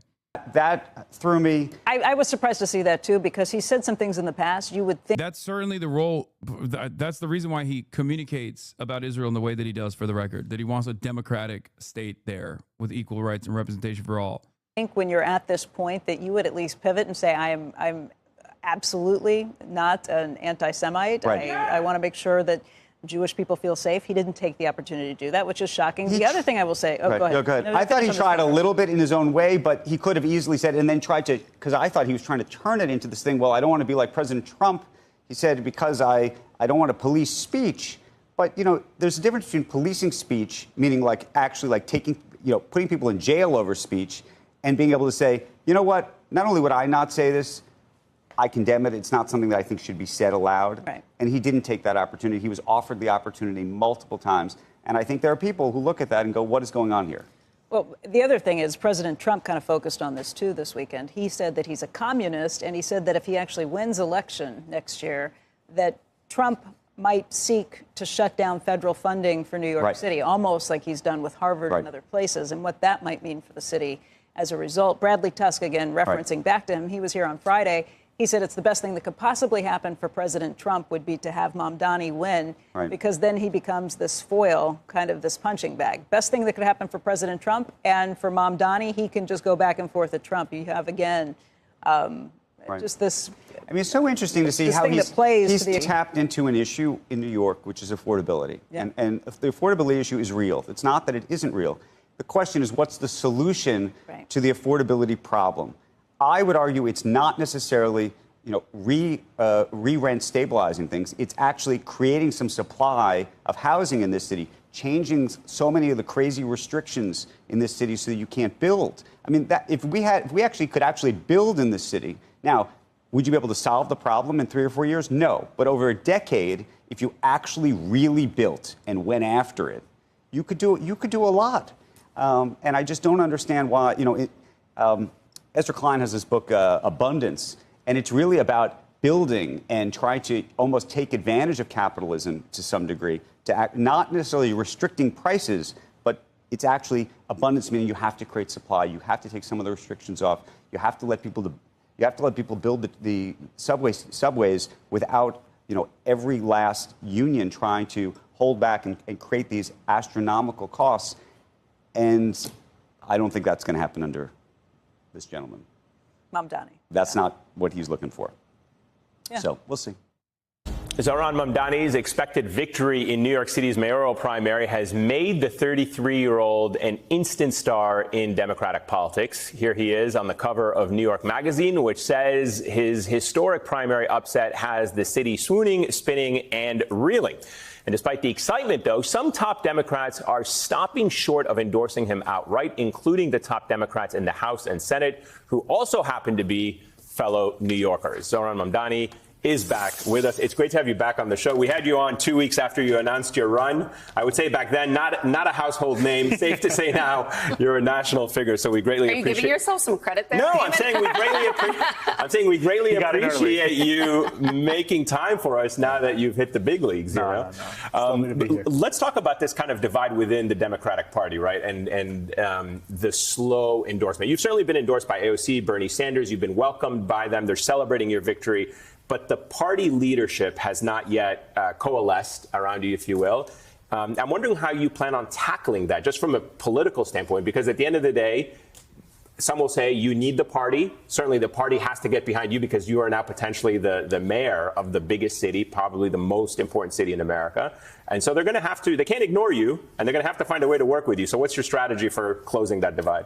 You know, I've been honored in the days since the primary to have received the endorsements of Congressman Nadler, of Senator Warren, of 32BJ SEIU, the Hotel Trades and Gaming Council, as well as NYSNA, the nurses union, and ultimately showing that this coalition continues to build each and every day. And the way that we move forward is the way that we got here. We earn every single endorsement. And I've appreciated the phone calls that I've had with Senator Schumer and Congressman Jeffries, articulating both the focus of our campaign on affordability and the necessity of that to be a central message in our party. And I'm excited to keep growing this coalition. So you mentioned that the unions have come behind you. They had previously endorsed one of your opponents, Cuomo. And if you look at the results of the primary, you did very well with higher income voters and less well with the working class, with lower income voters, which doesn't sound like it should jibe with your agenda or your message in any event. To what do you attribute that to? That it has taken a while for the unions to come on board? And I guess I don't know what the latest polling is on lower income voters, but at least we know what the results were in the primary. Well, we actually saw that we won the votes of voters who made $65,000 and above. And I would say that in New York City, that is very much a working class person's salary. And we have many more New Yorkers to win. And ultimately, we began this race, as you were saying in the beginning, at about 1% name recognition. And that's being charitable to myself. And we began it with a real uphill battle in introducing ourselves and our vision, and ultimately we won the primary. And yet I know that there's still so much more work to be done, especially when I was running against a former governor who was the son of a former governor and whose name in many ways was synonymous with politics. And yet what we show is that it's possible to move beyond just a politics of the past and the present. We can have a politics of the future. And I've been excited by the fact that on Tuesday night, we didn't just see an incredible increase in Asian turnout across New York City. We didn't just see the more than doubling of turnout amongst 18 to 24-year-olds and increases for 25 to 29 and 30 to 34. We also saw the fact that we won Latino voters across New York City. And we closed a gap with black voters that at one point had been more than 50 points to now less than 20 points. And so much of the work of going through the general election is to continue doing that work of introduction and earning the support of New Yorkers across the 5 boroughs. I have to ask you, too, about what it's been like for you to process some of the Islamophobic responses that we've seen. I think some would say they're not as surprised by some, like, Representative Ogles saying you should be deported. But others have been a bit surprised by, for example, a New York senator going on a popular radio show and suggesting that you support global jihad. What has that been like for you? And have you had the chance to speak with Senator Gillibrand? I spoke to Senator Gillibrand soon after the victory on Tuesday evening, and the comments that I've heard, especially from Republicans across the country, and even the comments prior during the primary, were comments that were both unsurprising and yet still quite sad, because they showcase what politics has become for so many. It's a language of darkness and a language of exclusion. And what has kept me hopeful through this is that our vision is one where every New Yorker belongs. And there are so many New Yorkers who previously hadn't voted in primaries, who saw themselves now in this politics, saw their struggles in our policies, and took that step to actually cast a ballot. And what He's a better man than me, I'll tell you what. I would not be speaking like that. I can say it because, it's so funny because, representation doesn't fucking matter to me even a little bit. Not even a little bit. But I'm thinking about it right now. This is the most, one-to-one I've ever felt represented in American politics. I don't give a fuck about it. Okay? Dude is my age, Muslim, socialist. This is the closest I've ever felt represented. I don't give a shit. Okay? If he had the same politics and the same momentum, same dynamism, same turnout strategy, and he was, white and Christian or Jewish or whatever, I still wouldn't care. You know what I mean? I care about the policies. But for me, I will say this much. As someone who is also victim to the exact same lines of attack with regular fucking frequency, he's handling it a lot better than I think I would in that situation. The Gillibrand shit made me go crazy. That one was so unacceptable, dude. God damn. What excites me is that there are moments where someone will cast a ballot for someone with an exclusionary vision like Donald Trump, and they can still come back to the Democratic Party. And so many of our victories were in neighborhoods that went for Donald Trump in the presidential election. We're talking about College Point or Diker Heights, so many of the same places we were told that we had now lost voters forever. And instead, what we've found is that if you have a relentless focus on an economic agenda and you welcome people back and you turn the political instinct from lecturing to listening, you can still have people come home to the Democratic Party as long as you show them that's a party that will fight for working people, not those that are benefiting off the struggles of working people. We are going to dig into some of your policies in the second part of this conversation after the break and some of the specifics of these economic policies. But I just want to kind of talk about the reaction and what this means right now for the Democratic Party, again, in a big picture way, which is you have always, this campaign was very successful in making you accessible to the media and to voters. Do you think you will still be able to do that going forward now that there is this intense spotlight, there is more pressure on you, you will be pulled in more directions, that the element of success that many say drove your campaign is going to be hard to maintain? Actually, a really good question. Like, a really, really good question. Because, like, what caused him to win this major upset was because he was able to earnestly communicate his desires without caring too much about the noise. I do also worry that there's like more pressure on him. And now as a consequence of all the pressure, he's going to like try to be more defensive, try to maneuver around some of these issues and be more fearful and take out some of what made him look earnest over the next several months in a general election. It's definitely more difficult, especially in light of the kinds of threats that I'm receiving. But ultimately, I continue to believe that New Yorkers deserve a mayor that they can see, a mayor that they can speak to, a mayor they can ask questions of, even a mayor that they can yell at. And that is the mayor that I will be. And that's why people will see me across this city, because we need a city that is led by someone who understands it and who looks to represent each So and no every person. intent to change what you did throughout the primary going forward? No, Still make yourself accessible? You're going to see me walking a lot.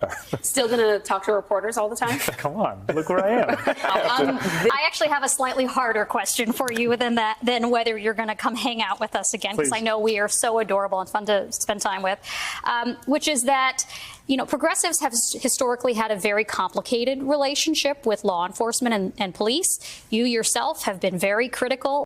That's low-key also not a bad question. Of law enforcement. In a social media post from 2020, which has been resurfaced, you refer to the NYPD as, quote, racist, anti-queer, and a major threat to public safety.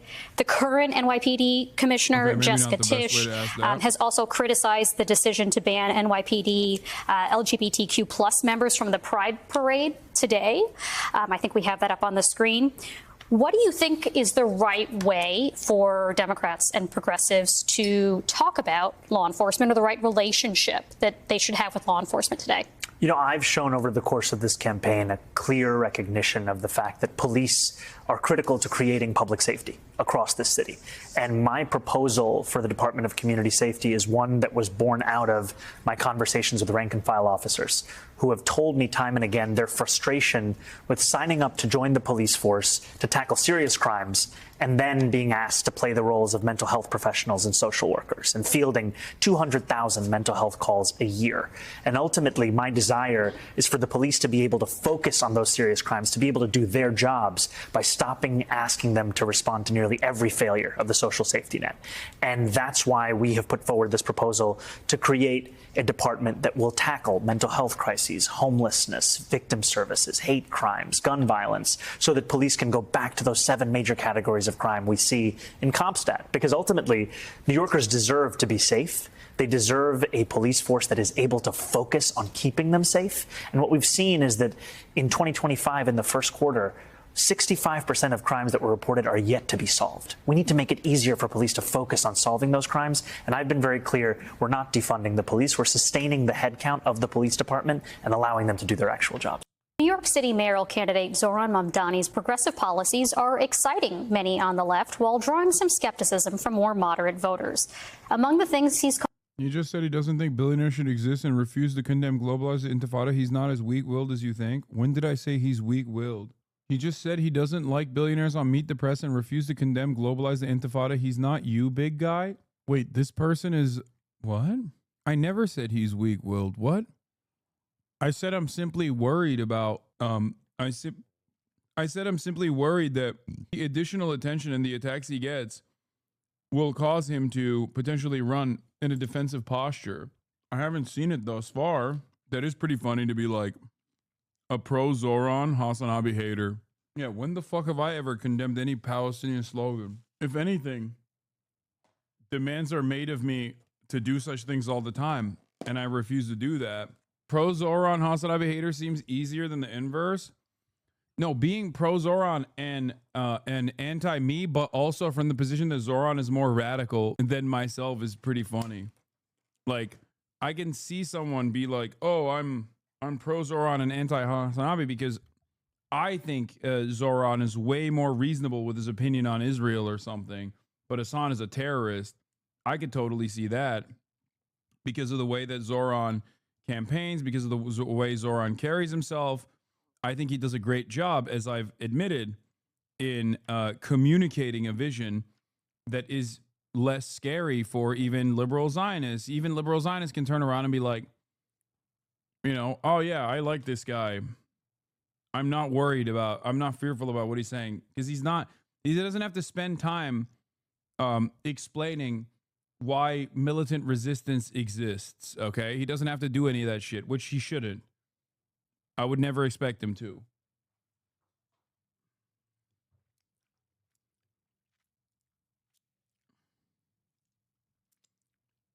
That's why I thought it was funny that this person is like, I just jaded. I've seen a lot of fear mongering about him online. What? Fear mongering about what? Calling for raising taxes on corporations and the 1%, building more affordable housing, freezing the rent of rent-stabilized housing, creating city-owned grocery stores, providing free childcare for children ages 6 weeks to 5 years old, and making New York City buses free.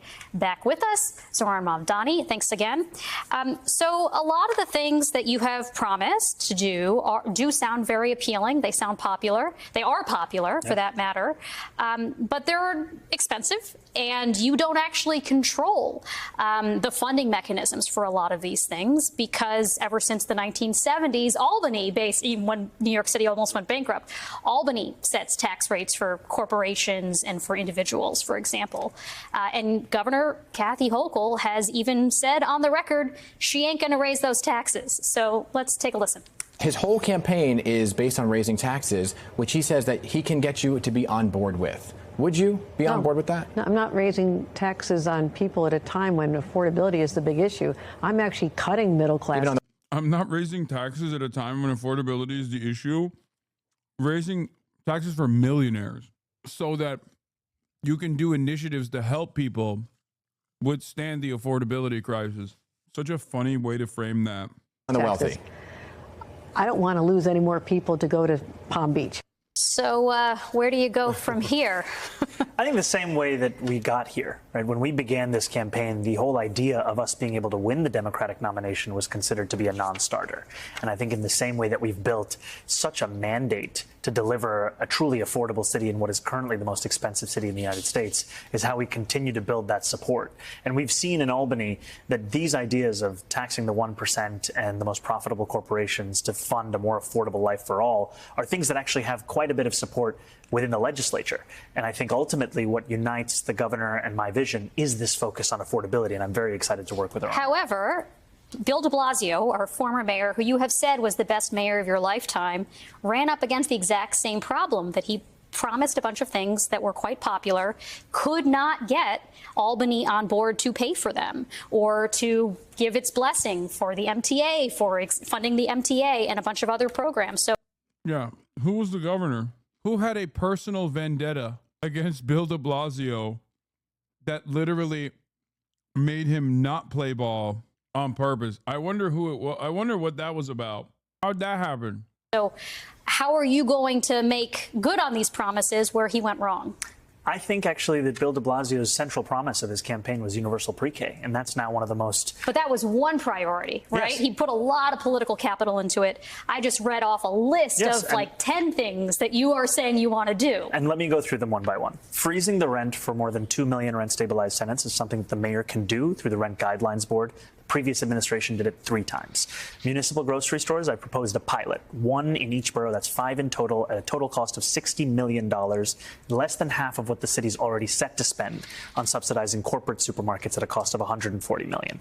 Then when it comes to the need of working with Albany, that's for free buses, that's for universal childcare. Free buses costs about $700 million a year, universal childcare around, let's say, $6 billion. Significant amounts of money. But the point that I am also making here is that universal childcare is a priority of Governor Hochul. Fast and free buses we've already seen be successful at the city level. And I am confident of our ability, in the same way that Bill de Blasio was able to build a large-scale mandate to deliver on universal pre-K, and now it's celebrated by everyone, that we can actually get that same kind of political movement to deliver on these very things. Speaking of the political movement, I want to ask you about some of the coalition building work you still have ahead of you, particularly with older Black voters. Some of them are not sold on you yet, not because they wouldn't benefit from many of the things that you just laid out. In fact, rent stabilization, they're in many cases very likely to benefit from in many of the neighborhoods of this city. But at times they've expressed skepticism, concern that you won't be able to get more moderate white voters to support you, or that they distrust some of the white young progressives who've been part of fueling your movement.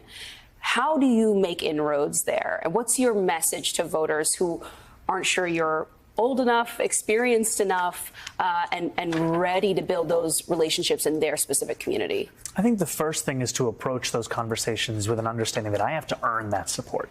And there are many older voters, older Black voters, who the first time they may have heard of me might have been through the more than $30 million that was spent against me over the course of the primary. In many cases, yeah. And ultimately, when I would go to a church on Sunday, a lot of times when I'd be having conversations, the questions that would be raised would be about those attack ads that people had seen in 30-second increments, or a mailer in their mailbox, or something they heard on the radio. And I would introduce myself. And ultimately, I was only able to reintroduce myself to so many people, given the scope of the attacks against me. These next few months are an opportunity to continue to do just that. And ultimately, I also know that I wasn't just running against a former governor. I was running against a former governor who was the son of a former governor, because so often those conversations would come back to Mario Cuomo.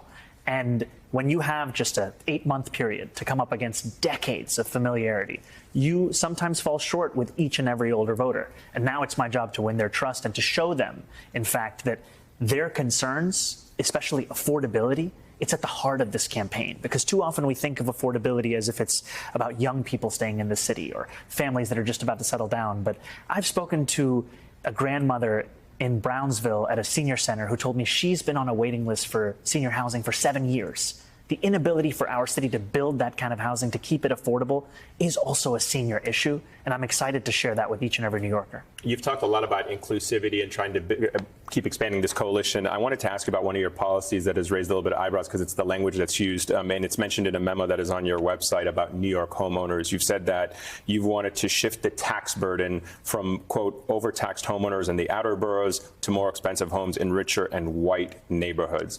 Can you clarify that? Why did you feel the need to use that language? Because some people, whether it's the accurate description of the pure demographics or not, it has been used by people in the media, I'm sure you've seen the New York Post headlines and others, to sow and foment divisions in this city. Why did you feel the need to use that language? It was more of a description of the neighborhoods that are currently being undertaxed, as opposed to the intention of where we would tax New Yorkers. Nothing can be worked backwards from some kind of racial goal in this city. It has to be a system that is actually equitable. And what we've seen time and again is that the property tax system is something that is unfair, and it is something that even Eric Adams acknowledged when he was running in 2021, something that he promised to rectify within 100 100 days of becoming the mayor. And then what he did instead was to defend it at every single juncture in court and to lose. And the reason that he lost is because we know it's inequitable. This is something that is a glaring example of city government's inability to meet the moment. And the use of that language is more of a descriptor of the neighborhoods as opposed to an intention of the goal. So another question on the tax issue. I'm sorry, I'm a tax person. Please. I may not be the child of many governors, but I'm the descendant of many many generations of accountants. So if you do succeed, let's say, in convincing Albany to raise taxes, and I'm a little skeptical that that'll happen, but let's say you do, there is concern, as Governor Hochul mentioned, that there will be people who leave New York City for Palm Beach or elsewhere. I know we're not going to be playing our little violins for the billionaires who have to pay more taxes, but they do take a lot of money with them. And in fact, the Citizens Budget Commission found that hundreds of thousands of high-income New Yorkers have left New York City in just the past 5 years, and households that earn more than $1 million pay about 40% of New York City taxes. So why dismiss concerns that your potential tax base that you need to harvest money from to pay for these things will leave? I don't think that these are concerns to be dismissed. She's like, I won't play the violin for them, but also I am playing the violin for them. I mean, if they're already leaving New York and New York City is not socialism safe haven, then that means there's an alternative reason as to why they're leaving New York. It's probably not the taxes, though. It's a fair concern. No, it's not. No, it is not a fucking fair concern. It's bullshit. It is absolutely bullshit. Capital flight, born out of fears of taxation, is the number one lie that people tell all the time. As David Dayen also pointed to, California has this, Massachusetts has it now. It literally does not happen. Okay? A millionaire's tax does not lead to capital flight. It's fucking bullshit. And even if it would, even though it does not, even if it would, there are solutions to said capital flight. Like an exit tax, for example. Now, obviously, that wouldn't happen because it doesn't need to happen. Obviously, this is like watching an Elden Ring speedrunner doing a no-hit run after watching you die over and over again, the NPC mobs before the Divine Beast. These are ones that I have boss. to engage with. And ultimately, as part of the other conversation of how do we win over voters who haven't yet joined this campaign and this coalition, I have to meet with New Yorkers who are concerned about any aspect. Bro, don't fucking compare vicious gray names to a somewhat contentious mainstream media interview, okay? Calm down. I do mainstream media hits as well. I obviously carry myself very differently when I'm doing that. That's crazy. The greatest example of this is fucking Jean-Luc Mélenchon, who also started live streaming, and he apparently fucking also got gray name baited. It comes for everybody, okay? Cool it. Of my campaign. I have to meet with them who oppose with this campaign because I'm not looking to lead a coalition of those that voted for me. I'm looking to lead an entire city of 8.5 million people. And the reason that I believe that we need to increase taxes on the 1% and the most profitable corporations is because of the fact that those are taxes that would then pay for a better quality of life for all. But only if they stay. And the reason that I believe that they would stay, because I want them to stay, is that when the Fiscal Policy Institute did an analysis of the top 1% of New Yorkers, they found they leave at 1/4 the rate of other income brackets. And when they do leave, they go to other states that are... Yes! Fucking yes! Thank you. Thank you. Either the super wealthy leave as a mechanism of tax avoidance and they do 6 months plus one, where they live in a state like Florida or Texas or whatever, 6 months out of the year, plus 1 day so that they can do income tax relief, income tax avoidance. Or it's overwhelmingly middle-class people and poor people that leave. Do you want to know why? Do you want to know why they leave? They leave because the city is fucking unaffordable.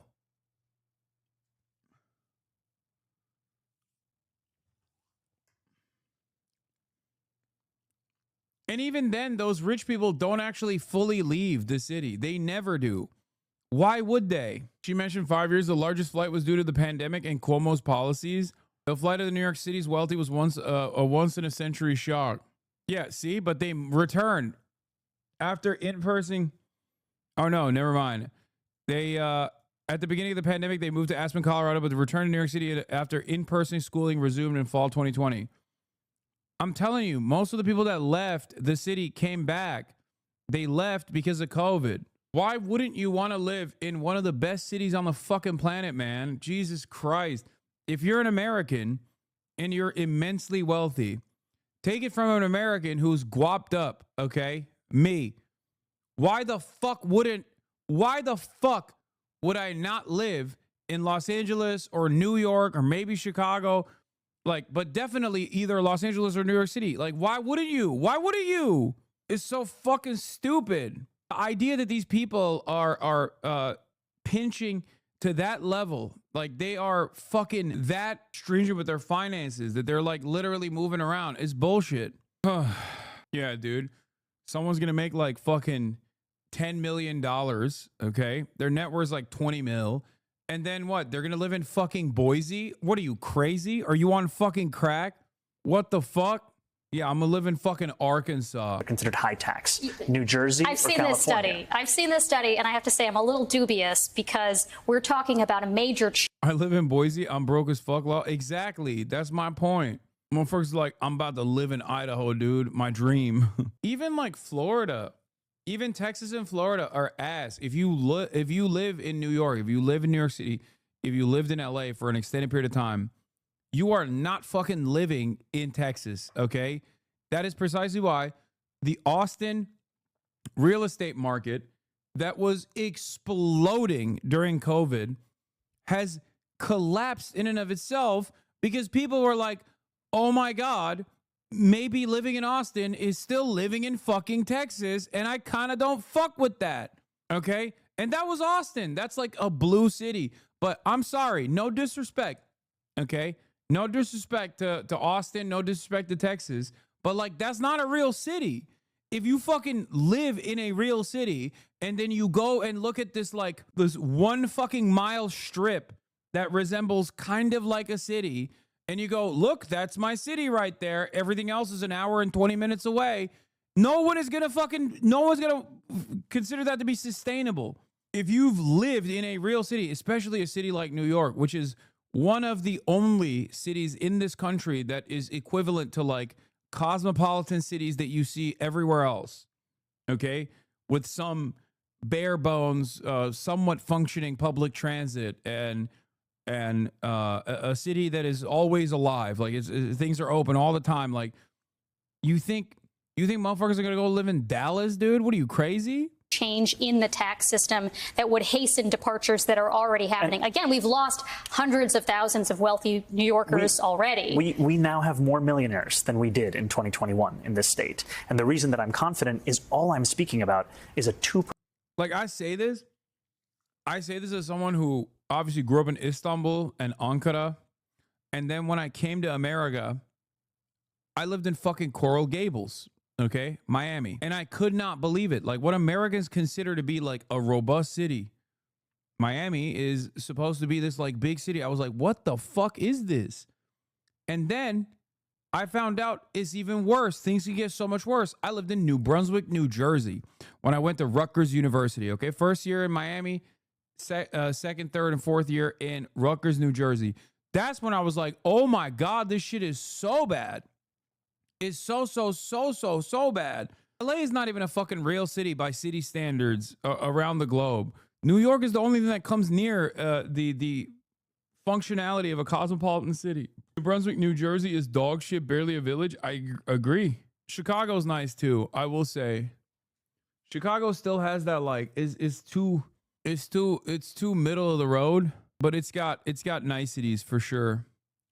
And also, there's a lot of fucking nice cities like Boston. Boston is nice. Philadelphia is nice. Like, there's cool parts of the northeastern side of the country where, you know, people moved initially and lived there for an extended period of time. Like, they have if you built a city before we had cars, then that's like closer to a real city. Have you been to Boston, Law? Yes, I have. What do you mean? Like, if the city that you're visiting existed before car reliant infrastructure, then you at least have the skeletons of a fucking real city. You understand? Seattle also lion, sir. I mean, I didn't really fuck with Seattle that much. I mean, Seattle's fine too. % increase in income taxes for New Yorkers who make $1 million or more a year. And when it comes to corporations, it's matching our state's top corporate tax rate, 7.25%, to that of New Jersey, 11.5%. That's why I believe that this is both feasible and necessary. Come on, a lot of us value not having overcrowded areas and a quieter lifestyle. And I will never understand that. I just don't. I truly don't get it. I think people say this because they just haven't experienced a real fucking city. That's crazy. Nah, man, I love living in a rural town. I love driving 45 miles. I love driving for 45 miles to get to the nearest Walmart. You know what I mean? It's my favorite, dude. Spent plenty of life in LA. Prefer shitty Cincinnati personally. That's wild. This is a bad take. Every tiny city mimics a big city. They all open breweries and pubs in their one block downtown area. True. Oklahoma City blew my mind. You go downtown OKC, it's like they got like the gayest micro pubs, like micro brewery places and shit. 0 people, but they still got them. I just don't understand it. To each their own, I guess. But I'm going to meet with business leaders about this. I've already started having those conversations because I do not want them to leave. I want them to stay. And the reason I think that we can have them stay is we're going to use this money to create a better quality of life, even for themselves. Zoran Mamdani, I was not joking earlier. I live in Redlands, California. I make 6 figures for a work-from-home software engineer. Even with my salary, I can't reasonably afford to buy a home here, so I just bought a straight-up mansion in Kansas, Lamau. Yeah, I mean, if you work from home. When I said every that, Sunday night. Well, that, sure. But just in general, it would, that if you were to pull this thing off, it would be nice to have a mayor who's willing to answer tough questions at the round table. So you'll be welcome back. Zoran Mamdani, the 33-year-old Democratic socialist who claimed a surprising victory in the New York City mayoral Democratic primary. Mamdani refuses to condemn the phrase, globalize the intifada. We will now go to the premier liberal broadcast on the MSNBC, The Morning Joe program. Primary last week stopped short of fully condemning the phrase globalize the intifada, which many say is a call for violence against Jewish people. Here's his full exchange yesterday on NBC's Meet the Press with moderator Kristen Welker. I want to ask you about an issue that has divided some New Yorkers in recent weeks. You were recently asked about the term globalize the intifada, if it makes you uncomfortable. In that moment, you did not condemn the phrase. Now, just so folks understand, it's a phrase that many people hear as a call to violence against Jews. There's been a lot of attention on this issue. So I want to give you an opportunity to respond here and now. Do you condemn that phrase, globalize the intifada? That's not language that I use. The language that I use and the language that I will continue to use to lead this city is that which speaks clearly to my intent, which is an intent grounded in a belief in universal human rights. And ultimately, that's what is the foundation of so much of my politics, the belief that freedom and justice and safety are things that, to have meaning, have to be applied to all people, and that includes Israelis and Palestinians alike. But do you actually condemn it? I think that's the question and the outstanding issue that a number of people, both of the Jewish faith and beyond, have. Do you condemn that phase, globalize the intifada, which a lot of people hear as a call to violence against Jews? I've heard from many Jewish New Yorkers who have shared their concerns with me, especially in light of the horrific attacks that we saw in Washington, D.C. Bro, what? Okay, I'm skipping this shit. We've already heard it a million times.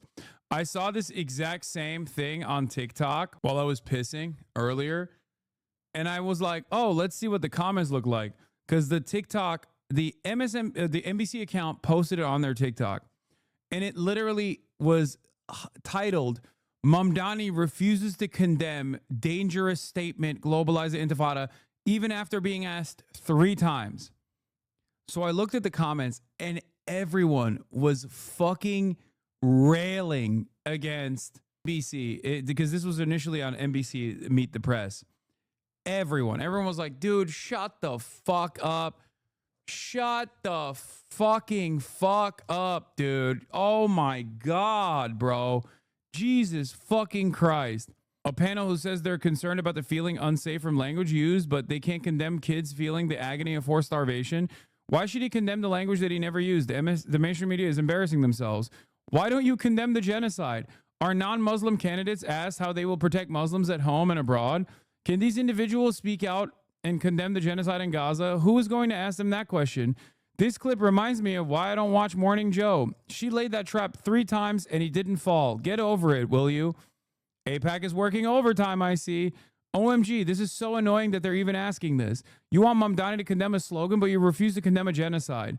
I'm sorry, dude. It's fucking done. When you got the lowest common denominator, YouTube commenters railing against the false premise that is presented with incredible moral clarity.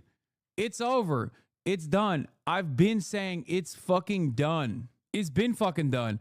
Also, I will do this. Governor Kathy Hochul today condemns fellow Dem Senator Gillibrand for her comments about Zohran Mamdani. No one should be subjected to any comments that slur their ethnicity, their religious belief, and we condemn that anywhere it rears its head in the state of New York. Governor Hochul made the statement today while speaking to reporters at the New York Hotel and Gaming Trades Commission headquarters. Hochul was asked by Rebecca Lewis if she would comment on the racism he's already facing, including from New York's own Kirsten Gillibrand. I asked Hochul about racism Mamdani has already faced, including from Senator Kirsten Gillibrand. Hochul clearly heard me and did not defend Gillibrand, though she also did not explicitly address Gillibrand's specific comments either. It's done. It's done. Mamdani's very good at this jujitsu maneuver that Obama mastered. Everyone knows that you're not white, and in Mamdani's case, actually Muslim. So you can always take identity-based attacks, pivot back to bread and butter issues, and portray your opponents as obsessed with race. Here's a group of people in local news, specifically the point with Marsha Kramer, that I didn't know anything about until this last election, refusing to learn the lesson that this kind of fucking attack is stupid. He has to have what's good for all New Yorkers. Any mayor that can't say they will go to Israel someday as mayor should not be mayor of the largest city of Jews outside of Israel. He has to have what's good for all.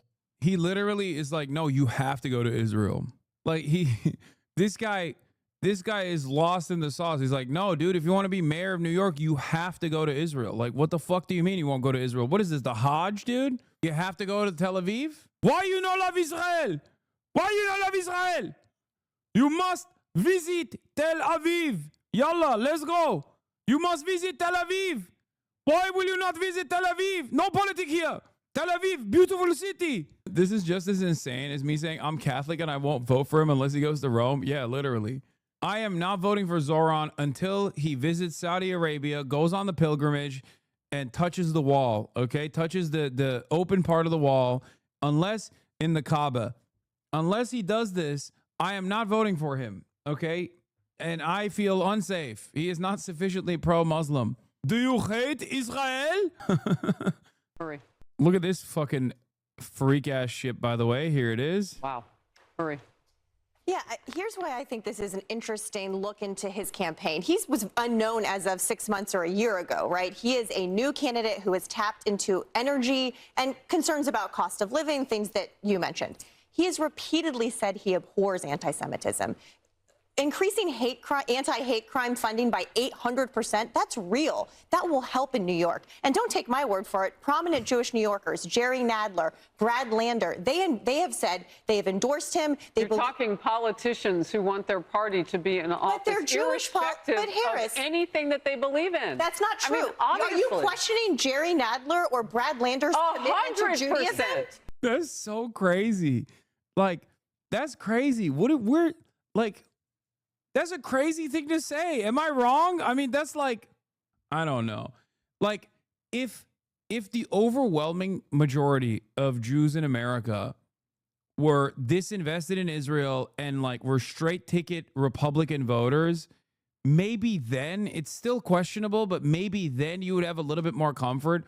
Because like the thing I'm thinking about is like, I get personally annoyed about this, but Democrats do this all the time where they'll like, speak out of turn about black people, right? Like non-black Democrats, like white people, will talk about black people a certain type of way if they're not like sufficiently pro-Democrat, okay? And it's just like, but even then, it's like a weird, strange thing. But at least there's like some kind of number that you can point to that you are at least like reflecting the broad majority black people's opinions on this, and even then, it's like still unacceptable. This person is a Gentile speaking out against Jewish people in a country where 75% of Jews vote for the Democratic Party. Like, where is this confidence coming from? It's just got to be just Israel, you know? That's it. It's like, whoa, I'm pro-Israel, so I'm more Jew than you. Like, that's what it is, right? 100%. Wow. Yes. I wouldn't question anyone's commitment the to their same way faith. that I would question Chuck Schumer, who works against the interest. Yeah, see, this is what I mean. By the way, before people say, oh, well, it's just a difference in opinion, like what does hateful speech do? This is it. Trump has made it so that if you're pro-Israel, you can say whatever the fuck you want. You can call Chuck Schumer a Palestinian, for example. That's what he does all the fucking time. So now you got right-wing reactionary non-Jewish conservatives fucking running around being like, yeah, these Jews are not real Jews. They're bad. You don't understand this, dude. As Jewish people, we love being constantly told how to be good Jews by non-Jews. It fucking rules, dude. No, but that's what I mean. It's like, Megaphonics, when your parents hear shit like this, don't they get mad? Like, I don't understand. I know that they love Israel, but like, this has got to piss people off, right? Megaphonics got fucking blasted out of orbit. No, Omega Lol, they agree. Interest of his own people at times for the politics. Let me and finish that's what they're doing here. what I'm saying here. Prominent Jewish New Yorkers have said they have met with him. They believe that he abhors anti-Semitism and will help New York do then better. Why not condemn? Is showcase. Hakeem Jeffries of New York says that Mamdani needs to do more, though, in calling out the phrase. Globalizing the Intifada, by way of example, is not an acceptable phrase, and he's going to have to clarify his position on that as he moves forward. With respect to the Jewish communities that I represent, I think our nominee is going to have to convince folks that he is prepared to aggressively address the rise in anti-Semitism. It's like, bro, don't you have some more prescient concerns to worry about? Like, shouldn't you be talking about this fucking giant tax cut for the wealthy that, you know, the party you're opposing is advancing? I don't mean to tell you how you should do your job, but it feels like there's more important issues, you know? In the city of New York, which has been an unacceptable development. Okay, joining us now, the host of the podcast On Brand with Donnie Deutsch. Racism is a big deal. Racism? Bitch, the only racism that is happening in this race is racism against Zohran Mamdani. That's not what he's addressing. I love this. No one believes you. You don't even believe yourself. You know what I mean? Like, who believes that there is like an unprecedented wave of anti-Semitism coming from Zohran Mamdani? Who? Trans issues are a distraction, but some dude running for mayor, like not even some dude running for mayor, okay? A progressive candidate running for mayor that will uplift the rest of the party, whether they want it or not, is being presented as like a spoiler. It's fucking insane. Donnie Deutsch. Donnie, thank you very much for joining us. Look, there is nuance in what Mamdani is saying. I get it in that second answer where he says he doesn't want to get into the business of what language is permissible and what language is not permissible. But what did you make of his decision? And it clearly is a decision. He knew he could be asked about this. His decision on Meet the Press not to condemn the phrase. I'm outraged that we have a candidate for mayor of New York, Mr. Mamdani, that cannot walk back or cannot condemn. MSNBC chat, I want to reiterate, we are not watching Fox News. We are watching MSNBC. We are not watching Fox News. This is MSNBC, also known as MSDNC. And the words globalize the Intifada and his nuance of, well, it means different things to different people. Let me tell you what it means to a Jew. It means violence. It means October 7th. Shut the fuck up, bitch. Okay. Like, can you imagine the alternative of this? Being like, oh, well, when someone tells me they're a Jew, I think genocide of Israel. That would be fucking anti-Semitic. Okay? So why is it that prominent Jewish people on television are desperately trying to make this association stick? What the fuck? Bro, nobody cares about your fucking feelings, okay? Nobody. Nobody cares. Shut the fuck up. Oh my God. It means firebombing people in Colorado. It means violence. That's the connotation. That's the essence of it. And that's what it means to Jewish people. And if any other group came forward and said, you know what, these words are offensive to us, it means violence, it frightens us, I think there would be a response. But for some reason, if Jewish people find it offensive, it's not offensive. And I find it offensive that he cannot condemn those words. And I think he's overall running a campaign of divisiveness. He also came out in the last 2 days and said, we're going to tax rich white neighborhoods. Why? Dude, branding and marketing expert, by the way. Yeah, not doing a great job, I'm going to be honest. You have to put white in there. Just say we're going to tax the wealthy. I just find it offensive. I find it offensive that in the past he's talked about defunding the police. I think he's walked that back, but yet he voted $3 billion out of a police budget. And I just find there's a recklessness and a divisiveness to it. And I'm offended as a Jew that he can't walk that back. Let's bring in the CEO of the Anti-Defamation League, Jonathan Greenblatt. Jonathan, I know we had a few... Oh my God. No. No. Oh my God. Oh my oh God damn it, dude. My baldest of ops. Also, I love this. Debating Mamdani's refusal to condemn the phrase globalize the Intifada. Where is the debate? The debate is between people who want to kill Zohran Mamdani and people who want him to be jailed. Some people are saying we should kill him. Others are saying, nah, he should just go to jail. No one is debating whether or not this is a fucking insane conversation to have at all. Where's the debate? Is there a person in here so far? I haven't seen them. Few problems with your connection. I'm glad we've got you back again. I wanted to get your reaction to what Mr. Mamdani said this weekend on Meet the Press. Like, I assume Al Sharpton is like the closest to pro Zohran Mamdani as a position. I don't know who this guy is, but given that he has fucking this dipshit back here, I suspect he's not going to be pro Zohran Mamdani. Or if he is, he's going to be pro Zohran Mamdani in the scariest version, which is because he's also, just like this fucking dipshit back here, deeply anti-Semitic, but I doubt it. Like, I don't think he's a Churchill fan for the initial anti-Semitism that Churchill also demonstrated.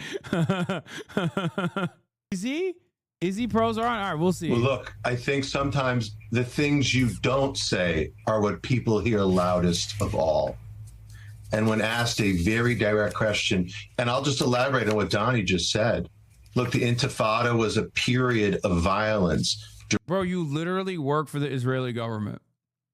Like, you literally go and deliver speeches in front of the Knesset. Your entire purpose as the head of the Apartheid Defense League is to defend Israel and to silence Israel's critics.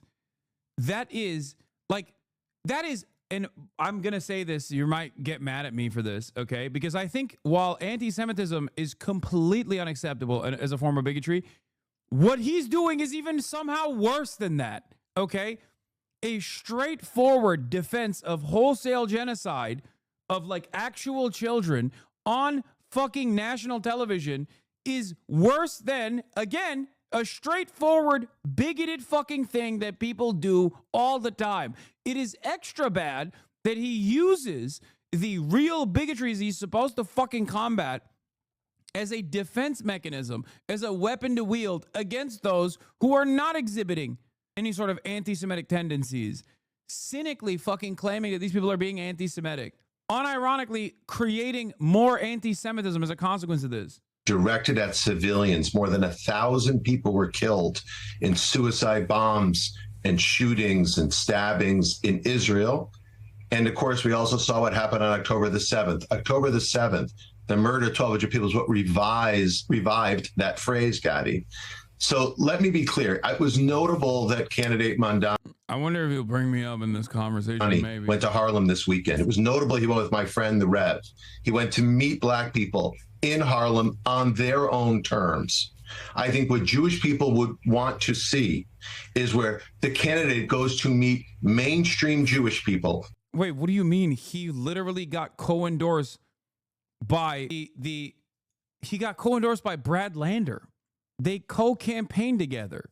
No, Jonathan, you don't want him to go to like a Jewish institution, which he did. He went to a synagogue. Remember, with like all the other candidates?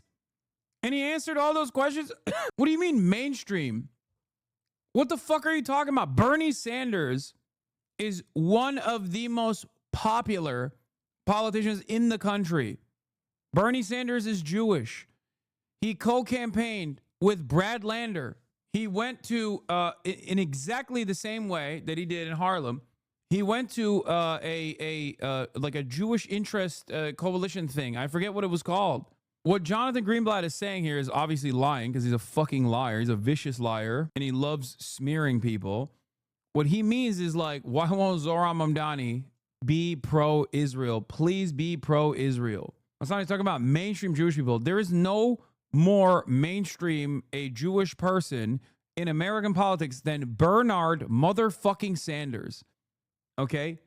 That's the maximum. In a mainstream synagogue or in a mainstream setting, and simply says with the same clarity that he brought this weekend, where he met again black people where they are and simply said to Jewish people, I hear you and here is my plan. Yeah, no, you want him to fucking kiss the ring. You want him to come to you, Jenny Fleck, bend the knee at a time when your job is fucking non-existent. You have destroyed what remained of the reputation of the ADL by defending Elon Musk when he's Sig Heiled. You have destroyed the ADL. You'll still get fucking prominently featured on the worst show on MSNBC, Morning Joe. You'll be able to go on other TV shows every now and then when you feel like it, to be like, you know who's really the reason why there's anti-Semitism happening in this country? Hassan Piker. You know, you can do stuff like that, but you're a fucking fraud and everybody knows you're a fraud.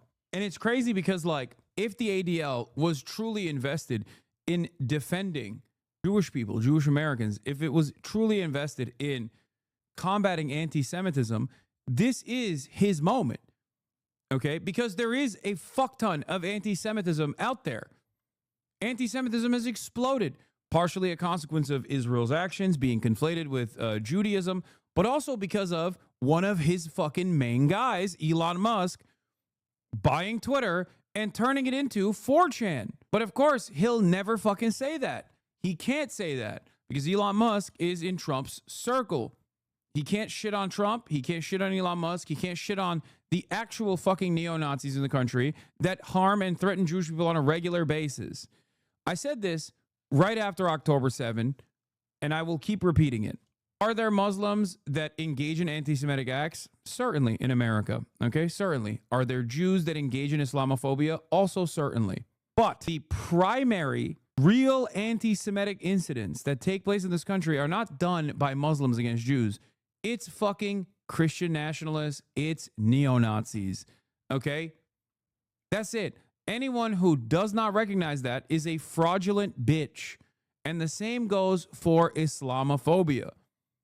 Even though one of the first victims of post-October 7 Islamophobic hate crimes was a landlord that killed a, I think, Palestinian child, right? Stabbed him to death. Landlord was Jewish. But even that is an exception that breaks the fucking rule. Okay? It's not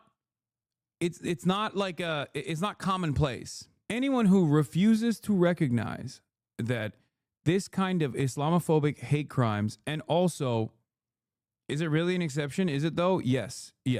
Because one, there's not that many Jewish people, nor that many Muslim people in this country. So that's a big part of the reason why the statistics actually don't fucking slant in that direction.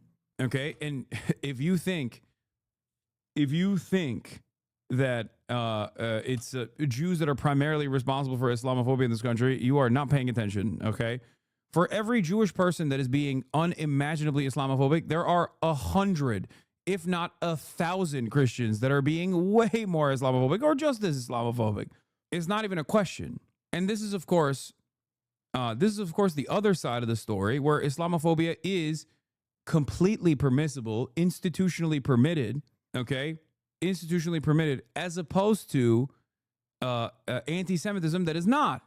Both are bigotries. One is completely permitted. The other one is institutionally not permitted at all. Okay? And in spite of the lack of institutional permission for anti-Semitism, it is still overwhelmingly the neo-Nazis who are white and of Christian descent, Christian background, that commit the overwhelming majority of anti-Semitic incidents. Plan to protect Jewish New Yorkers, not to fund, more hate crimes enforcement for everyone. That should be a given. But here is why I understand what you are telling me as a community I need. And here is why I, as your mayor, will do certain things. Other than that, Caddy, if he can't simply say, I will be the mayor for all New Yorkers, including Jewish New Yorkers, and here... He has said that. He said that over and over again. You're a racist bitch. The reason why he said that so many times. The only reason why you're saying that is because he won't fucking kiss the ring and be like, Am Israel Chai. I love Israel. It's the most moral nation on the planet. Israel can kill as many Muslim children, as many Palestinian children as possible. And it's actually anti-Semitic to even remotely question that. That's it. That's what you actually want him to say. He has said what he is describing verbatim. Here's how I will do it. Here is the plan that I think people have a right not only to be offended, but to question what's really going on here. Why won't he give Jewish New Yorkers the same respect he's giving to all other communities? So, Rev, we saw you in that picture there meeting with candidate Mamdani this weekend. I'm sure you had a conversation with him as well. I think that's what Jonathan has just said is a very fair point. Did you hear anything from him? Have you spoken to him about this? A very fair point. The most fair of Do points. you think it's a plan of his to go out there and say to Jewish voters in New York, I treat you with the same respect that I treat black voters, I treat you with the same respect that I treat Muslim voters, and I absolutely want to make sure that you feel safe in this city? And I think he's got that inability of his to condemn that language is going to be something that keeps coming back to haunt him in his campaign, unless he does something that, like what Jonathan is suggesting. Well, I think he definitely denounced from his speech anti-Semitism and Islamophobia. But let's deal directly with it. Let's not skirt around the issue. We're not talking about something subtle here. Things that I remember 20, 30 years ago, I said things, nothing like endorsing violence, but that was offensive to Jews, offensive to gay people. Mrs. Coretta Scott King, Martin Luther King's widow, said to me, Al, you cannot take words lightly. I said, but I was just slanging. No, you can't do it. He's running for mayor of New York. You need to take off the table. Do you support international intifada? Not period, intifada. Not go around it. I understand you don't want to be forced into something, but I don't think that's what he stands for from what he said to us. And he should say that out. Oh, big defense of how robust can this debate be? How robust can this debate get? So much back and forth. I love the diversity of opinion on this. Outright. Secondly, I agree with Jonathan. He ought to meet with the Jewish community, and I think he will. But I think you've got to understand people like Donnie that are offended by many things, and Donnie has had to defend. Anyway, I think we've watched enough of this shit. Sometimes sometimes things people say that are actually what we hear the loudest. At a time when anti-Jewish hate has surged to record levels, it's shocking that any candidate would be unwilling to tell Jewish New Yorkers explicitly, here's my plan, or I'm with you, why not? Zaid Jelani says, do you really think Mamdani is why there is so much antagonism towards Israel and not say Israeli soldiers regularly shooting and bombing, starving people lined up for food aid? Like you, I oppose hate towards Israelis and Jews. I also oppose war crimes. This is very anti-Semitic response from Zaid Jelani. Very, very anti-Semitic. One, he's Muslim, and two, not only is he Muslim, which is automatically anti-Semitism. That's probably two different anti-Semitic incidents, not even one. One, because a Muslim, yuck, chose to respond to Jonathan Greenblatt, unacceptable. That's anti-Semitism. Two, you didn't immediately say, I love Israel, and Israel is actually the most moral nation on the planet. I'm going to put that as two different versions of anti-Semitism. You can't censor your way into, that's three. He then double replied. That's four. That's squared because he's still Muslim in his second reply as well. So that's four. I'm putting four in the ADL database. I'm adding four new anti-Semitic attacks. You can't censor your way into changing public sentiment on this issue. You have to change these unjustified and immoral Israeli policies, and then people will associate Israel with disco, falafel, non-atrocities. Yeah, that's four. Hit the combo multiplier. Yeah, obviously, if you're Muslim and on top of that, responding to a Jewish person, that's an anti-Semitic hate crime. Here is an explicitly. Okay, don't care about this. Zoran Mamdani and the Glastonbury Music Festival. Okay, I kind of. Violence is an artificial construction. Death to the IDF! We have to be very clear that what is happening here. Death to the IDF! These are the people the West has imported and then trained their own children to follow. Good job, West. Dude, it's fucking awesome. Jewish guy doing anti-Jew tropes in an effort to desperately cling on to his racist fan base that left a long time ago because he's Jewish at the behest of Israel. Okay. Oh, we're importing these third worldists. Not me, but these other Jews are importing these third world disgusting barbaric monsters. Like this kind of commentary only appeals to white nationalists who already fucking hate you because you wear a yarmulke, dumbass. Like, what do you mean? You can't you can't great replacement theory this at this stage after defending Israel for the past fucking 20 months. I always ask myself, like, who is this for? You know what I mean? Like, who is Ben Shapiro speaking to? 44,000 views in 4 hours. Apparently not a lot of people. Excellent job. The other big continuing story of politics in the United States, of course, is the impending election of Zoran Mamdani as mayor of New York City. So Zoran Mamdani, he continues to be as radical as it is possible to be. He is sympathetic to jihadism. He is effectively communistic in his approach to the markets. He is, in fact, racist against white people. And there's no other way to read the agenda that he has spelled out publicly. He was asked by CNN, what are your feelings about capitalism? His answer was, I don't like it. Do you like capitalism? No, I have many critiques of capitalism. And I think ultimately the definition for me of why I call myself a democratic socialist is the words of Dr. King decades ago. He said, call it democracy or call it democratic socialism. There must be a better distribution of wealth for all of God's children in this country. And that's what I'm focused on is dignity and taking on income inequality. And for too long, politicians have pretended that we're spectators to that crisis of affordability. We're actually actors, and we have the choice to exacerbate it, like Mayor Adams has done, or to respond to it and resolve it, like I'm planning to do. He does not like capitalism, you understand? He's in the greatest financial center in the history of the world, in New York City, and he does not like capitalism. That would seem to be a bit of a warning flag, you might think, especially given the fact he's a career useless person. He's a 33-year-old who's never held a solid job a day in his life until he's going to become mayor of... What solid job have you held? You're a failed movie writer, dude. The biggest city in the country and a financial center of the West. He grew up in the home of a radical anti-colonialist, in scare quotes, professor at Columbia University who's sympathetic to every form of radicalism, and an Indian American mother who made radical left-wing films in Hollywood. That is yeah, something you failed to do, by the way, which is make any movies in Hollywood, which is why you then started your own company to make movies, and you failed again, you know? Oh, yeah, we talked about this already, Mahmoud Mamdani's take. His upbringing, rich, privileged, as left-wing as possible, became a citizen rather late in life, and now is running for mayor of New York on the platform of I hate capitalism, and I hate Donald Trump, and also white people are bad. According to the New York Post, New York City mayoral candidate Zoran Mamdani wants to hike property taxes for, quote, richer and whiter neighborhoods. It says that in his campaign platform, quote, shift the tax burden from overtaxed homeowners in the outer boroughs to more expensive homes in richer and whiter neighborhoods. And now that's just plain racist and also a violation of the Civil Rights Act. You're not allowed to use the law to discriminate against people on the basis of their race, obviously. Pretty astonishing that he is saying that sort of stuff out loud. But again, he can say all of this sort of stuff because being a radical with the college-educated white liberal base is the feature, not the bug. And there's so many people who are rational, who are hearing all this and they're like, wait a second, how's this guy going to win? And the answer is he's going to win because of this.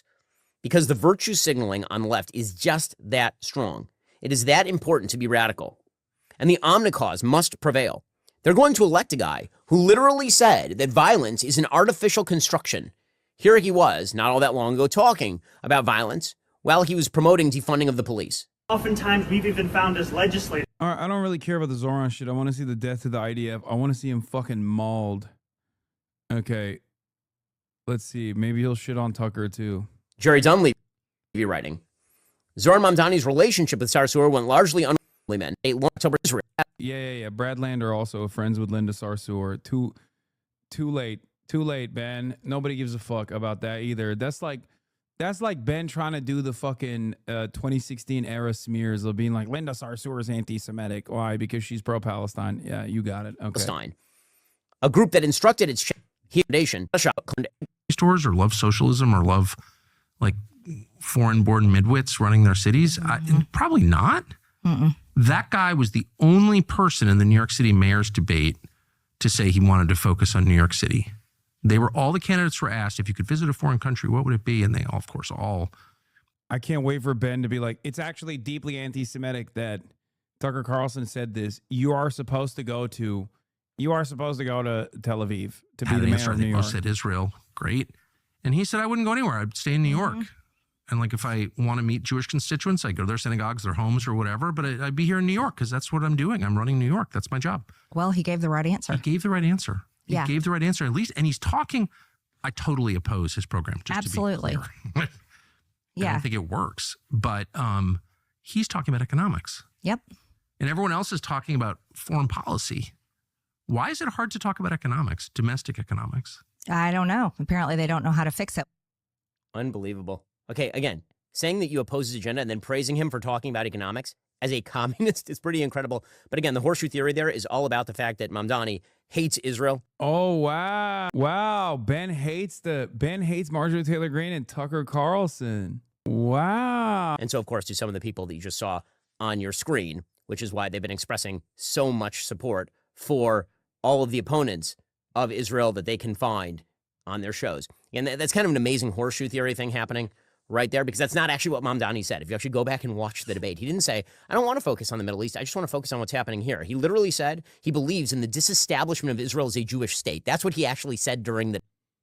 Why should we care about this? Like, I care about this because I think it's abhorrent that our tax dollars are going there. Even if our tax dollars weren't going there and Israel was truly a sovereign state and was literally doing the Holocaust, I would still care on the basis of humanity, right? Because this is an unconscionable, evil thing to do to another population, okay? But, like, why should the average American who doesn't give a fuck about any of that stuff care to this degree? Like, oh my God, Israel cannot be he wants to disassemble Israel being a Jewish demographic ethno-state. It's like, yeah, dude, why should any of your fucking fans care about this?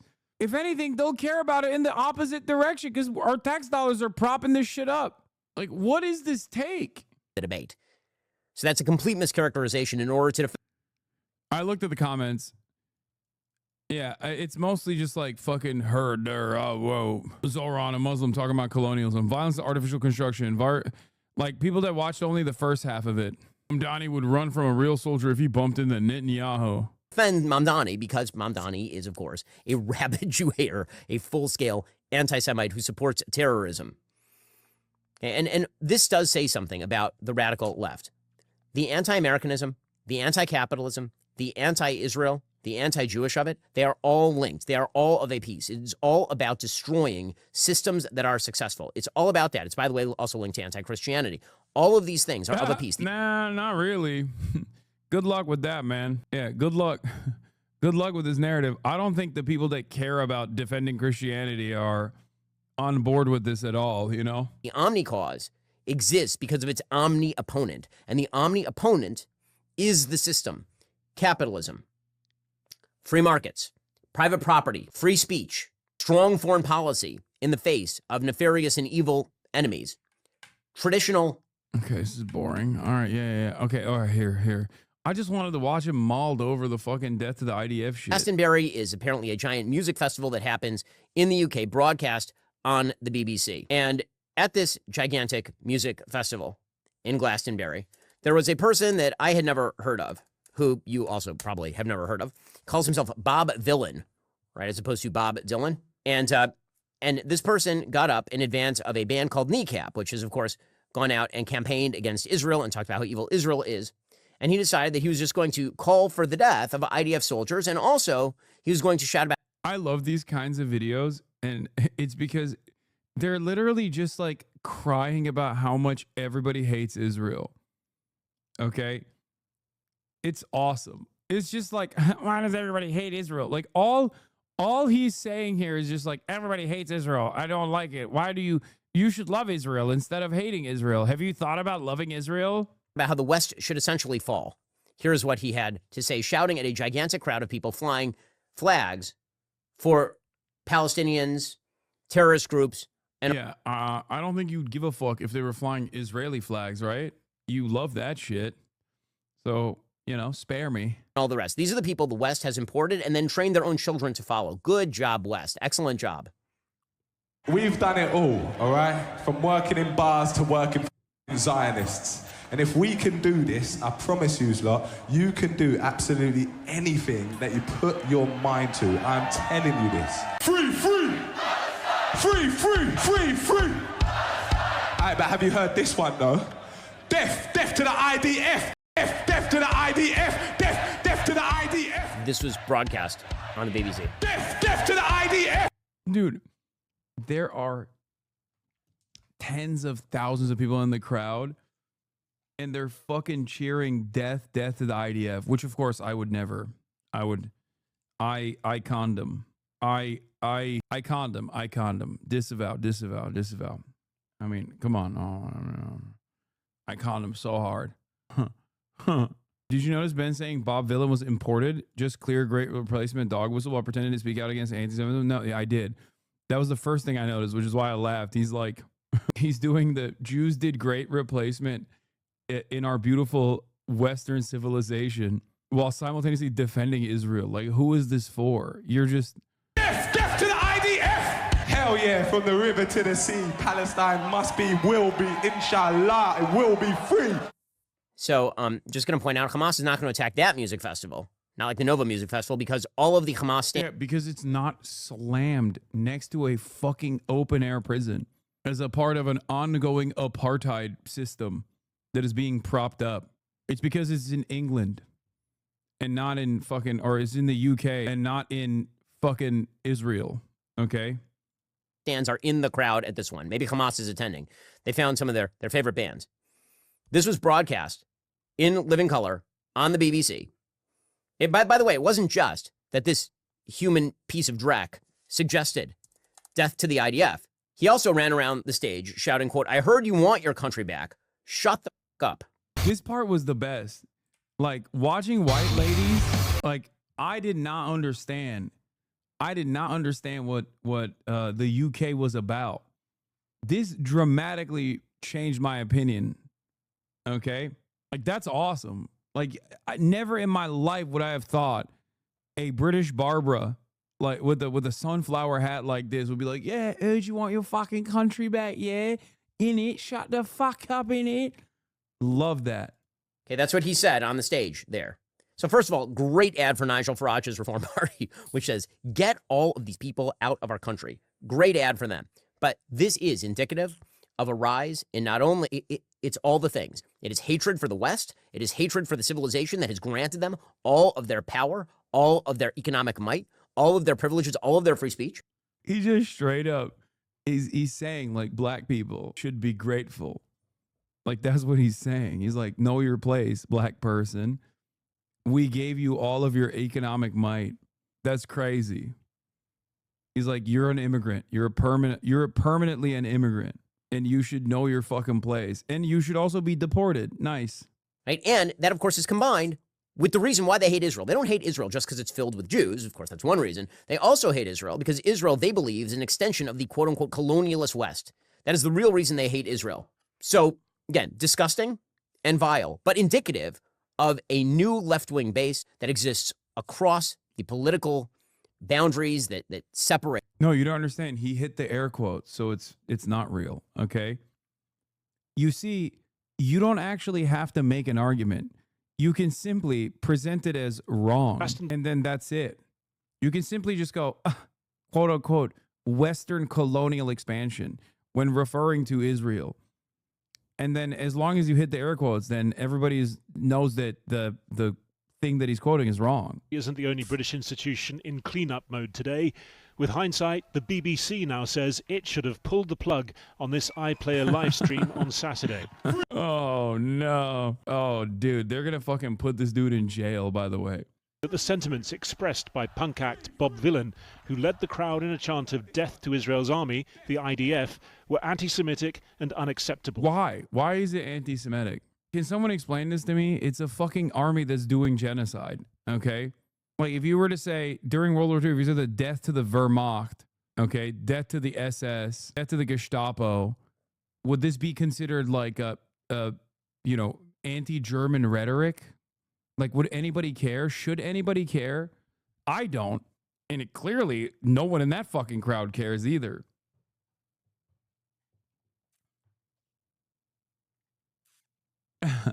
Because he's calling for the death of innocent civilians, bro. Yes, innocent civilians inside of a Merkava tank. This is so unacceptable. I can't believe you don't understand. These are innocent civilians that might get kidnapped from their Merkava tank at any moment. The regulator Ofcom today saying the broadcaster had questions to answer over its ability to ensure compliance with its own editorial guidelines. It should have been foreseeable that there would be problems with broadcasts this weekend. Like, it's really funny that these guys think that they can just like put the toothpaste back in the tube. Okay? You can't. It's fucking cooked. It's over, man. Why do you think like censorship regimes is going to change the tide of history at this point? Yeah, it's like when Americans say we must melt ice or something. You know what I mean? When we're out in the fucking streets protesting, and then the government's like, well, this is harmful speech. You have to be prosecuted for this. Like, get the fuck out of here. The decision to broadcast live without any delay should have been reviewed, and that a live feed should have been pulled immediately when the chants death to the IDF began. On the same stage on Saturday, Northern Irish rappers Kneecap. Their set, like Bob Vylan's, was being reviewed by Avon and Somerset police. North of Ireland. They're just Irish rappers, okay? They're not Northern Irish rappers.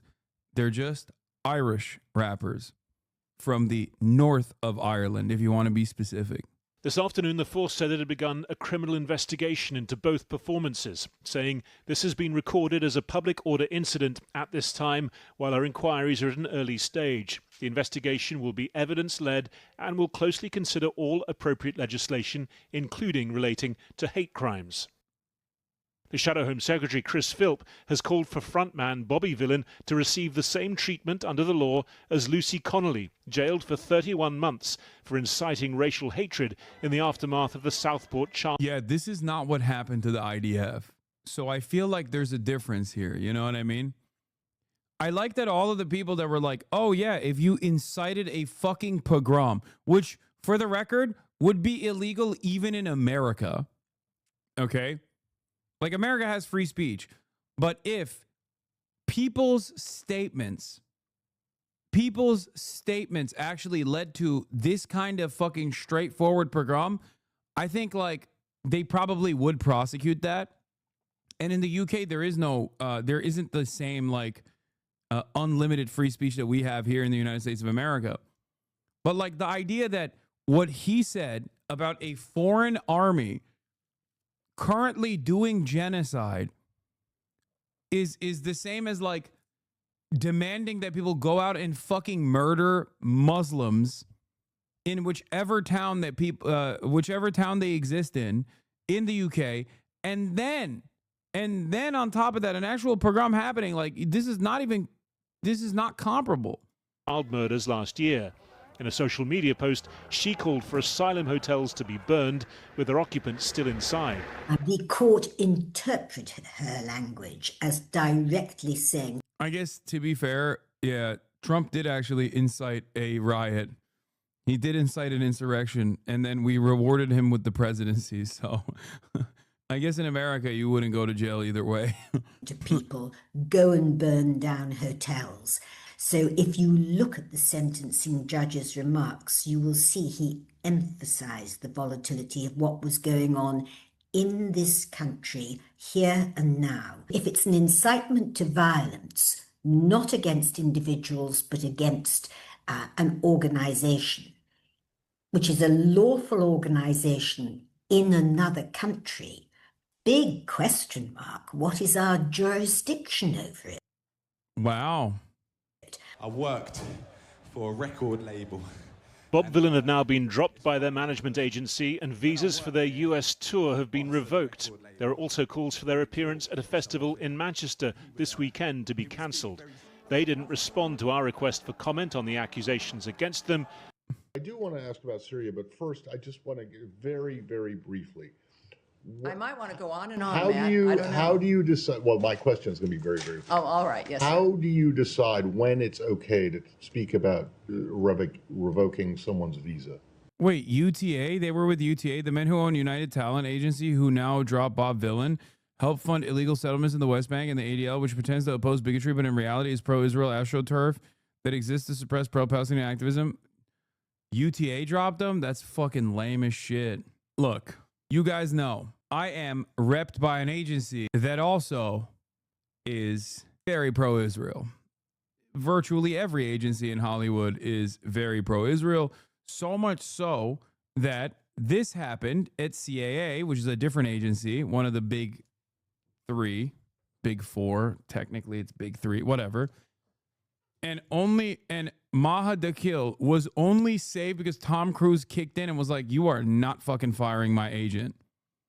She's one of the top agents in Hollywood. Okay.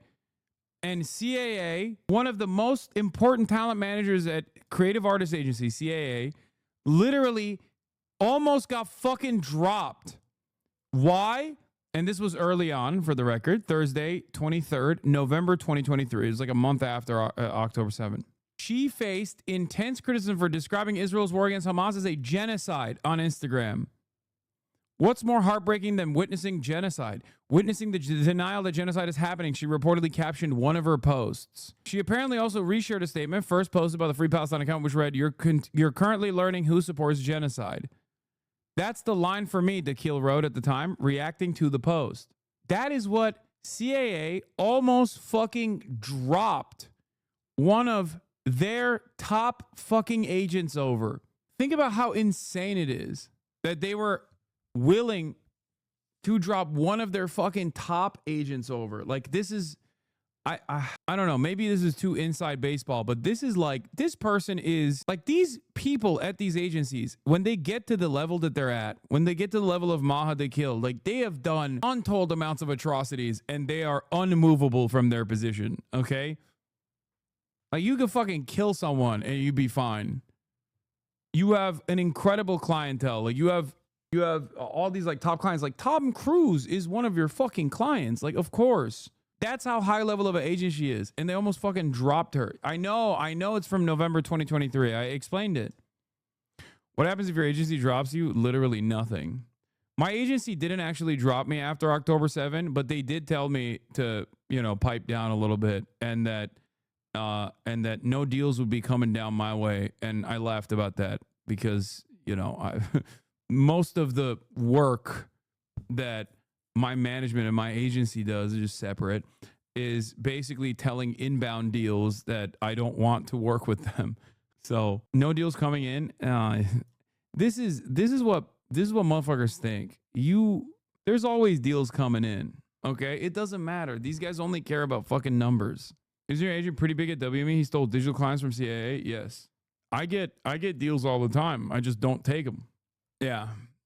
Filmmaker Aaron Sorkin, boo, among Dakhil's high-profile clients, quit CAA shortly after the controversy began. Steven Spielberg reportedly had 2 IMDb pages, his and Dakhil's, edited after they wrongly listed her as his manager. Dakhil apologized for the post and resigned from her leadership roles at the talent agency, though she was allowed to continue working with her clients, among them the Top Gun star.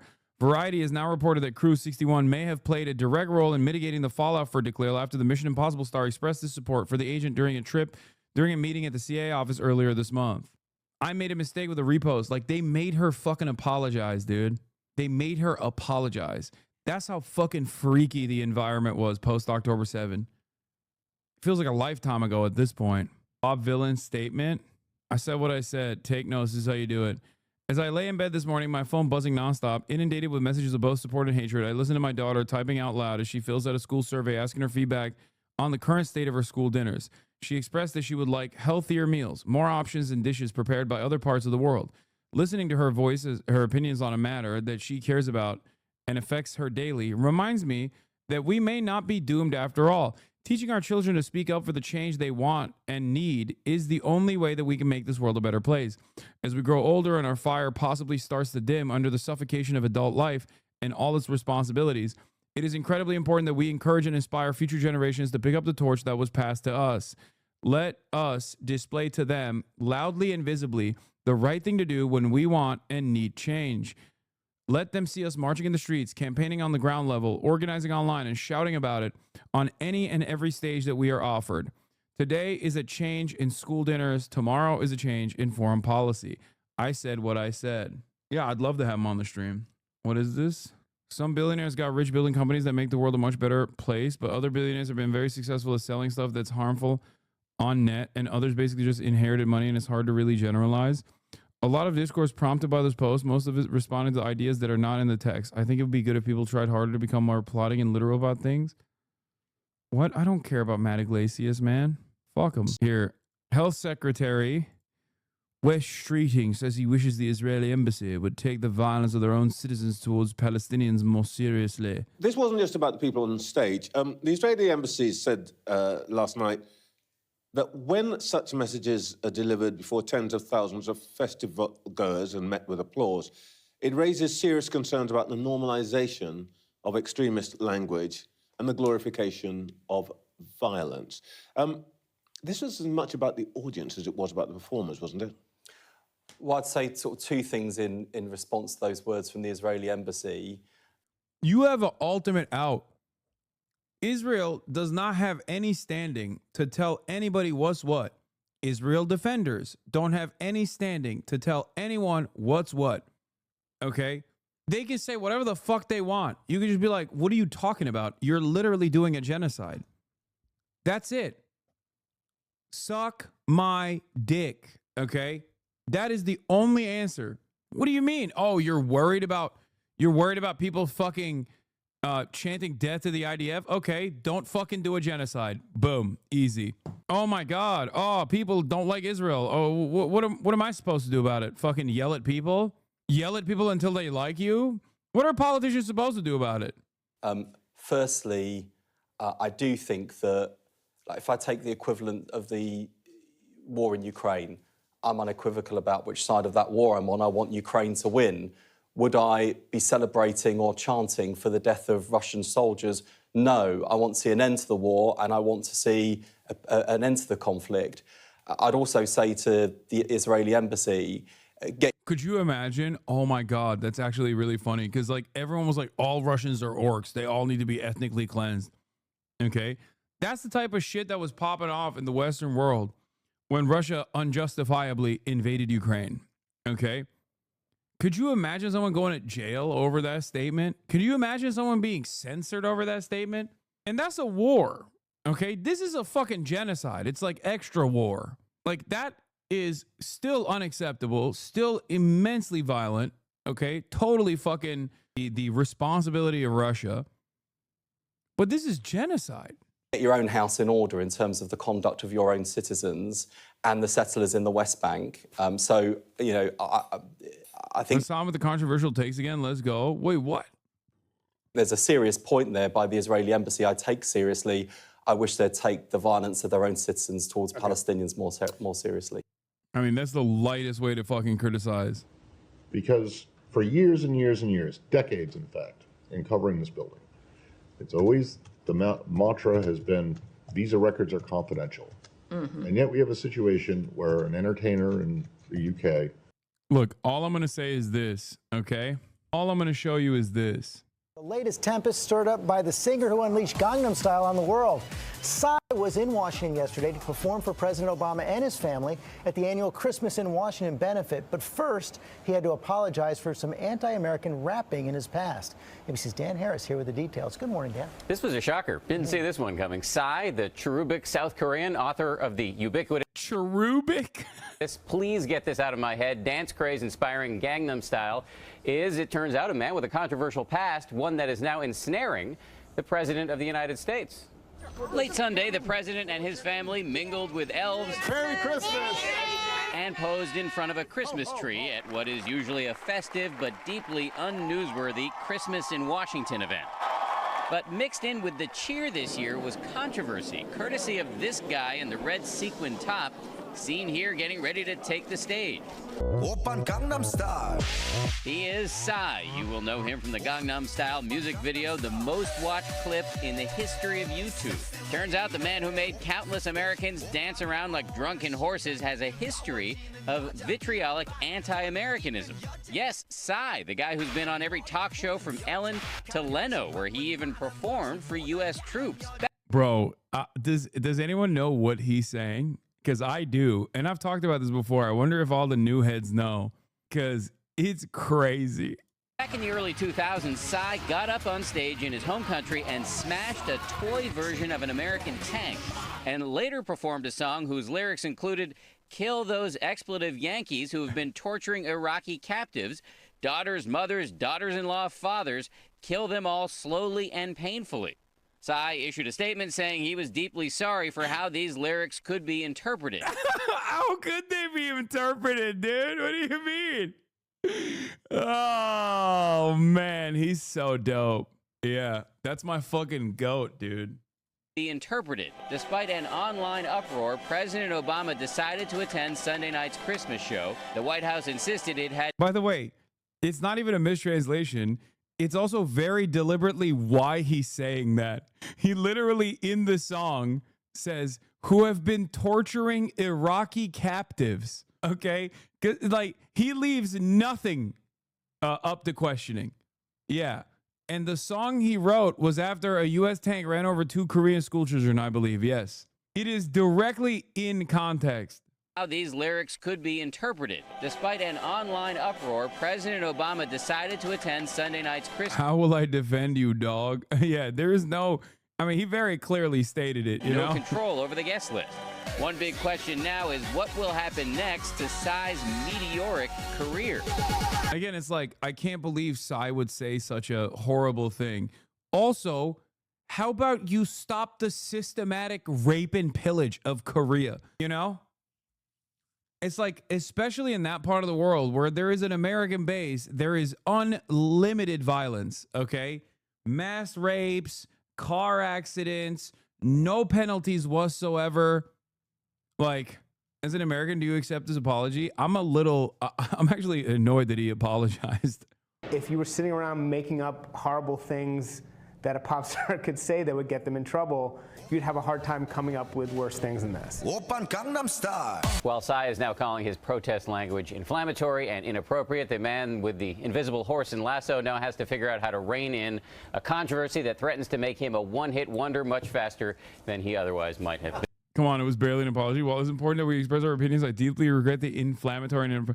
No, he did a fucking car accident. What do you mean? Yeah, when your fucking Marines get drunk and drive their vehicles directly into like a Japanese family in Okinawa. That's what I mean. Or like the last one in Okinawa was when a Marine fell asleep at the wheel and killed a fucking whole family. Or when they get drunk and beat someone to death at a bar. Or raping children. That's another one, you know. Commonplace around American bases.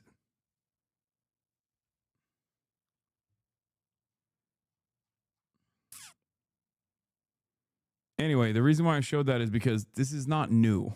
Yeah, here's the story. Great and breaking news. This morning, the U.S. Parole Commission offered the full parole and immediate release with no supervision of Navy Lieutenant Ridge Alknoys. Here's a picture of Alknoys' family reunited. Missing context. Navy Lieutenant Ridge Alknoys was charged with killing 2 Japanese civilians in a car crash in May 2021 after he fell asleep at the wheel. He was sentenced to prison for 3 years in Japan, and then America was like, no, he's not. Give him back to us. Good news, says fake crapper. That's it. And look at this beautiful family reunited. Okay, how about the fucking Japanese family that will never reunite because he killed them?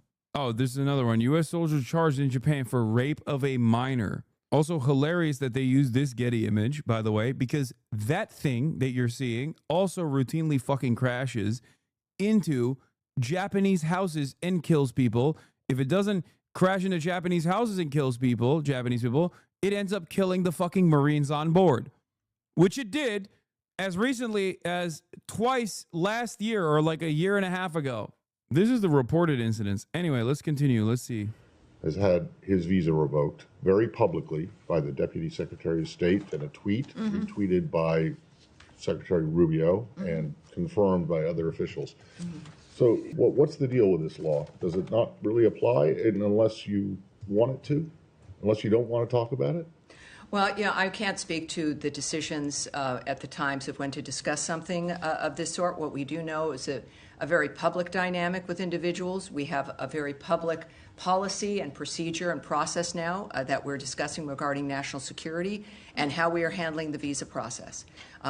In this particular case, of course, what you're referring to is the tweet from our Deputy Secretary of State, Christopher Landau, that the State Department has revoked the U.S. visas for the members of the Bob Villain band in light of their hateful tirade at Glastonbury, including leading the crowd in death chants. Foreigners who glorify violence and hatred are not welcome visitors to our country. Unless they're Israeli, in which case we will roll out the fucking red carpet. Even if you are directly targeted by the International Criminal Court, as former Defense Minister Yoav Gallant or current Prime Minister Benjamin fucking Netanyahu. Or if you're a South African refugee of what we have described as white genocide, even though the white population of South Africa does not agree with our assessment, we will welcome you. We will also welcome Itamar Ben-Gvir. Yeah, foreigners who glorify violence and hatred are not welcome visitors to the country. If this were actually a policy, Israelis would be routinely denied visas.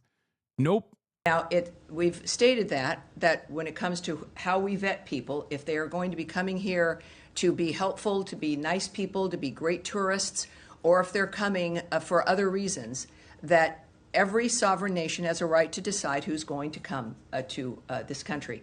So we've been public about that standard. And this was a very public event that violated, as you've seen from... Bro, in the past, and maybe even today, if someone went on stage and said death to America, I don't think we would apply this standard. Like, as I showed you with Gangnam Style, fucking Psy literally said death to American Yankees and their immediate relatives, okay? He said death to American Yankees for torturing people in Iraq, including their mothers-in-law, including their in-laws, okay? And he sung to Barack Obama at the White House. What are we talking about? What's next? People can't say death to Nazis? Like, what are we doing here? Deputy Secretary's tweet, that very basic standard about the nature of who we want to let into the country. That's all right. It is important the American people support us taking care about who comes here. Death to nobody soon? No. You can say death to Arabs, death to Palestinians, death to Iran, death to the IRGC. You can say whatever the fuck you want. It's just you can't say death to the IDF. That's the whole point.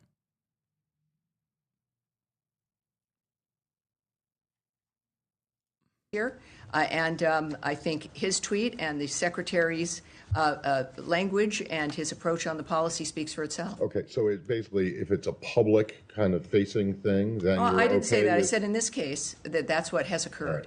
Right. And I think that it's the policy certainly is clear for individuals, but when we're thinking about the nature of the policy itself, that has been... Israel had warned people to evacuate areas in North Gaza, Gaza City and Deir Bala. They were urged to head south, but 80% of the strip is now an Israeli militarized zone or under evacuation orders. At least 20 people were killed this afternoon in an Israeli strike on the beachfront Al-Baka cafe in Gaza City. Yeah, this is what the fuck's and going warning, on. This report from Porrick O'Brien does contain some very distressing details. After this, we're going to move on to new grift just dropped. Oh my God, Trump fragrances are here. They're called Victory 4547 because they're all about winning, strength, and success. Dude, why is he doing this? I don't understand. He like released a telephone too. They released like a Trump phone too, and then quickly unreleased it. I don't get, how much money do you need, bro? You're the president. This was filmed from the famous Al Baqa Cafe on the beachfront in Gaza City. This is, for the record, this is important.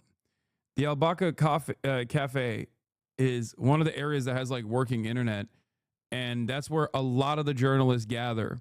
Like it's like a known area for the remaining journalists that Israel hasn't killed yet. A few weeks ago by the photographer Ismail Abu Khattab. The cafe was renowned as a place of work and refuge for artists and journalists. Today at around lunchtime, it was hit by an Israeli missile. Ismail was killed along with at least 20 others. Abu Abdullah was there when the strike took place. It was a missile from an F-16, a military aircraft, not a drone or a bomb or a shell from a boat. The F-16 shook the place. It struck this place, as you can see, pools of blood, piles of martyrs. I mean, if you had seen the scene from the beginning, there were piles of bodies. We asked the IDF today who they were targeting and are still awaiting a response. The attack came after Israel carried out a wave of airstrikes across the Strip overnight and into today. The IDF had warned of a major offensive over the weekend, triggering another cycle of mass displacement. With Donald Trump pressuring Netanyahu for a ceasefire and at the same time calling for his corruption trial to be dropped, it's not clear whether this is part of a final military push before a pause in the violence or just another gear shift in its relentless acceleration. Well, when Health Secretary Wes Streeting was asked about bomb villain yesterday, he condemned them. But he also said that Israel needed to get its house in order with regard to the West Bank. He was referring to an upsurge in violence where settlers have stepped up their attacks on Palestinian towns in the occupied territories. There are many such examples, and our chief correspondent, Alex Thompson, went to see one town, the site of horrific violence already this week. Mere location, the difference between living and dying. These houses located nearest to the neighbouring illegal Israeli settlements, and here, near, means vulnerable. Wednesday night, massed groups of Israeli... Yeah, maybe people understand why people are chanting such things in the West even. Settlers invade Kafir Malik, burning cars, trying to burn down houses. Israeli soldiers look on, firing warning shots vertically, then leveling their weapons, they advance at the Palestinians, not the settlers. But even that wasn't enough, because then the fucking settlers turned around and beat the fuck out of the Israeli occupying forces later. And it got to such a point where the Israeli police had to step in and stop the settlers from beating the fuck out of the Israeli occupying force soldiers. And then it led to one of the funniest things I've ever fucking heard from Bezalel Smotrich, who had to release a statement.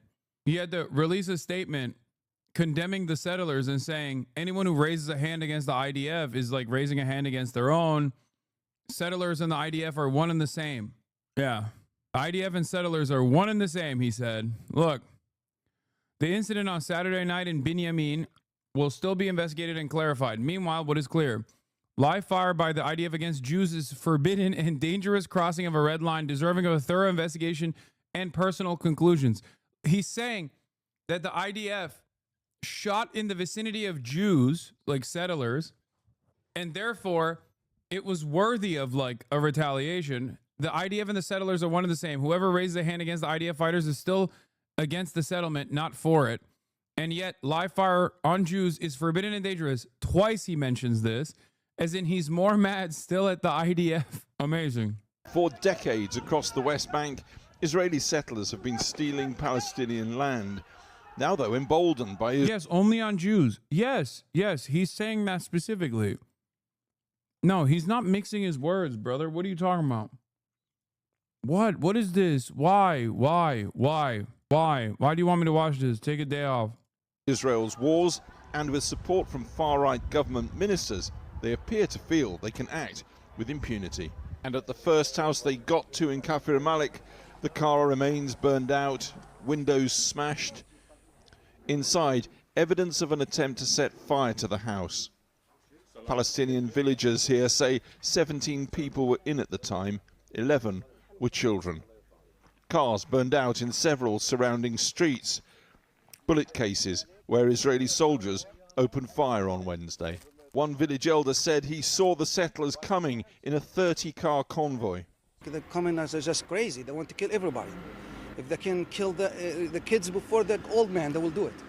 That's what they're doing. And the Israeli government is not doing nothing. A grandmother grieves for a lost grandson. 30-year-old Moshe Hamail, father of 3, shot dead here on his veranda by an Israeli soldier. 2 other young men also fatally shot by the army during the settlers' attack. Lutfi Bayrat, who was 18, and Mohammed Naji, 21. Their faces now adorning the town hall, a monument of mourning. For Abdel Khaled Hamail, a miraculous escape. An Israeli army round grazed his skull. I saw the settlers coming in and burning houses, so I tried to help, and the soldiers started shooting. The army says it's focused on protecting civilians, but... Guys, I'm seeing a lot of people criticizing Israel, and make no mistake, anti-Semitism is not allowed in this chat, okay? Do not. Please stop criticizing Israel. The only response to this is, more please. That's the only appropriate response to this fucking pogrom happening in the West Bank during the ethnic cleansing campaigns that are taking place on the other side in the Gaza Strip. You're supposed to go, more of this, please. But it says it was fired on first here by Palestinians. What do you say? No, nobody fires. That's not true. Not true. Nobody fires. Nobody. They have no weapons. Oh, there's the other thing. I think this village was Christian too. Not that it matters. It's just, they're Palestinian. They're gonna fire with what? The entire killing zone here overlooked by Israeli military surveillance. They have not produced any evidence to back their claim that they were fired on by villagers. After everything that went on in this village, it is perhaps the cold statistics which speak most eloquently. We have 4 Palestinians shot dead by the army, several more injured, and we have 5 Israeli settlers arrested by the army, handed over to the police, who then released them without charge. Oh! And as we film, an Israeli military convoy passes on the road the settlers had used to attack Kafir Malik. The Israeli settlements clearly visible across the valley here. But Wednesday was not the only attack here in just the past week. Here lies 13-year-old Amar Hemail, already an internationally acclaimed Muay Thai boxer. He was tending the olive grove a week ago. The Israeli army sniper's bullet entered his back, exited his throat. A delegation of diplomats rolled into Kafir Malik this afternoon. What is happening here are massacres, elimination of people. Wasn't he American as well? The 13-year-old? I think he was from Chicago too, right? Yeah. Interesting that no one seems to mention that. Yeah. Yet another West Bank village, yet another settler attack, and yet another chance to understand. But the writing's on the wall. David Levy, it says, the attacking settlers so confident they wrote names here, or scrawled that it's all about revenge. They seem to know they can do it and get away with it. How the fuck are we going to fix this? Generational propaganda madness? What do you mean? By force. First by trade, and then by force. There's no other way. People will respond. People will react. But yeah, there's nothing else to do here. The morality of the situation is clear. People have an endless capacity to adapt to their surroundings. Okay? And the settlers are the least likely to actually adapt. So they will probably react in a violent way, and they'll have to be dealt with through the criminal justice system. But yeah, the difference between what's going on here versus what happened in Nazi Germany is that it doesn't require military intervention, ironically enough. That's what makes it even more damning, our involvement, because we could literally stop this with one fucking phone call. Can you force them if they have nukes? Yes, dude. Yes, you can force them if they have nukes. What are you talking about? It's Israel, dude. Israel doesn't exist without America. Please stop. Israel as a nation state does not fucking exist without the United States of America. Like, Israel is even more dependent on constant American help and support than South Africa did at the time. And they had fucking nukes too. Yeah. CBS said he had Chicago ties, the 13-year-old. Family of a Palestinian boy with ties to Chicago. He's an American citizen. Say he was gunned down by Israeli Defense Forces this week. Ties to Chicago? What do you mean? The fuck does that mean? He likes the Cubs? Like, what are we talking about? The White Sox? Bulls? Bullshit. Malik is affluent. Millionaires commonplace here. 3,000 people have U.S. citizenship in the town. Israel themselves said they went through 20% of their interceptors in the 12-day war, which means they would have blown through all of them if the war lasted 60 days. No, it wouldn't have taken 60 days. Israel is lying when they say they went through 20% of their interceptors. The reason why it lasted 12 days is because America, with its unlimited backing, seemingly did not have unlimited backing. Here, new war with Iran is bleeding Israel's economy. Israel's 12-day war with Iran has cost billions, according to a report by Anadolu Agency, which is like the Associated Press for Turkey. They report the war's first week alone cost $5 billion, with daily expenses reaching $725 million.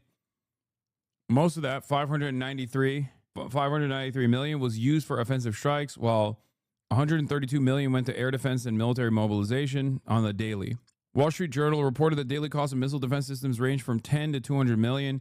That is just on the Israeli side. That is without America, without factoring in Jordanian support, American support, Western support in general. Had the conflict lasted a month, the total cost would have topped 12 billion, the Aaron Institute estimated. Palestinian finance expert Nasser Abdul Karim warns that indirect costs could have raised the total to 20 billion, factoring in lost productivity and evacuations. Iran strikes shut down Israel's largest oil refinery, halted flights at Ben Gurion Airport, and disrupted the diamond sector, triggering investor panic and fueling instability in Israel's financial markets. The Israeli Ministry of Finance has requested an additional $857 million for the Ministry of Defense to fund war-related expenses like reservist pay and mobilization.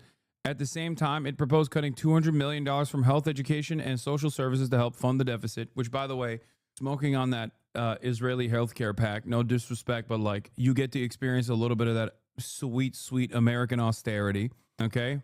This is why if Iran had continued, it would have literally collapsed the Israeli economy, because the Israeli economy, as I explained, relies on Israel being an untouchable, impenetrable fortress, no matter how fucking aggressive and violent and belligerent it gets.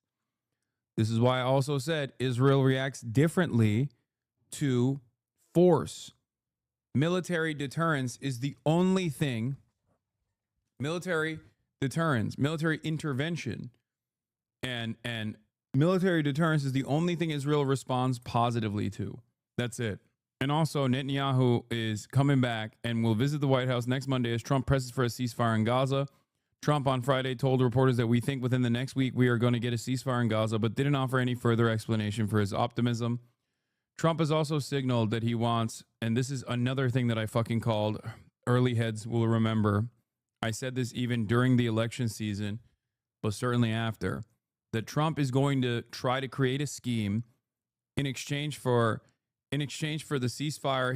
He will design a scheme where Benjamin Netanyahu will get away scot-free and will be free of prosecution in the aftermath of the ceasefire. So, and he openly has said that, for the record. He has like tweeted it out or truthed it out.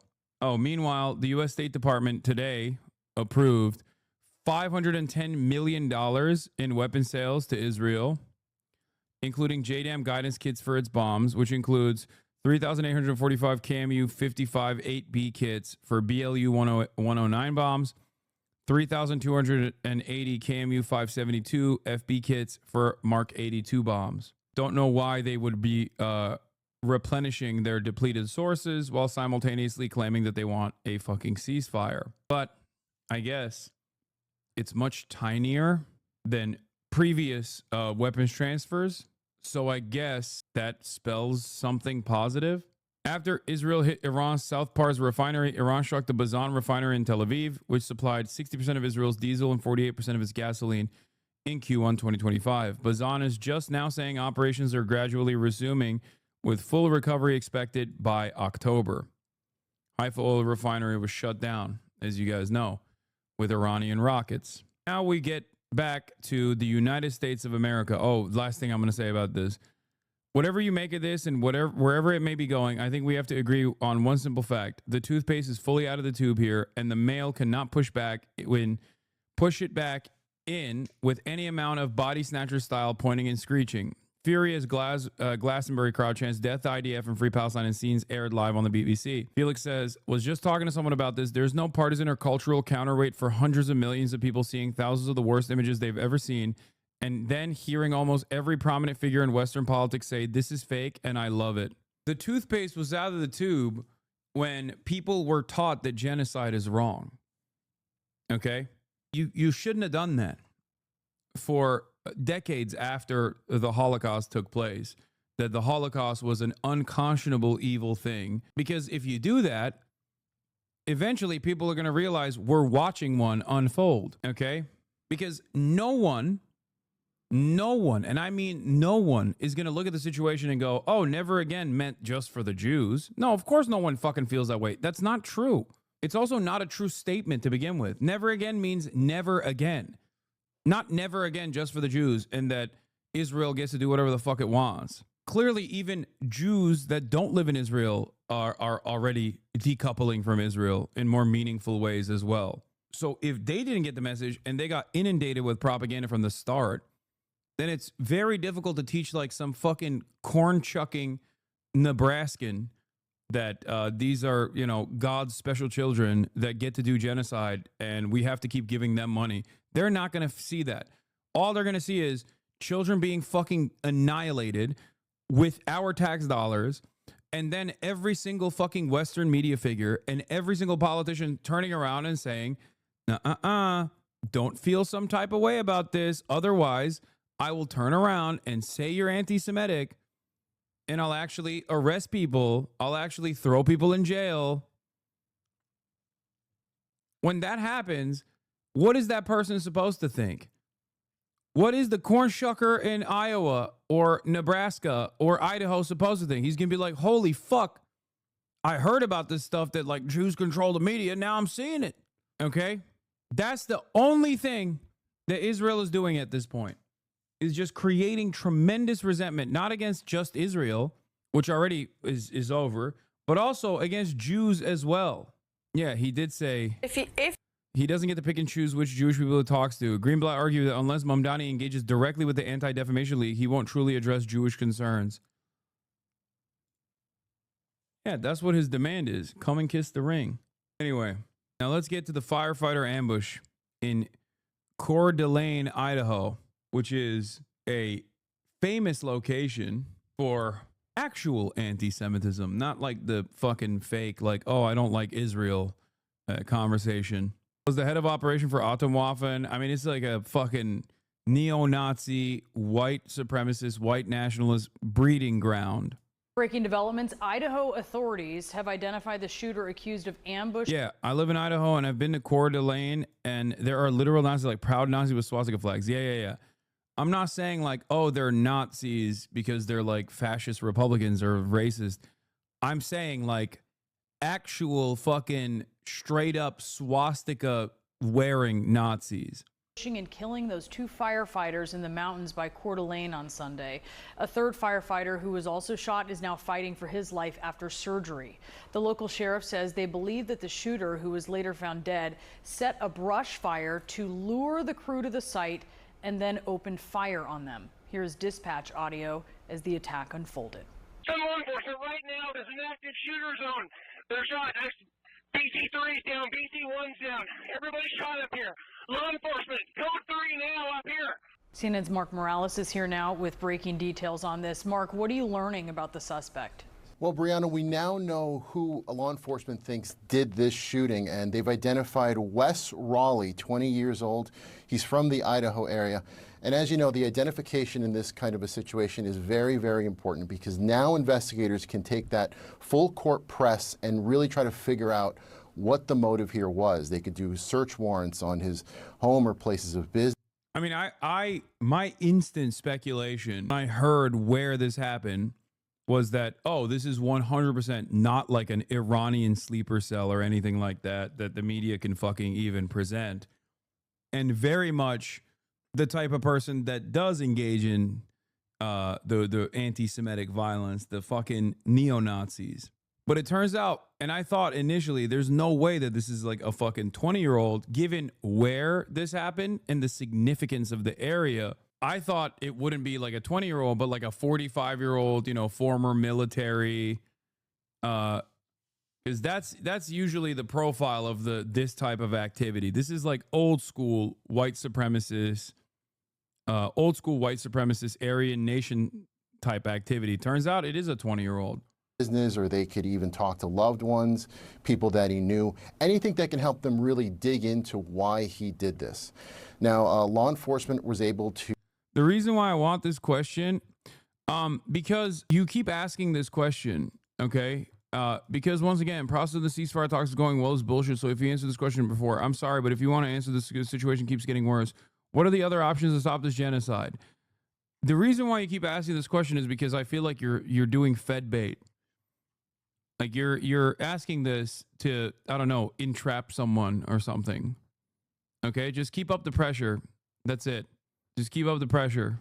Okay. What is the fucking answer that you want from someone like myself in front of 30,000 people?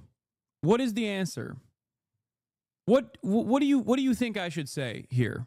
Keep up the pressure. Participate in boycott divestments. Keep educating people. That's it. Call your politicians and keep showing up to protests. Okay? Comrade of the worker. Motherfucker's like 3 minutes away from being like, here's the location of Tannerite and a stash of weapons that I hid. Come on, comrade. Pick up the arms. Can you please not do a direct call to violence, sir? Hello, fellow comrade of the workers of the world, unite. Literally hasn't stopped, too. He just like kept spamming it over and over again. What happens when the phone call doesn't work? What happens when the one phone call away doesn't work? What happens when it doesn't work? Because it seems like the ceasefire is not imminent. You're supposed to lube it up a little bit before you put it in, dude. What is this? I got the federal government up my asshole, and this motherfucker in the chat is like, hey, comrade. Hello, comrade. Could I give you a helping serving of direct military action against federal facilities? Like he's having this conversation in a fucking War Thunder Discord server or something. Like he's just doing it in front of 37,000 people. Maybe he's just a fan who's disillusioned. 20-year-old Groyper shooter in Ohio. So crazy. Who would have seen this coming? I am surprised. This is funny. Comrade Crunk, would you be willing to hurt someone for Zoran? Hey, Hasanabi, can you say it into the microphone? I couldn't hear you clearly the first time. To trace his cell phone signal, and that's how they were able to pinpoint exactly where he was on the mountain. But just as important was that initial 911 call. That's how first responders were able to learn not just a treasure trove of information, but that they were walking into a hornet's nest. Take a listen. Got 2 unresponsive battalion chiefs, gunshot wounds, multiple gunshot wounds. 2 Coeur d'Alene firefighters are down. We need law enforcement to get up here. We could possibly get the 2 wounded out. I'm pinned down behind Battalion 1's rig. It's clear to me that this fire was set intentionally to draw. Now, Raleigh was found dead with a firearm near him, and we're still waiting for more details on this. But as we know, investigators and law enforcement are really pushing to figure out what happened here. Brianna? Have they gotten a hold on that brush fire that they... Who targets firefighters? Nazis. Nazis with a bone to pick. Nazis who still have some smoke for the firefighters that I suspect they were angry about for destroying their like the previous where is it? Or maybe it's I don't know. Sheriff suspect the shooter ambushed firefighters who asked them to move vehicle. I don't know. Something about this doesn't add up. Something about this does not fucking add up. Jason wrote, like, everything adds up. The only thing that everything that adds up, but the only thing that doesn't add up is the profile of the shooter being 20 years old. That's the one thing that is confusing to me. And I suspect we'll find out more about his family and whether or not they were involved in the upcoming days. Jason Rowley, the alleged far-right terrorist Wes Rowley's dad, who he was allegedly living and working with, seems to be a veteran who's a Nazi biker. Wes Rowley's father appears to be Jason Rowley, a former Army Cavalry scout and biker gang member who Wes likely was living working with in Idaho. Yeah. His father fits the profile of the type of person that would be more willing to do something like this. This is what he posted, by the way. Jason Rowley. Find your terrorist first name. First letter of the name, Ahmed. Second letter of your last name, Goatfucker. Like, no irony here, you know? I don't know if it's relevant, but yeah, today's the anniversary of the Aryan Inferno when firefighters burned down the Aryan Nation security house as a training exercise. I don't know. I don't know if this is related to that, though. But that does set up a motive. Oh, Jesus Christ. They say he's set, Mark? Well, that's a really interesting part of this whole situation as well, because that fire increased to 26 acres overnight. And when you think back to how this all started with Raleigh setting this fire, first responders can't put that fire out because they're being shot at. So it was in those initial moments that this fire probably could have been contained by now, but now at this point has reached and really, as we've seen, gone up to about 26 acres. And that's also an issue because, remember, because of this shooting, it's a crime scene. So investigators were having to pick up evidence as quickly as possible because there was a fire all around them. This fire is a significant issue, and if they weren't being shot at, who knows how quickly they could have put this under control. Brianna? Yeah, certainly. Mark Morales, thank you for the very latest on that. Investigators in Idaho are looking for a motive after a suspect ambushed fire. Why are you streaming someone else's content while being away? Basically just stealing. Dog, did you wait for the literal 10 seconds that I walked away from the camera? Like, while I'm basically still in the room. Like, I was just away from the camera to say this. That is insane. Like, it is shocking. Also, stealing what? CNN? Like, what are you talking about? They don't give a shit. I can't believe how stupid these fucking haters are. It's actually shocking. Fucking bot. Fighters, killing 2 of them. A third is in the hospital in stable condition. Police say they were lured by a deliberately set brush fire that's still burning. The suspect was found dead hours later with a gun nearby. No, the tattoo doesn't say MS-13 also, chatters. It's 1488. He's a fucking Nazi. Steve Moore is with us right now. He's a former supervisory special agent with the FBI and a CNN law enforcement contributor. Steve, this is a very unusual situation. Have you ever seen anything like this before, where someone allegedly starts a fire, firefighters come, and then this individual allegedly starts shooting at those firefighters? Well, you know, I actually did work a case back in, 20 years ago, where there was a man who was bent on destroying an oil refinery. And his plan was to start a fire at the oil refinery and shoot firefighters as they came in. But his plan was so that the fire could go out of control. This guy's different. This guy's situation is different because what he's trying to do is simply kill the firefighters. The fire itself was a lure, not the end goal. Tell us more about how the investigation proceeds from here, given all the circumstances at play. You know, what's interesting to me is yesterday they said between 3:15 and say 7:45, right around there, they knew that phone was up there and they knew that it wasn't moving. So they knew they had a pretty specific target there.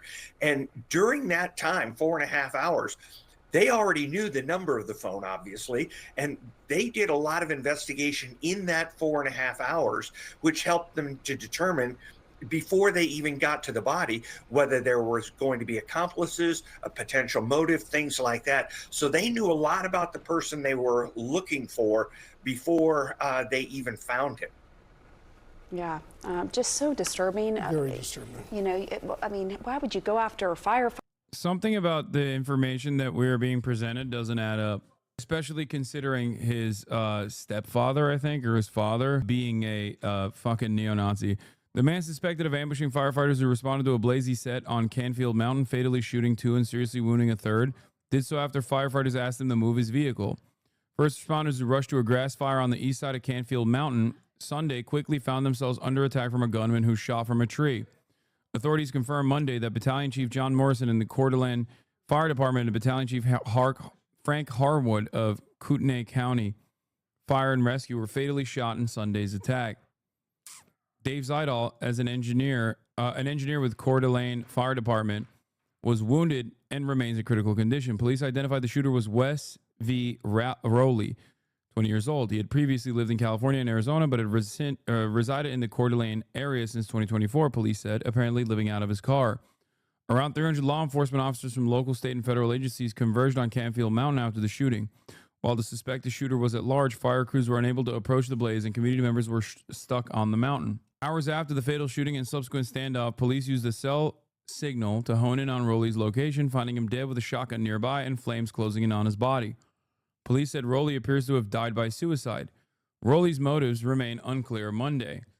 Kootenai County Sheriff Bob Norris said no manifesto has been found so far. He noted that Rowley was once wanted to be a firefighter. We don't know if there's a nexus between that and what happened yesterday, he said, adding that investigators have not found any record of Rowley applying to any local fire agencies. Rowley had family in Priest River, according to KCSO. He did grow up in an arborist family and they climbed trees, Norris said. Rowley's grandfather, Dale Rowley, told KXLY TV that his grandson was an avid hiker who worked for a tree company and was interested in forestry. Before Sunday's attack, Rowley had 5 very minor interactions with local law enforcement, including 2 interactions with Coeur d'Alene police and 3 with sheriff's deputies. Norris said that the interactions occurred after community members called in welfare checks while Rowley's vehicle was parked on private property. Rowley was cooperative during his past contacts with law enforcement, Norris said. He had no criminal history in Idaho or the 2 other states where he resided.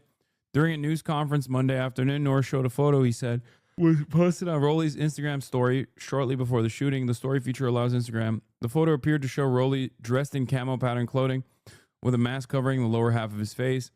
Norris said Rowley's Instagram account is now deleted, though it's unclear whether Rowley deleted the account himself. Second headline has quote from the chair of the county on the Aryan link in the last bullet point. Spokane could ban warrantless ICE arrests on... Wait, what? Oh, what we should know about the Idaho fire and shootings. To bring you up to speed about midday, June 29th, police say a gunman set a flame to the dry forest. What the fuck?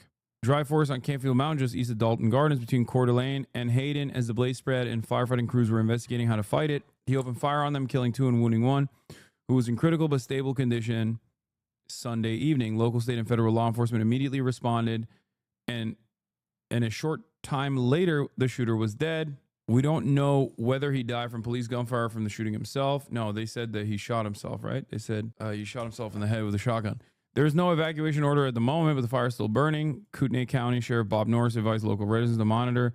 Several news agencies, including Coeur d'Alene, Post Falls Press, have identified the suspect as 20-year-old Wes Rowley. We'll be digging into the story in the coming days. About 300 law enforcement agents responded to the scene, including at least one Spokane.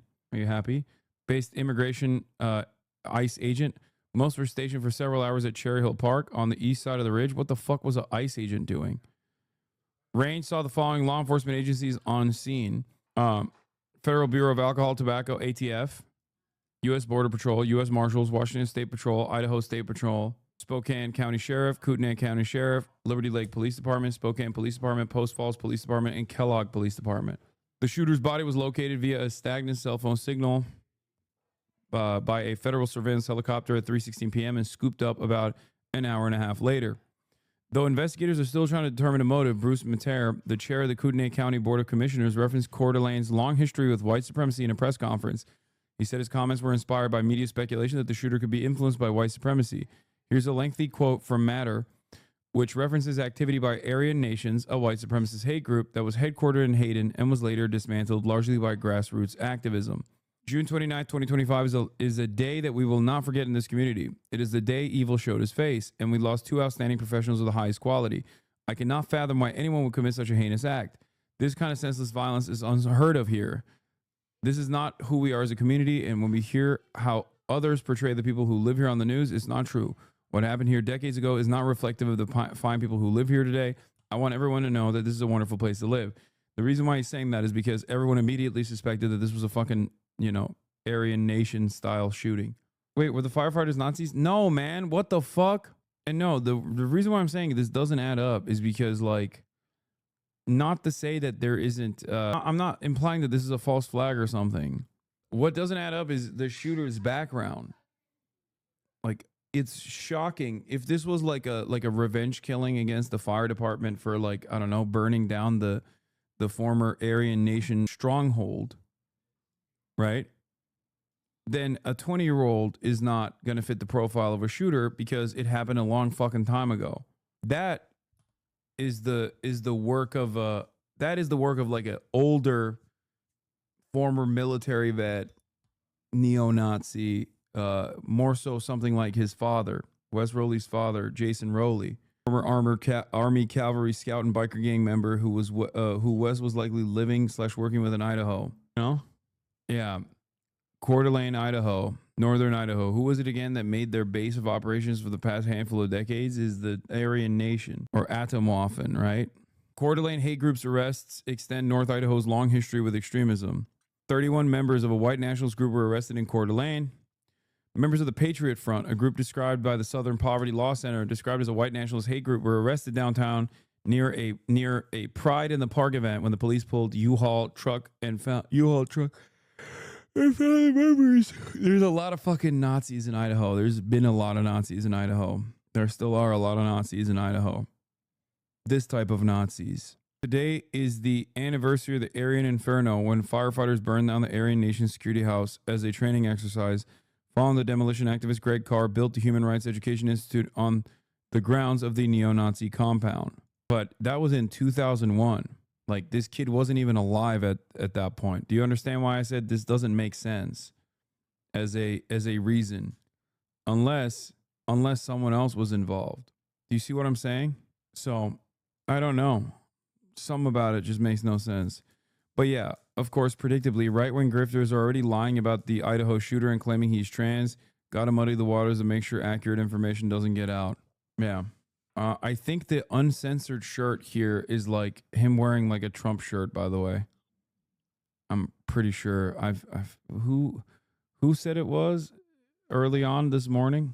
Now, his dad is a neo-Nazi, and I think he has a stepfather as well. And his stepfather is even more interesting.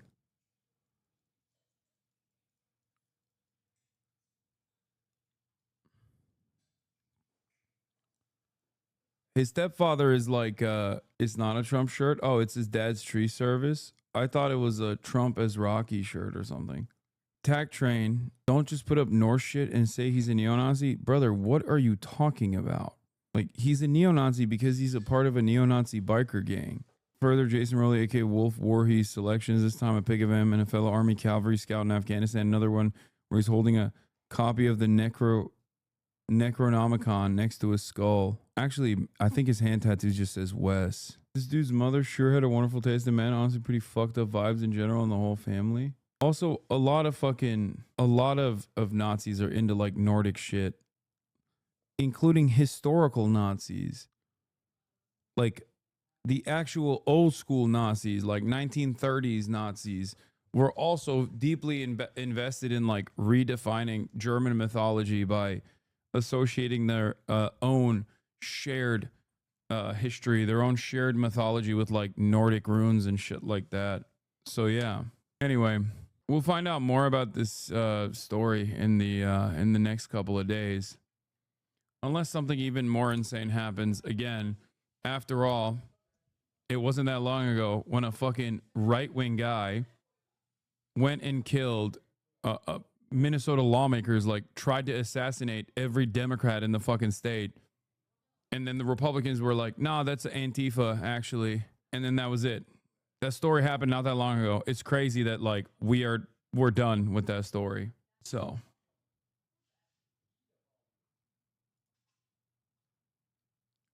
there's a Jon Stewart piece on the there's also leaked chat show pro-Israel extremist group Beitar organizing street confrontations. Be on the lookout for this. Internal discussions include plans to burn Qurans and attack pro-Palestine protesters with pepper spray.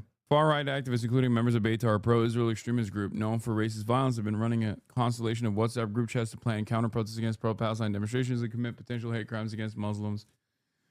in New York City. The chat shared with drop site by an anonymous member added to the groups by an organizer illustrate a network of pro-Israel agitators coordinating street confrontations and provocations. Chat log shows members, including individuals publicly affiliated with Beitar US, discussing a range of plans and ideas. To protest at mosques, to burn Qurans to provoke confrontations, and coordinate buying pepper spray, lasers, and other illicit devices to confront pro-Palestine protests in New York City. The covert conversation took place over the past years. The city of New York became a flashpoint for conflict between pro-Palestine and pro-Israel demonstrators. This was that famous video. Remember the lady who harassed me? Asaf from New York says. Remember the lady who harassed me for saying I can do whatever I want? I'm Jewish. Talia and Murtaza Hussein got her group chat showing that she and her friends planned to harass mosque attendees, burn Qurans, and even create a fake pro-Palestine accounts online. If you want to understand how fucking insane Beitar is, the ADL considers them a threat. The ADL considers them a fucking extremist group, by the way. This ADL thinks Beitar is too much because they are. They're a fucking terrorist organization, 100%. Beitar US also appears to have had some coordination with local government, with one member stating that they were forwarding information to a local state assemblyman. In the same chat, others shared that they're collecting information on pro-Palestine activists to forward to the Department of Homeland Security as well as ICE. At least one active member of the chat claims on our public LinkedIn page to have been an NYPD cadet. Beitar US claims to have a sizable membership. However, actual membership, leadership structure, and activists remain opaque, with much of their public activity centering on a small group of far-right provocateurs inciting violence and hate against pro-Palestine protests and Muslims in New York City. The group wields considerable political influence nonetheless. They obviously aided the Trump administration's deportation program targeting student protesters and claim to be providing names to Israel's Parliament of Jewish Americans to ban them from entering Israel. That one is really funny. Anti-Zionist Jews that they say they're sending to the Israeli Knesset to never allow into the state of Israel. This is what I meant saying Islamophobia by Jews is at a worse level than it is from Christians earlier in the day. No, this is one psychotic group, dude. What are you talking about? We just saw the fucking neo-Nazi dudes murk firefighters. There are not that many Jews in anywhere at the end of the day. It's not a large enough group to make up a significant number of the fucking Islamophobic hate crimes, especially in comparison to far-right neo-Nazis. The group has offered bounties on prominent Palestinian activists and boasted about harassing mosques. The group's incitement earned them an extremism label by the ADL, a fellow pro-Israel organization with a separate history of targeting pro-Palestine activists. Yeah, the ADL and Beitar duke it out with one another because they both want someone like myself arrested and potentially deported, despite the fact that I'm an American citizen. One wants to do it in a more hands-on way where they like directly, actively confront me physically. The other wants to do it through the legal route, that kind of situation. Yeah, they're like, this grift is not, this town ain't big enough for the both of us. Both will call the manager at some point. Based on public records and social media activity, it appears Beitar US is largely, if not solely, active in New York City, with much of their energy centered on countering local pro-Palestine demonstrators. Group chat members operate under their real names and phone numbers, which DropSite verified and redacted. After members learned portions of their conversation had been made public, they urged each other to change their names and phone numbers to obscure their identities before purging the chats. DropSite obtained the chat contents prior to the purge. While the chat logs obtained by DropSite are not explicitly referred to as Beitar US chats, numerous individuals within the chats have publicly identified themselves as members of Beitar US, including the founder and a prominent New York City public relations firm, Ron Tarosian, or have been tagged in media published exclusively and originally from Beitar US accounts. Stephanie Benchamal is listed as an administrator of the group chat, including several Beitar US members called United Zionists, which is both a group chat and one of the skeleton organizations that often appears on counter-protest flyers originating from these group chat members.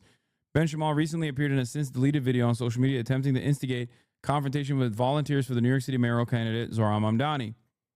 If you recall, Beitar itself published that video in which she literally told the person, I can do whatever I want, I'm Jewish, which I thought was very funny. Condemning optics, not violence. In the chat, the topic of protesting mosques was frequently discussed. We are most definitely marching in front of a mosque, one individual identified as Andrew Ziedman said last summer. Certainly very pro-Trump, pro-America groups would enjoy engaging goat fuckers, he added, using a slur to refer to Muslims. Hit them when they're not expecting, replied far-right activist Dana Andrea Morgan, who identifies herself as an NYPD cadet. Morgan is credited with creating and distributing a flyer for a protest against a mosque in Brooklyn. The protest sought to harass a Muslim house of worship in retaliation for a protest against an illegal land sale event that took place at a synagogue earlier this month. It was widely condemned by local politicians, including Mayor Eric Adams, who counts Beitar founder Ron Tarosian as an associate. Self-proclaimed Beitar U.S. founder Ron Tarosian chimed in, noting that Beitar would not endorse the protest, citing security reasons. We are against mosque marches at this time. Unless we have more people, it's unsafe. They were worried that they get their ass beat if they did that. That's funny. They're like, hey, listen, we love doing hate crimes. Okay? But we can't do it right now because we simply don't have enough people to do a hate crime. Because if we do a hate crime, we're going to get our fucking ass beat. Read the first paragraph of Danny Danon. What? Oh, he was a former leader of the World Beitar Organization. I didn't know that Danny Danon was a former leader of the World Beitar Organization. Oh, terrorist children. These children.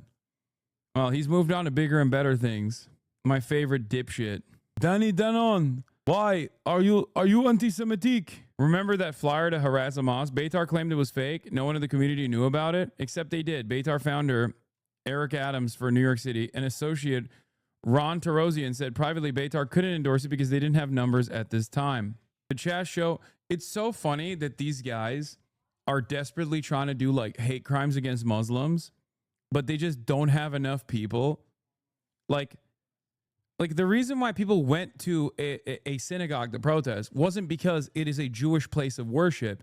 It was because they were selling stolen land, illegally selling stolen land in the West Bank. Okay? Obviously, you're not going to be able to get the numbers to just like randomly commit a fucking hate crime at a mosque. Like, bring American and Israeli flags, please. But also, we can't really do that because we don't have enough numbers. Come on, guys. Come on. Like, Beitar guys are probably freaking out that Zohran Mamdani won the primary because they're like, we really don't have the numbers at all. Chat show what's been plainly obvious on the ground, but lately ignored by city admins. There's a group of far-right extremists and Islamophobic bigots explicitly coordinating to incite violence against pro-Palestine demos, people in Muslim space in New York City. The chats also give insight into Beitar, a racist extremist group that loves to post inciting content online and claims to be providing deportation lists of student activists. The chat suggests Beitar, like United Zionists run by Stephanie Benchamal, Lions of Israel in America run by Ronan Levy, and the rest of these illegible logos. Beitar seems largely skeletal, the facade of unified organization much smaller than advertised.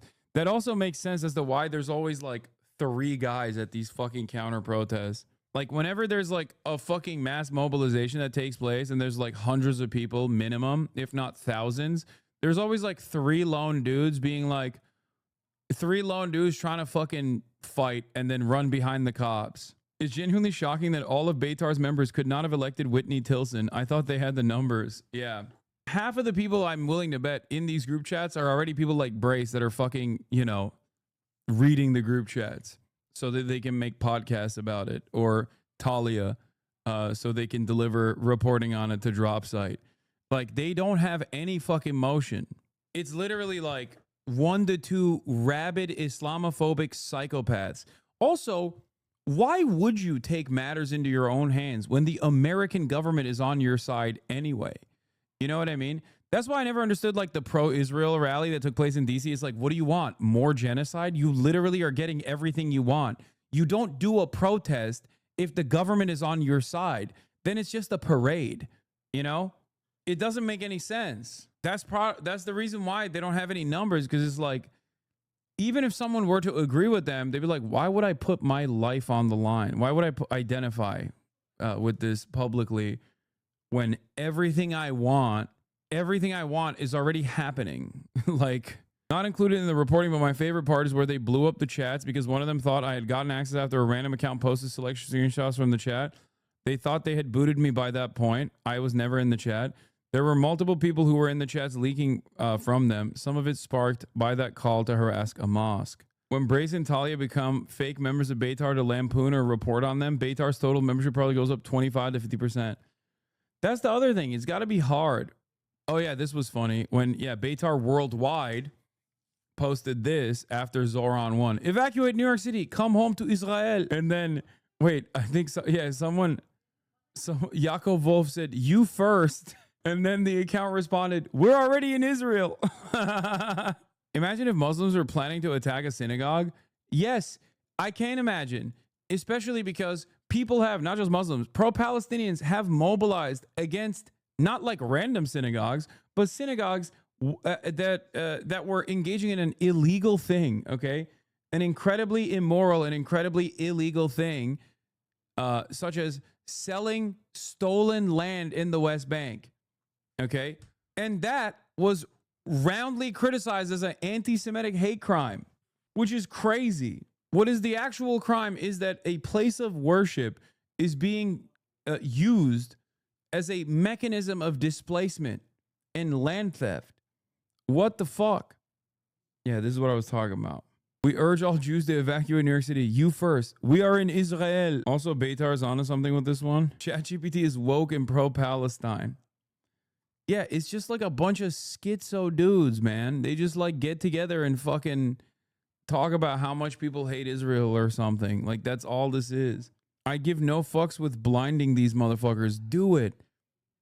No, he is not, and no hats off. He sucker punched a female while she was bending down. She put off the fire. F her. Who has the connections to ICE? In my opinion, many should be arrested.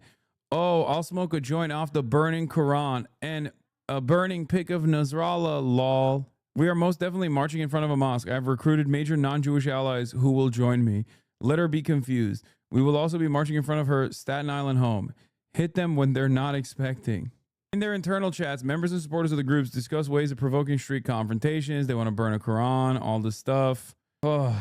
Yeah, also, Beitar is, all jokes aside, directly responsible for harming Columbia students. They reached out to government officials to facilitate Mahmoud Khalil's kidnapping. We demanded elected officials, including the mayor and the comptroller, to address this before someone is killed. Jessica Tisch, the police commissioner. There is something that happens, like, I don't know what it is. Like, there is just something that happens to your fucking brain where you just become like a genuine villain when you seek out the defense of the indefensible, which is the apartheid state of Israel and its genocide of the Palestinians. Anyway, that's all I got for today. I'm tired. I've worn out. But here we are. I will see you tomorrow as always, chat. We had a very productive day. Lots was learned. We'll obviously continue covering the big booty bill. Peace in the Middle East. And bye-bye. Peace. Damn, this guy's good.